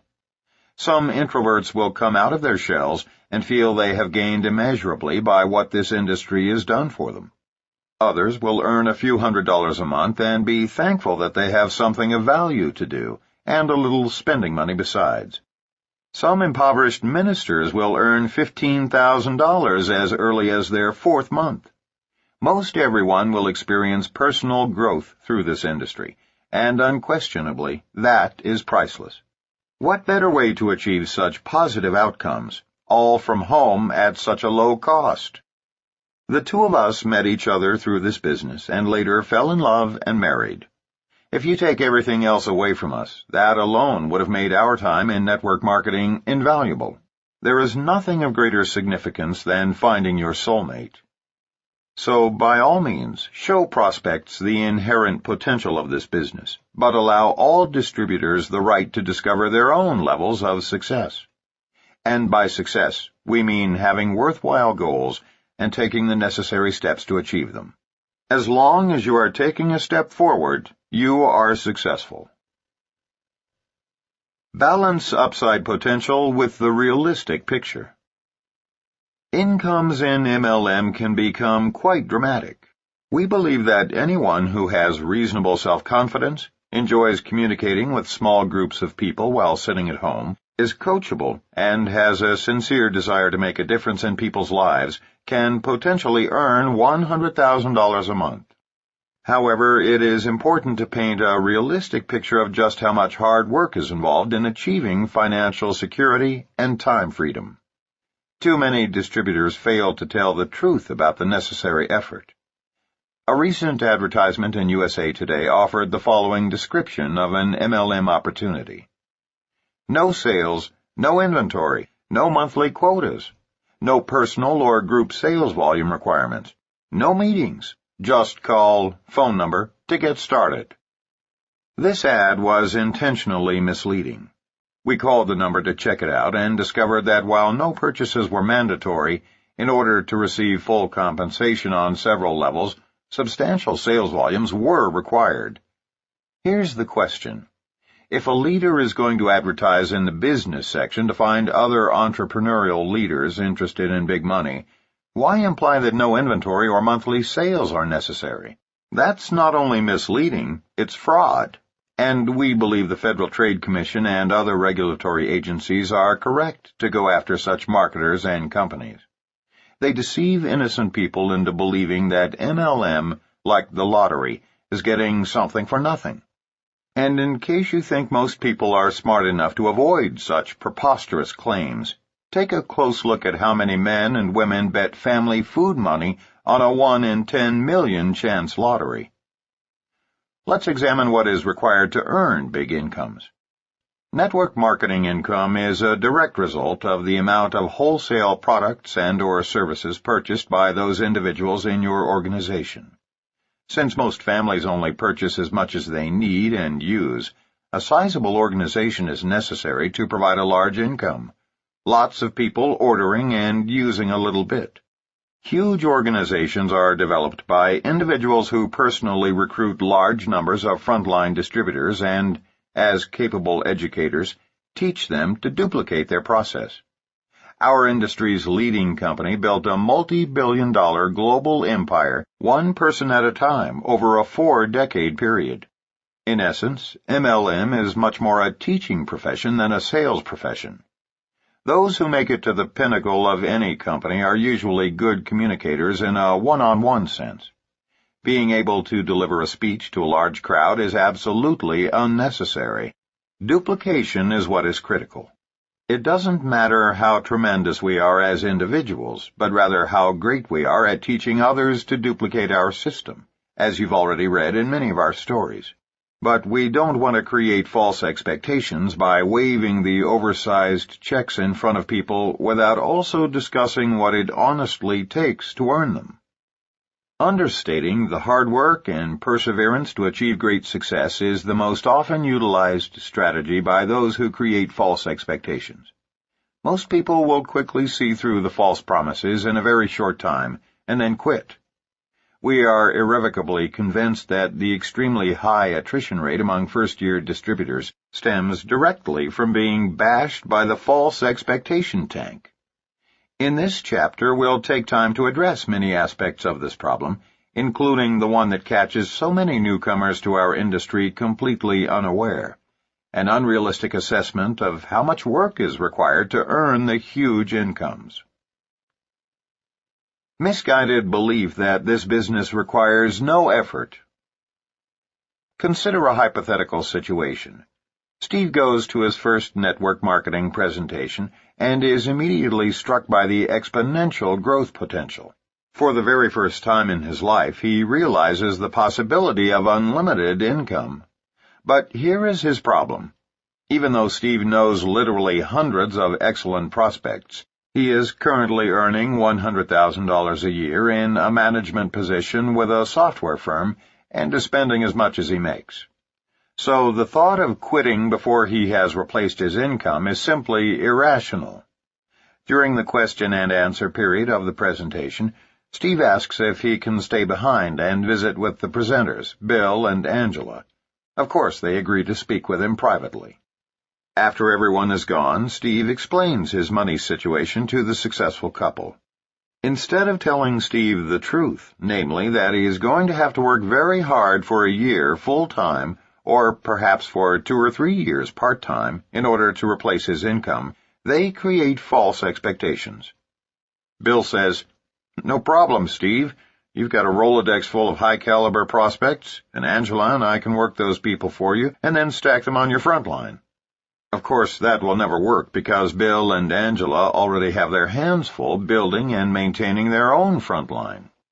They might try, but experience has taught us that no one can do this business for anyone else. And we all know that friends respond best to hearing about a business opportunity from friends first. Then a successful sponsor or upline can reinforce what the curious prospect has learned from his friend. The power of networking is at its highest peak when it is friend telling friend. But Steve cannot possibly know all of that at this stage, having just been introduced to the industry. So, to him, it sounds good. Based on what Bill has told him, he signs up, makes a list of his top 200 prospects, and turns it over to his sponsor. The false expectation tank hits Steve hard and fast. It doesn't take very long for him to realize that he is not going to get something for nothing in this business. Even if Bill makes good on his promise and signs up a few quality distributors on Steve's front line, Steve will still have to roll up his sleeves and work extremely hard, or the people beneath him could roll past his pay levels. But what ordinarily happens is that Bill can't convince Steve's friends to do something when Steve is not actually approaching them himself. Here's the point. Rarely, if ever, has a person in network marketing had the time and energy to recruit, build, and train more than one large frontline. We have not met anyone who has done so. Typically, after half a year of little or no activity, Steve quits. But he doesn't really go away. From that day forward, whenever network marketing is mentioned in his presence, Steve remarks, "Yeah, MLM is such a scam. I gave it my best shot for half a year and had a sponsor who was supposedly making big money, but I never saw a penny. There are thousands of Steves out there bad-mouthing our industry because of unrealistic claims that lead to overblown expectations. And unfortunately, there are numerous Bills and Angelas who have been taught to be sifters instead of relationship builders. Their underlying motivation is to simply blast through Steve's Rolodex, hoping to find one winner, instead of helping Steve build a business based on his close relationships with friends. So what should have been done? Well, Bill and Angela should have been honest about Steve's chances. Not only would Steve have respected them more, but he would have fully understood how much effort it would take to make the business work for him. Here's how it should have been handled. Bill sits down with Steve and looks him squarely in the eye. You know, Steve, I can appreciate your dilemma. I know you still need an income while you grow your business. But if your corporation was to decide to enhance their profit structure by downsizing and you were targeted, they wouldn't even consider keeping you on salary until you found a replacement income. You'd be gone overnight with some severance package designed to placate you but not meet long-term needs. The truth is, in our business, it's only those of us who treat it like a profession who get to the big money. Give it all of your energy and you'll naturally get there sooner. Undertake it part-time and stay with it steadily and you'll get there eventually. But there is no way for you to earn big money by exerting only minimal effort. That is, by simply turning all your prospects over to your sponsor. Steve listens but still doesn't fully understand.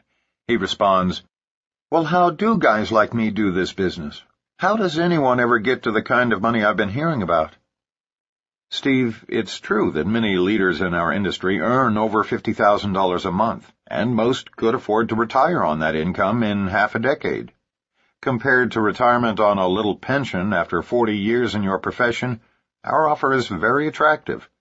But I'd be doing you a disservice if I didn't tell you the truth. And the truth is, to hit those numbers, you would have to tighten your belt and do this business full-time. The other option is to work very aggressively part-time until you've replaced your income, and then go full-time. If you decide to do it either way, great. Angela and I will work with you side by side until you reach your goals. Otherwise, let's just sign you up so your family can use our products and services at wholesale prices, and I'll touch base with you again in 6 months to see if your circumstances have changed." Can you guess what Steve will do? He's going to go home and give this business serious consideration. He has no illusions about how hard he's going to have to work, and, frankly, he respects Bill immensely for his honesty. Bill shot him straight, thereby preventing Steve from being a target of the false expectation tank altogether. He's going to carefully think it through.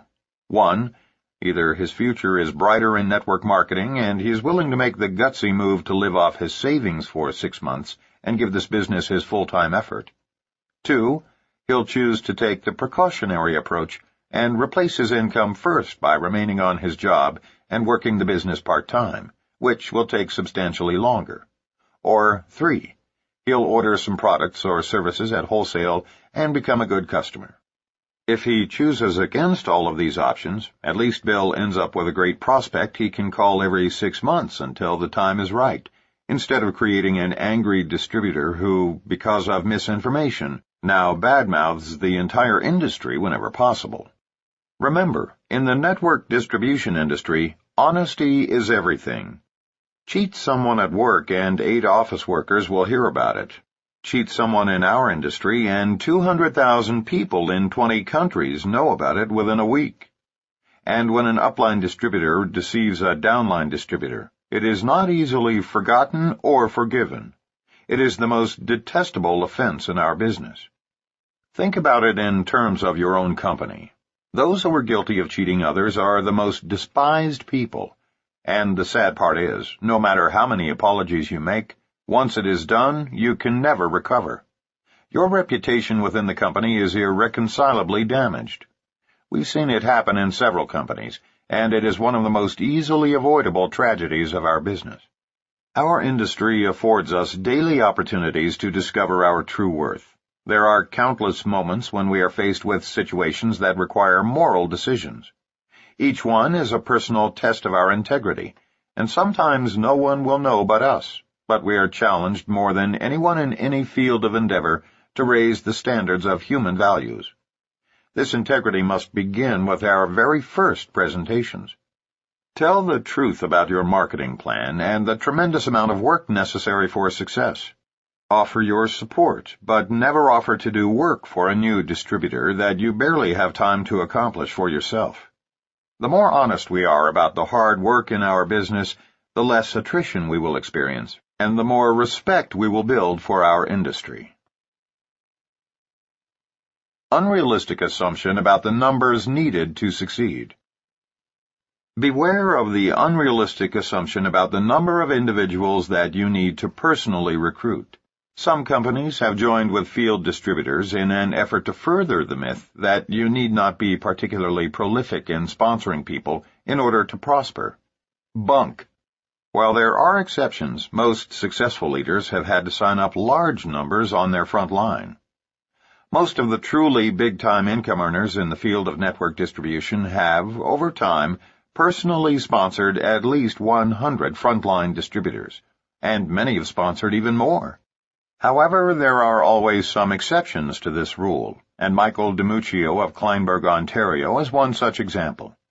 After struggling for 13 months in one MLM company, Michael found another that had remarkable products with which he could readily identify.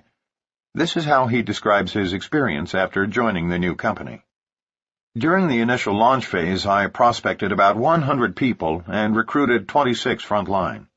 By placing so much emphasis on the relationship between myself and those 26 recruits, 5 became long-term business partners. Not everyone who signed was as committed as I was, or, obviously, they would still be with me. Yet their contribution in the beginning added synergy, excitement, and volume that helped produce my personal success story. $126,000 group volume in the opening month that generated about $15,000 in personal income. This success added fuel to the fire, and the momentum continued over the next 3 months. I didn't recruit for almost a year after this. Instead, I put into place an infrastructure for communications and recruiting, and developed a model that could be duplicated for presenting and training.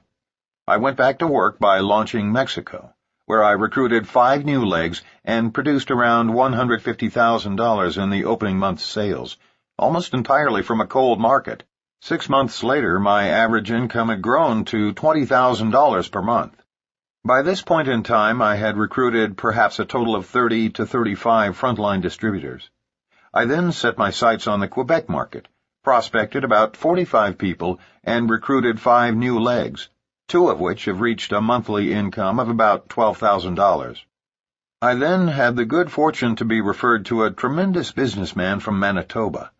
Launching his business yielded the highest return yet. Dealing only in a warm market, he recruited 12 of his 13 prospects, 4 of which exploded in the first month, followed by 2 more in the next 60 days. His launch generated a record $219,000 in group volume and netted him $17,900 in personal income. As a result, my income rose to an average $40,000 per month. Success breeds success. Now, with relatively little effort, I've sponsored and recruited 12 new legs over the last 18 months, with 4 of them averaging $2,000 to $8,000 monthly. At the same time, I helped my leaders expand and took my monthly income up to $100,000. Today, at 33 years of age, after nearly 6 years in the business, I've personally sponsored 60 frontline recruits, 6 of which average a monthly income between $8,000 and $45,000, 3 take in approximately $2,000 to $4,000 per month, and a few more are just getting started. Many people deserve the real recognition for my success, but suffice to say that I've enjoyed an extraordinary career in an incredible profession. Michael was acknowledged as Distributor of the Year by his company for these outstanding achievements. We are currently developing strategies to make stories like this become the wave of the future in network marketing. As these kind of ratios become more attainable in our industry, we will see a flood of new associates joining our ranks over the next decade. Those new to network marketing should have a simple understanding of the four most popular types of compensation plans: the breakaway, the unilevel, the matrix, and the binary. There are other hybrid plans that are a combination of these, but in general these four are the most widespread. Admittedly, the following explanations are a bit oversimplified, but understanding them in depth is not necessary for a first-year distributor. Having a basic grasp of these compensation plans is all you'll need for now.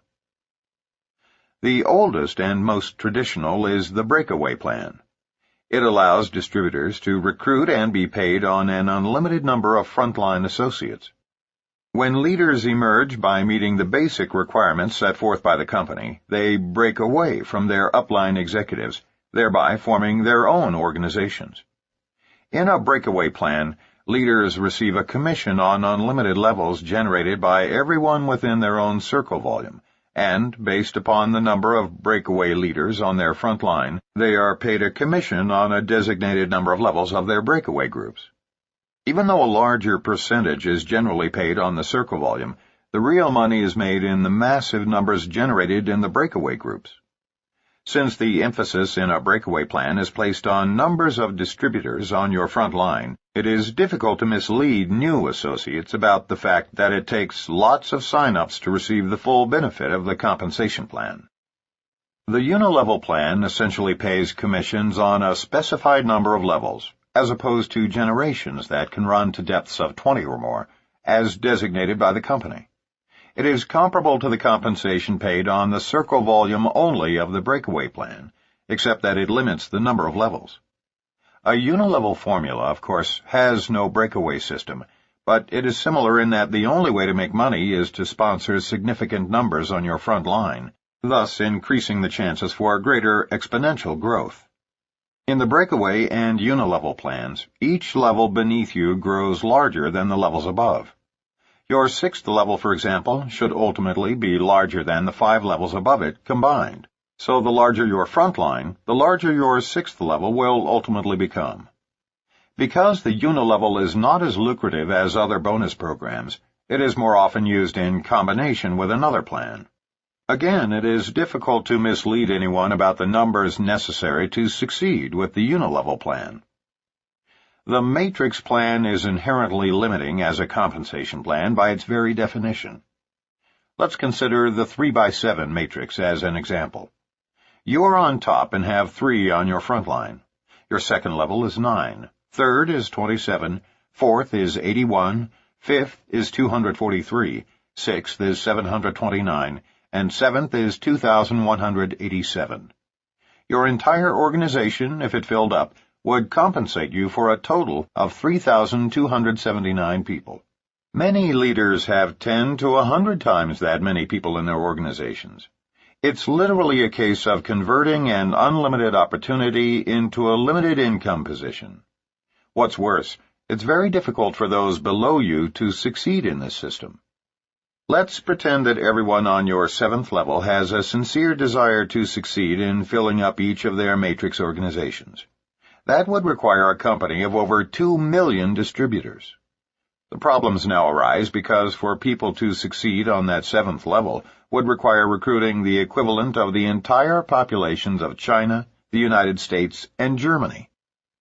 Disregarding the reality of the matrix plan, the sales pitch still is, all you have to do is sponsor 3, only 3.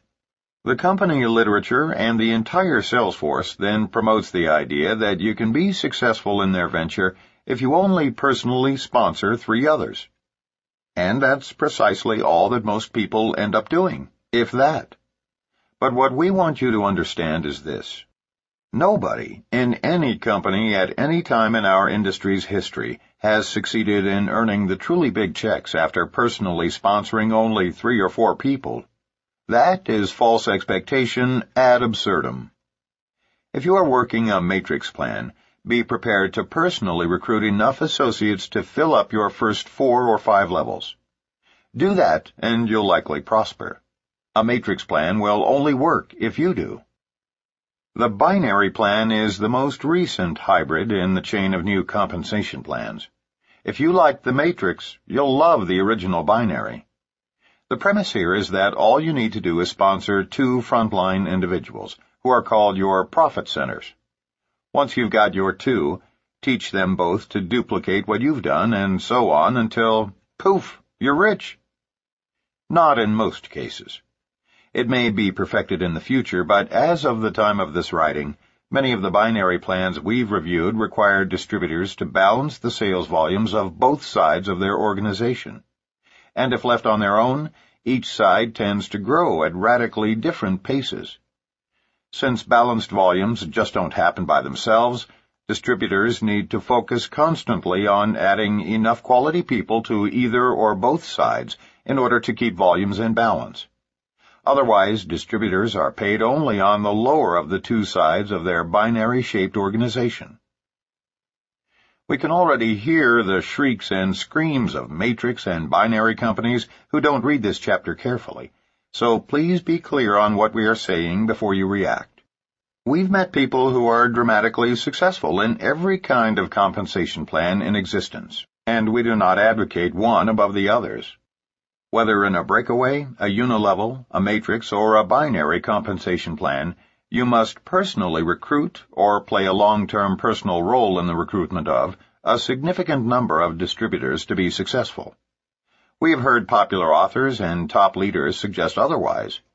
Don't be fooled into believing that you need only sponsor 2 or 3 frontline networkers to find your way to unlimited wealth. No matter which compensation plan you choose, success requires lots of hard work.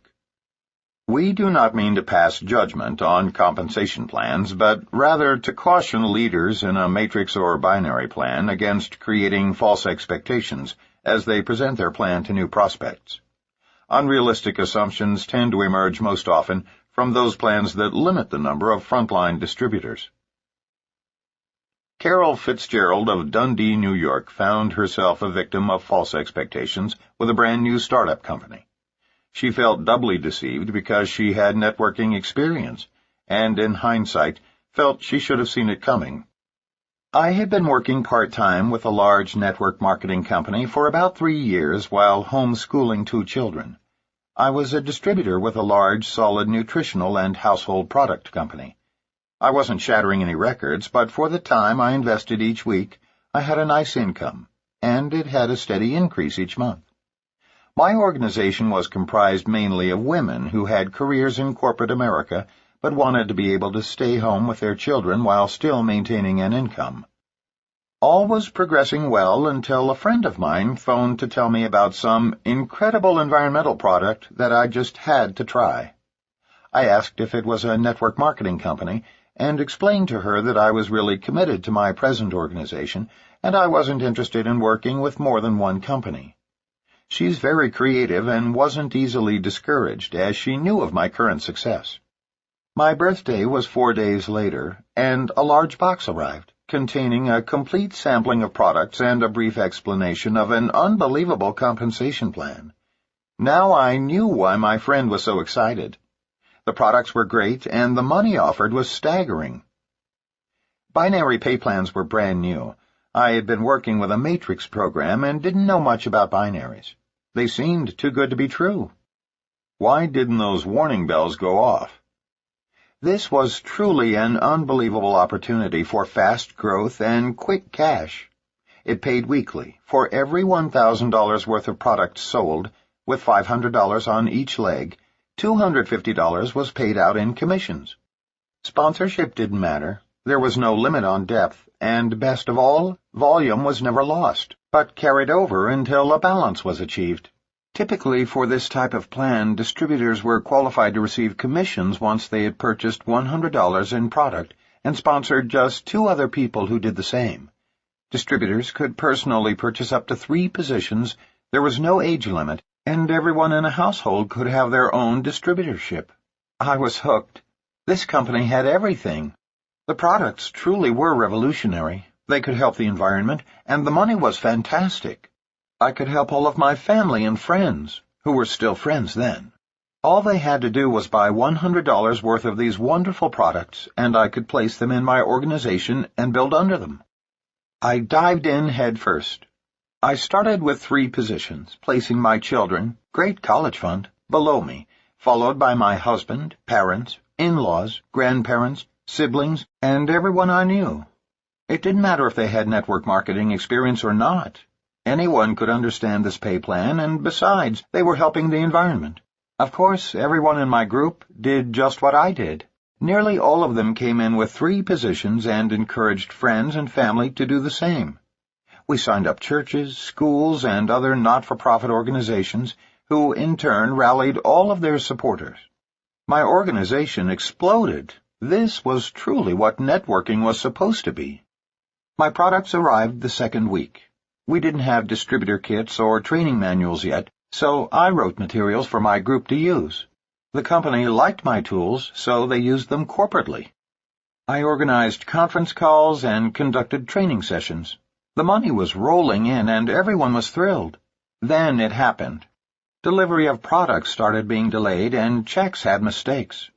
The principals of the company told me that it was the tremendous growth my group had caused, and that it was a good problem to have. I was assured that they were hiring extra staff to clear up the problems. We continued to fax in hundreds and hundreds of applications, but I was concerned enough to start tracking my own organization. I had all of my group fax their applications to me so that I could monitor the growth. I discovered a major discrepancy in what was owed to my people and immediately jumped on a plane armed with my charts. When I arrived, the corporate heads looked at my documentation and were aghast. They had no idea the problem was this severe. They brought their programmers in and decided that they had a programming error and would have to re-enter all of the thousands of applications in order to fix it. Of course, we shouldn't lose momentum, so I was urged to remain positive and keep recruiting. They claimed to have fired the person who was responsible for fouling up product orders, and I was guaranteed that everything would be back on track within 2 weeks. We kept on recruiting. Even though checks and product orders were sporadic, they seemed to be trying. Then came Black Monday.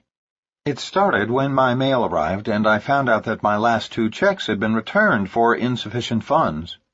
The phones started to ring, and people were no longer thrilled. Hundreds of people had all received the same mail, and they all had my phone number. The company phone number had a recorded message saying that it had been disconnected. Reality set in. When I finally reached the president of the company, he explained that this situation was all my fault. It seems that they had never planned on someone completely balancing her organization, and worse yet, teaching everyone to do the same. My balanced group had maxed out the pay plan after only 8 levels, and my organization reached more than 30 levels, totaling several thousand distributors. The company closed its doors, teaching me a lesson and giving me a birthday present I'll never forget. Unfortunately, it also left my family and many of my friends with very negative feelings about network marketing that have taken me years to overcome. I still have a copy of my largest uncashable check in my daytimer to remind me that in network marketing, as in any other business, there is no get-rich-quick program unless someone gets hurt. Slow and steady definitely wins the race. Fortunately, Carol was able to pick up the pieces and is now working with an experienced team toward the launch of a network marketing company that she hopes will be a reflection of what our industry is meant to be. Carol adds, "For any of my friends who may be reading this, flowers, chocolate, or just a simple card make much nicer birthday presents." The lesson for people just starting out in network marketing is this. Binary plans by themselves tend to reflect a short-term cash return, as opposed to a long-term steady residual income. If you are considering joining a company that is so new it has no track record, at the very least make certain the principals in the company do have a track, a good one. It is very, very risky to join a company that has not been in existence at least a couple of years. If you feel compelled to join and don't have first-hand knowledge of the integrity of those starting up the company, do your due diligence. Check them out, call their references, and if their compensation plan is untested and sounds too good to be true, it probably is. At the very least, call the Direct Selling Association in Washington, D.C., and find out if the company under consideration is a member. If not, watch out. If you are in your first few years in this industry, making a decent living with a solid company, and, like Carol, an overzealous sponsor shows you big checks or a comp plan too good to be true, hopefully you'll have the common sense to stay where you are. Network marketing is big business played on an international stage, offering staggering income potential, enormous amounts of free time, travel, power, and prestige. To hit the big numbers is to be treated like an international rock star, playing to large audiences and standing ovations on every continent. You'll be treated to the best cuisine in every location and interact with the most powerful people in industry, medicine, and law. Remember, as you are trying to appeal to various professions in corporate America and throughout the world, each one has its malcontents, and frequently the most successful among them are the players who can relate to these kinds of earnings. As you move from your warm market into your cold market prospects, you need to understand that this is a numbers game and not be intimidated by it. MLM is the great equalizer in which former blue-collar workers are allowed to compete with, or even bypass, doctors and corporate leaders. Perhaps from the standpoint of workloads and maybe with respect to the number of people you actually have to sponsor, you are falsely induced into MLM, but no one can truly tell you about the joy of earning 5- or 6-figure monthly incomes until you yourself experience it. So don't whine, get to work. What's it going to be? 4 years or 40? Inaccurate perception about the time needed to succeed. The next problem area, time investment, is certainly worth mentioning because it so often misleads prospective distributors about one of the most important aspects of the business. While we've seen many of our associates reach 5-figure monthly incomes in only a few months, ourselves included, not many do. We believe new marketers should set realistic objectives ranging from 1, 2, and 3-year to 5- and 10-year goals. Then track upline until you find a person in your company who is earning the amount you wish to earn by your 10th year. Ask that person to help you set realistic goals based on the amount of time and effort they were expending at each of these monthly and yearly mileposts. It's quite reasonable to assume that if another person was able to achieve what you desire, if you can visualize yourself doing that too, and if you're willing to put forth the same amount of time and effort, you can earn the same. An average earnings report can and should be issued by your company. The way to set practical goals is to base them on incomes at varying levels actually earned throughout your existing distributor force. Remember to be realistic about the amount of time it will take, but also be expansive in determining the right goals for yourself. It is by unleashing your limited thinking that you will be able to rise to your full potential. With respect to the amount of time required to succeed, part-timers in network marketing earn substantially less than do those working the business full-time. If a full-time person is earning $200,000 a month, a new person might quite logically assume that if she works half the time, she could earn $100,000 a month. Not necessarily true. The most Rene ever earned as a serious part-timer, who, because of her elected position to a 4-year term in public office, could not quit until she had completed her commitment, was not even 10% of the amount we've earned together working full-time. It's because this is largely a business of duplication. Part-timers attract part-timers. If you are the leader and part-time effort is good enough for you, then part-time will seem appropriate to everyone you recruit. On the other hand, if you are working very aggressively, treating this like big business, so too will more members of your downline. Ask yourself a simple question. When was the last time you met a person who became a millionaire in his spare time? Prosperity is a full-time venture. Our book, Power Multi-Level Marketing, is dedicated to teaching how to build a large, dynamic multi-level marketing organization and the inevitable differences between working part-time and full-time. We have researched numerous companies with respect to average part-time and full-time incomes. You simply cannot accomplish full-time goals on part-time effort. Obviously, those who give this business their all should arrive at their goals more expediently. If this is an option for you, and if you have 6 months of staying power on the money you have in savings, then we highly encourage you to carefully select your company and give it everything you've got. There has never been a more lucrative time to get involved with this industry, nor has there been better public receptivity to the concept of networking as a viable business. If you believe in yourself, the organization you've joined, your company, and the industry, then simply tell the world of your discovery. That's what Mark did, sometimes putting in 60 to 70-hour weeks on fire with enthusiasm, and within 3.5 years, his efforts earned him his first $100,000 monthly check.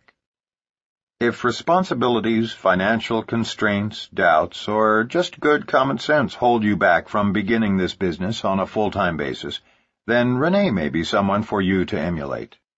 Although only part-time, while serving full-time on the Board of County Commissioners in Reno, Nevada, she treated her network marketing business like a real business.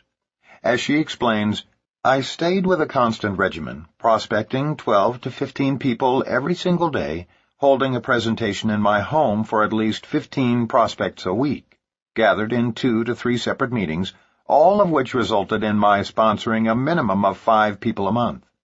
With extra time invested on the weekends, the number of people I sponsored could sometimes run as high as 10. By never letting up, even though I had a busy professional schedule, I reached a $100,000 annual income after 1.5 years in the business. Consistency is critical, whether you are approaching 5 or 30 prospects a day. There is nothing wrong with telling people the possibilities in this industry. The true stories are intrinsically strong in themselves. There is no need to exaggerate, but everyone needs to know the amount of productive time and focused effort we invested to accomplish these goals. We weren't attending someone else's meetings. We were conducting our own. We weren't managing our downlines. We were supporting our frontline associates by helping them close their prospects, and thus building organizations that duplicated our efforts. Faulty premise that upline will do it all for you. Many new distributors are recruited by being told they need not work hard. All they have to do, they are assured, is send their prospects to an upline's hotel meeting, and their sponsor or upline will do the presentations and close everyone for them. But let's get back to the basics. The definition of networking is friends telling friends. But you must be involved, talking with your friends, sharing your excitement about this business. Networking is absolutely no different than telling friends about a good movie or a new restaurant you've discovered. You don't have to be an expert. You don't know who directed the movie or where they went on location to film it. You don't know who choreographed it or who wrote the musical score. You may not even remember most of the actors in the movie. All you know is that you loved it. It made you laugh or cry or just feel good. So you tell people. No one expects you to know everything about it. Based on your word, they will probably go see the movie the next time they are in the mood, just because you recommended it. Hearing about it friend to friend is the essence of what makes network marketing an effective method of distribution. But what would you think if a close friend called you and said, "Hi, it's me. I've got a lady on the line who introduced me to a new movie last week. We went and saw the movie and liked it so much that we've both called you. I'd like you to speak with her. She's on the line to answer any questions you might have about the movie because she's seen it more times than I have." Get the picture? There is a place for upline support. It comes after they have seen the movie, that is, after they have seen the presentation, when bringing in an authority to help get them involved makes sense. Whether you introduce your prospect through an audiovisual business briefing or an in-home presentation, use your upline to add credibility after the initial exposure. You don't have to be an authority on MLM or your company or your products to make the initial introduction. Nor do you have to deliver a polished speech or have your upline on the phone with you. Our experience has been that a little less refinement goes a long way in this business. As you share your enthusiasm about what you've learned, particularly at the presentation, you want people to walk away thinking, "I can do that too," not, "Wow, what a brilliant presenter she was." Steven Friedberg of Parkland, Florida, learned this lesson by being thrown directly into the fire for his first meeting. Believing that his sponsor was going to do his first meeting for him, Steven invited several of his friends and encouraged them to bring a friend. 5 minutes before the meeting, with 19 people gathered in his living room, Steven found out that his sponsor couldn't make it. At that point, I came close to having a massive heart attack. I was so scared. I was sweating so much that my glasses fell off my face. I was shaking so hard that, for the life of me, I couldn't draw a straight line on the board. The meeting that was supposed to last an hour took only 19 minutes because I had told them everything I knew. To make matters worse, someone I had already sponsored filled the empty minutes by taking over the floor, shouting to everyone, "You can do it," while striding from one end of the room to the other. All I could do was pray that the floor would suddenly open up and swallow me, sparing further embarrassment. It was my worst nightmare, until the next day. 3 people signed up and my business was off and running. Although we do teach sponsors to do the first couple of meetings for their new associates, this story shows what can happen when people are left with no options but to go out and, in the words of the great Nike, just do it. This is a business of teamwork. Don't be misled by the false expectation that somehow your upline is supposed to take you by the hand and do everything for you.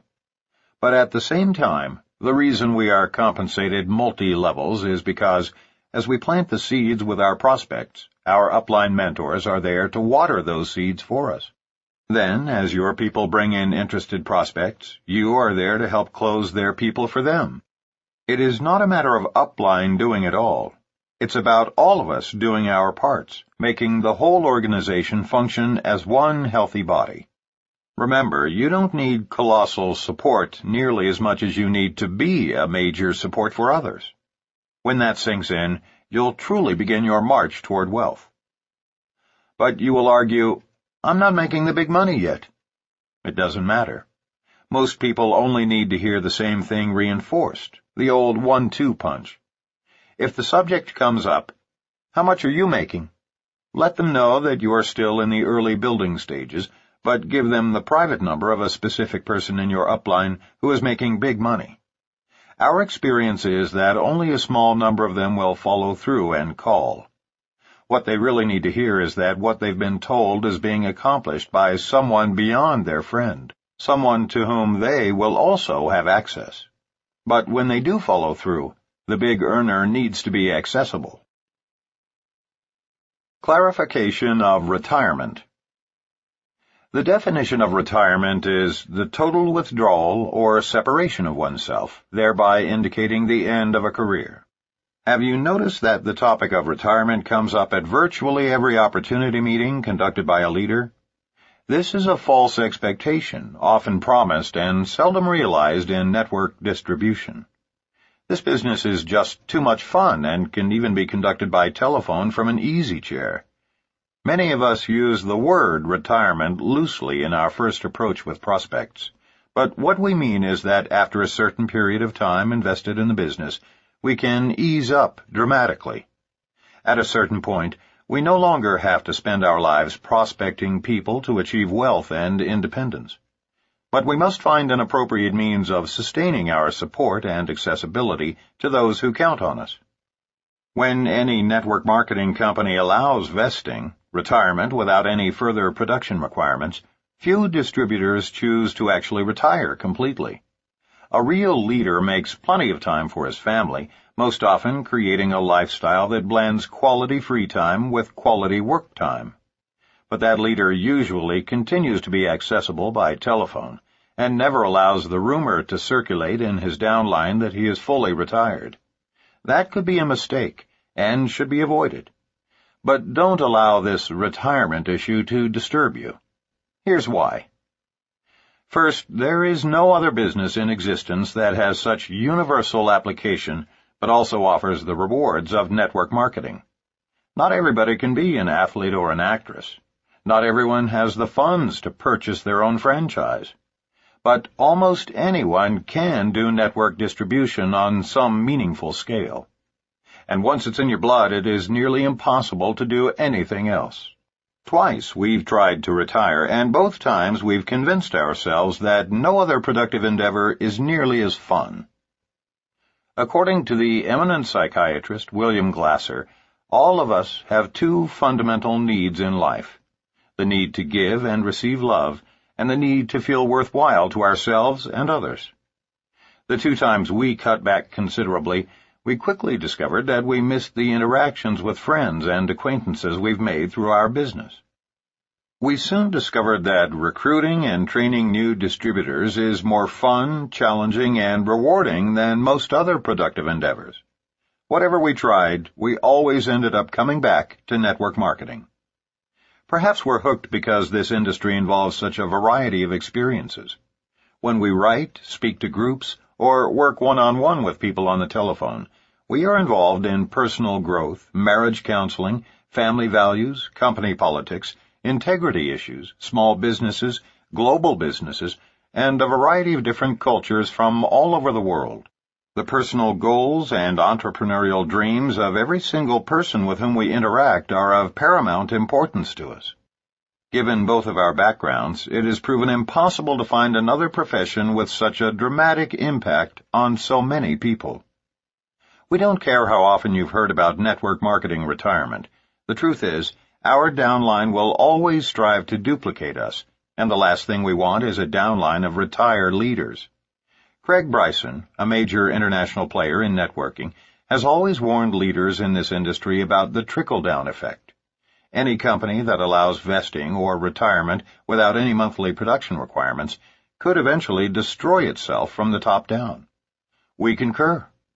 In fact, many of the top MLM companies offer 1 or 2% of total profits to be shared among its leaders, or, in lieu of that, have created an addendum to their compensation plan that provides its leaders with the incentive to continue being productive. This is not only valuable for the leaders, but also for the downline distributors who tend to duplicate their upline's activity, or lack of it.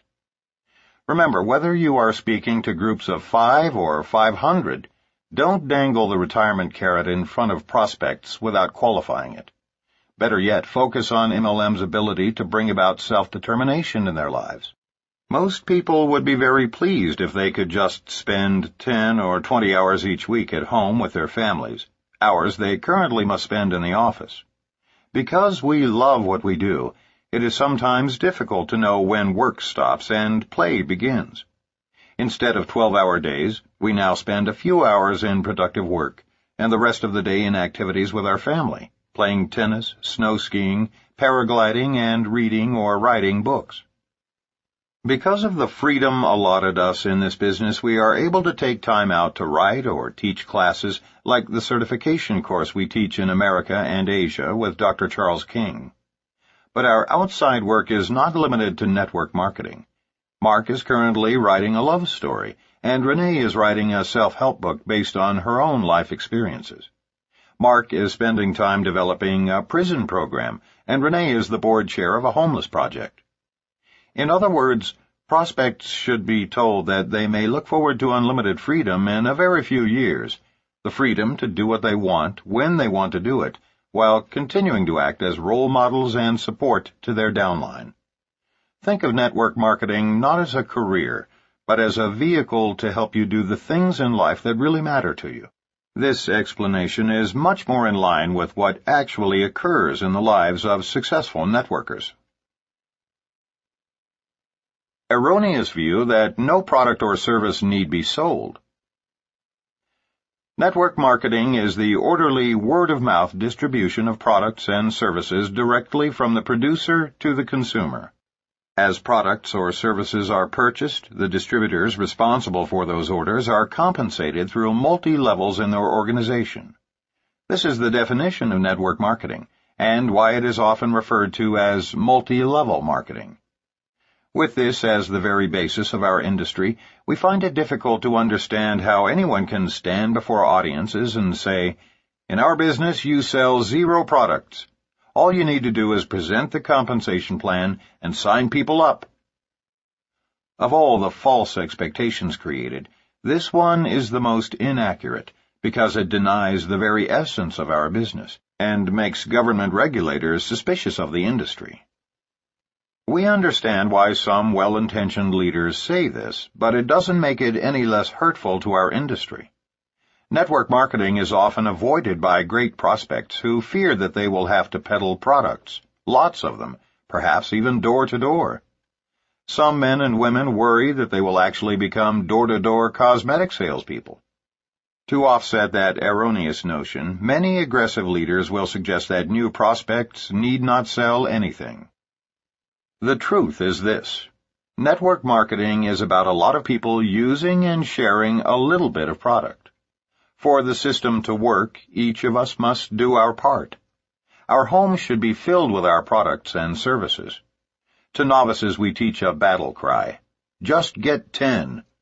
After personally using the products or services, we insist that our new frontline distributors begin by finding 10 customers among their immediate family and close circle of friends. That's all, just 10.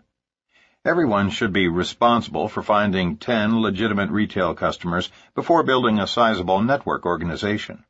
It doesn't take months to do this. It can be dealt with in a matter of days, but it must be done before they are ready to begin the more dramatic and lucrative part of the business, recruiting others who will do the same.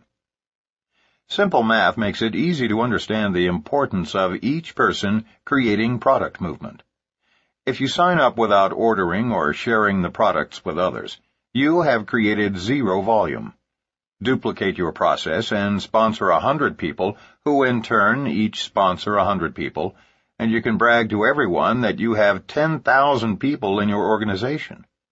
The downside is that if they all duplicated your effort, 10,000 times 0 is still 0. There are two kinds of product movement that are up to each of us: personal use and customer orders. Based on your company's compensation plan, we encourage you to set specific goals and duplicate those throughout your organization. For example, we encourage our distributors to strive for $500 a month of personal sales volume. That includes the personal use of the distributor's immediate family and customer orders from the rest of their family and friends. For those men and women who are completely business-oriented and simply can't envision conducting product demonstrations and clinics, here is what we suggest. Once you have begun using the products and or services yourself and have found your 10 customers, put all of your energy into prospecting for business builders.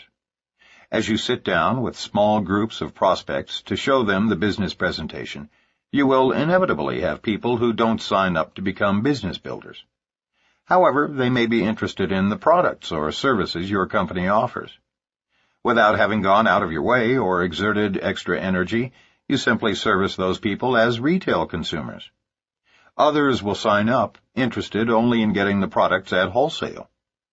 Instead of joining Sam's Club or Costco and paying an annual membership fee, busy consumers are learning that through our industry, their products and services can be delivered to them directly.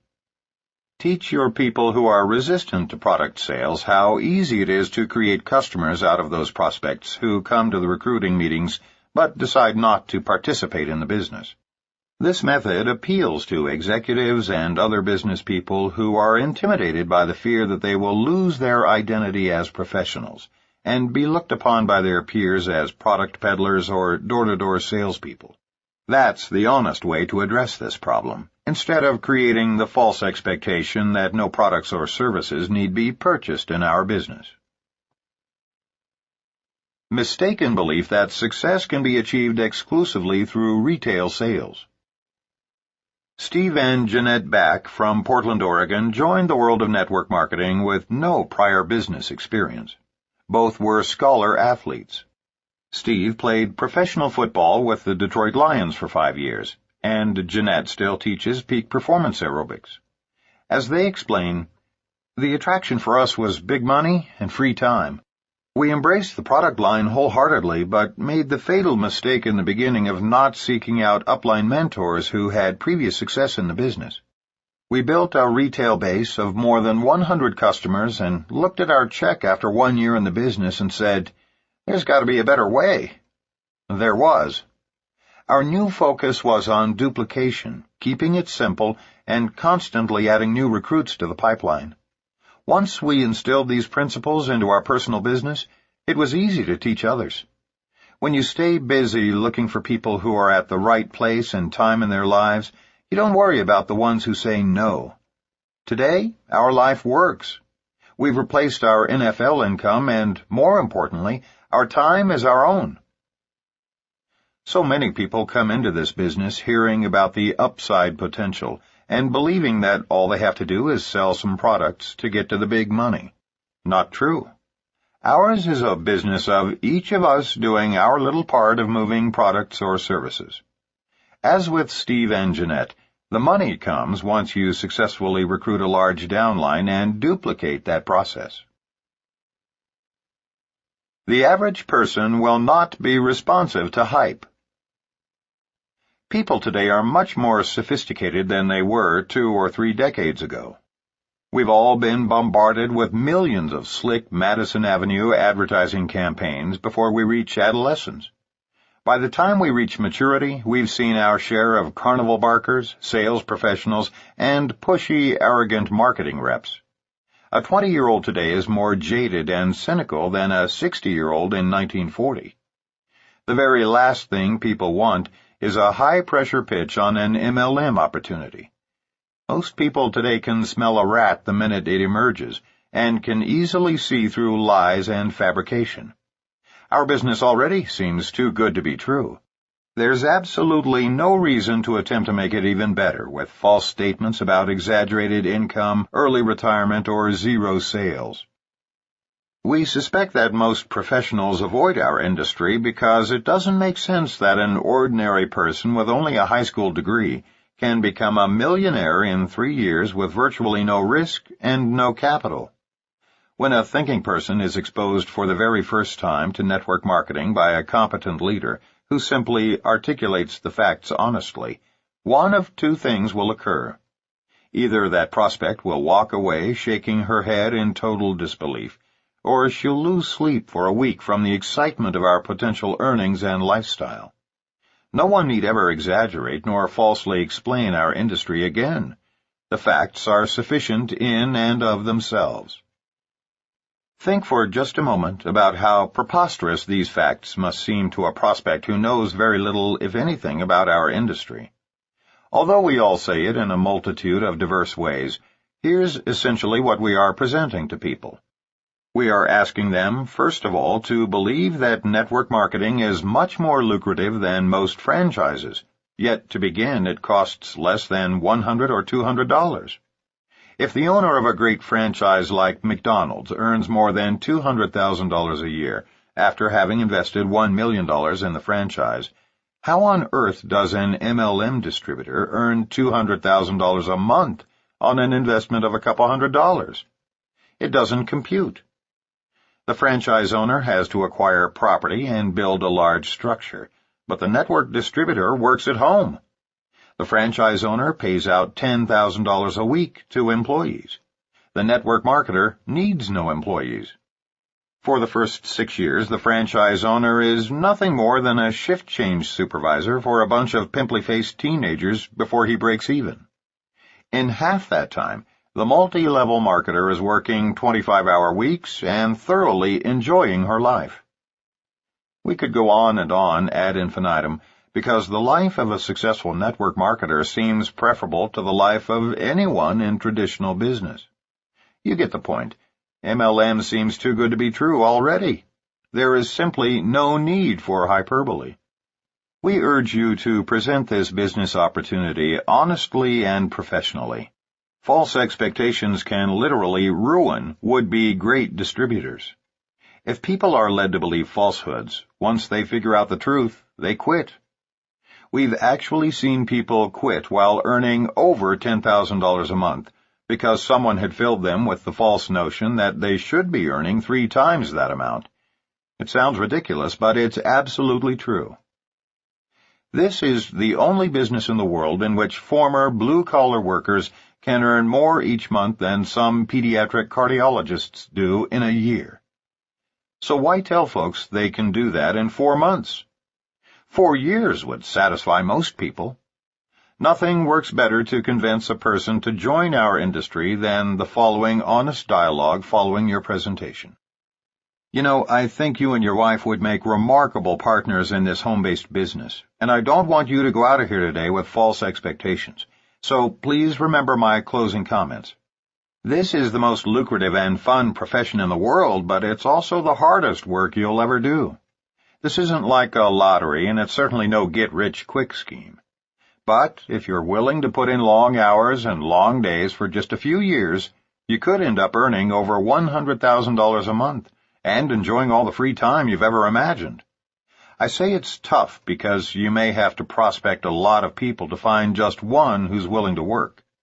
But remember, one good frontline distributor can easily earn you $50,000 a month or more. Your prospects will appreciate your honesty, and you'll never be accused of creating false expectations.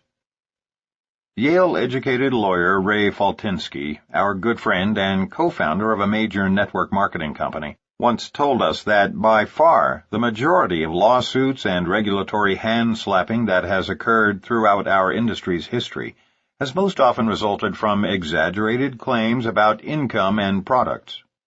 For our children's sake, let's join together and stop these exaggerations, which could pose a significant threat to our industry's longevity. Besides, if we just tell the truth, it already sounds too good to be true. Summary. Don't be misled by false expectations. Success in network marketing takes hard work and persistence. There is no one to whom we could not present the MLM opportunity as a chance for success, but be cautious to distinguish between the fact that while everyone can, not everyone will. Along with references to the oversized checks, distributors will also want to discuss the amount of effort required in MLM. The more honest we are about the hard work required to succeed, the less attrition we will have, and the more respect we will build for the industry. Whether in a breakaway, a unilevel, a matrix, or a binary plan, the greater the number of personally sponsored distributors, the larger the income. Network marketing is the great equalizer in which former blue-collar workers are allowed to compete financially with doctors and corporate CEOs. With respect to the time it takes to do this business, set realistic goals based on real achievements of upline distributors or average earnings published by your company. Part-time effort will virtually never produce full-time results.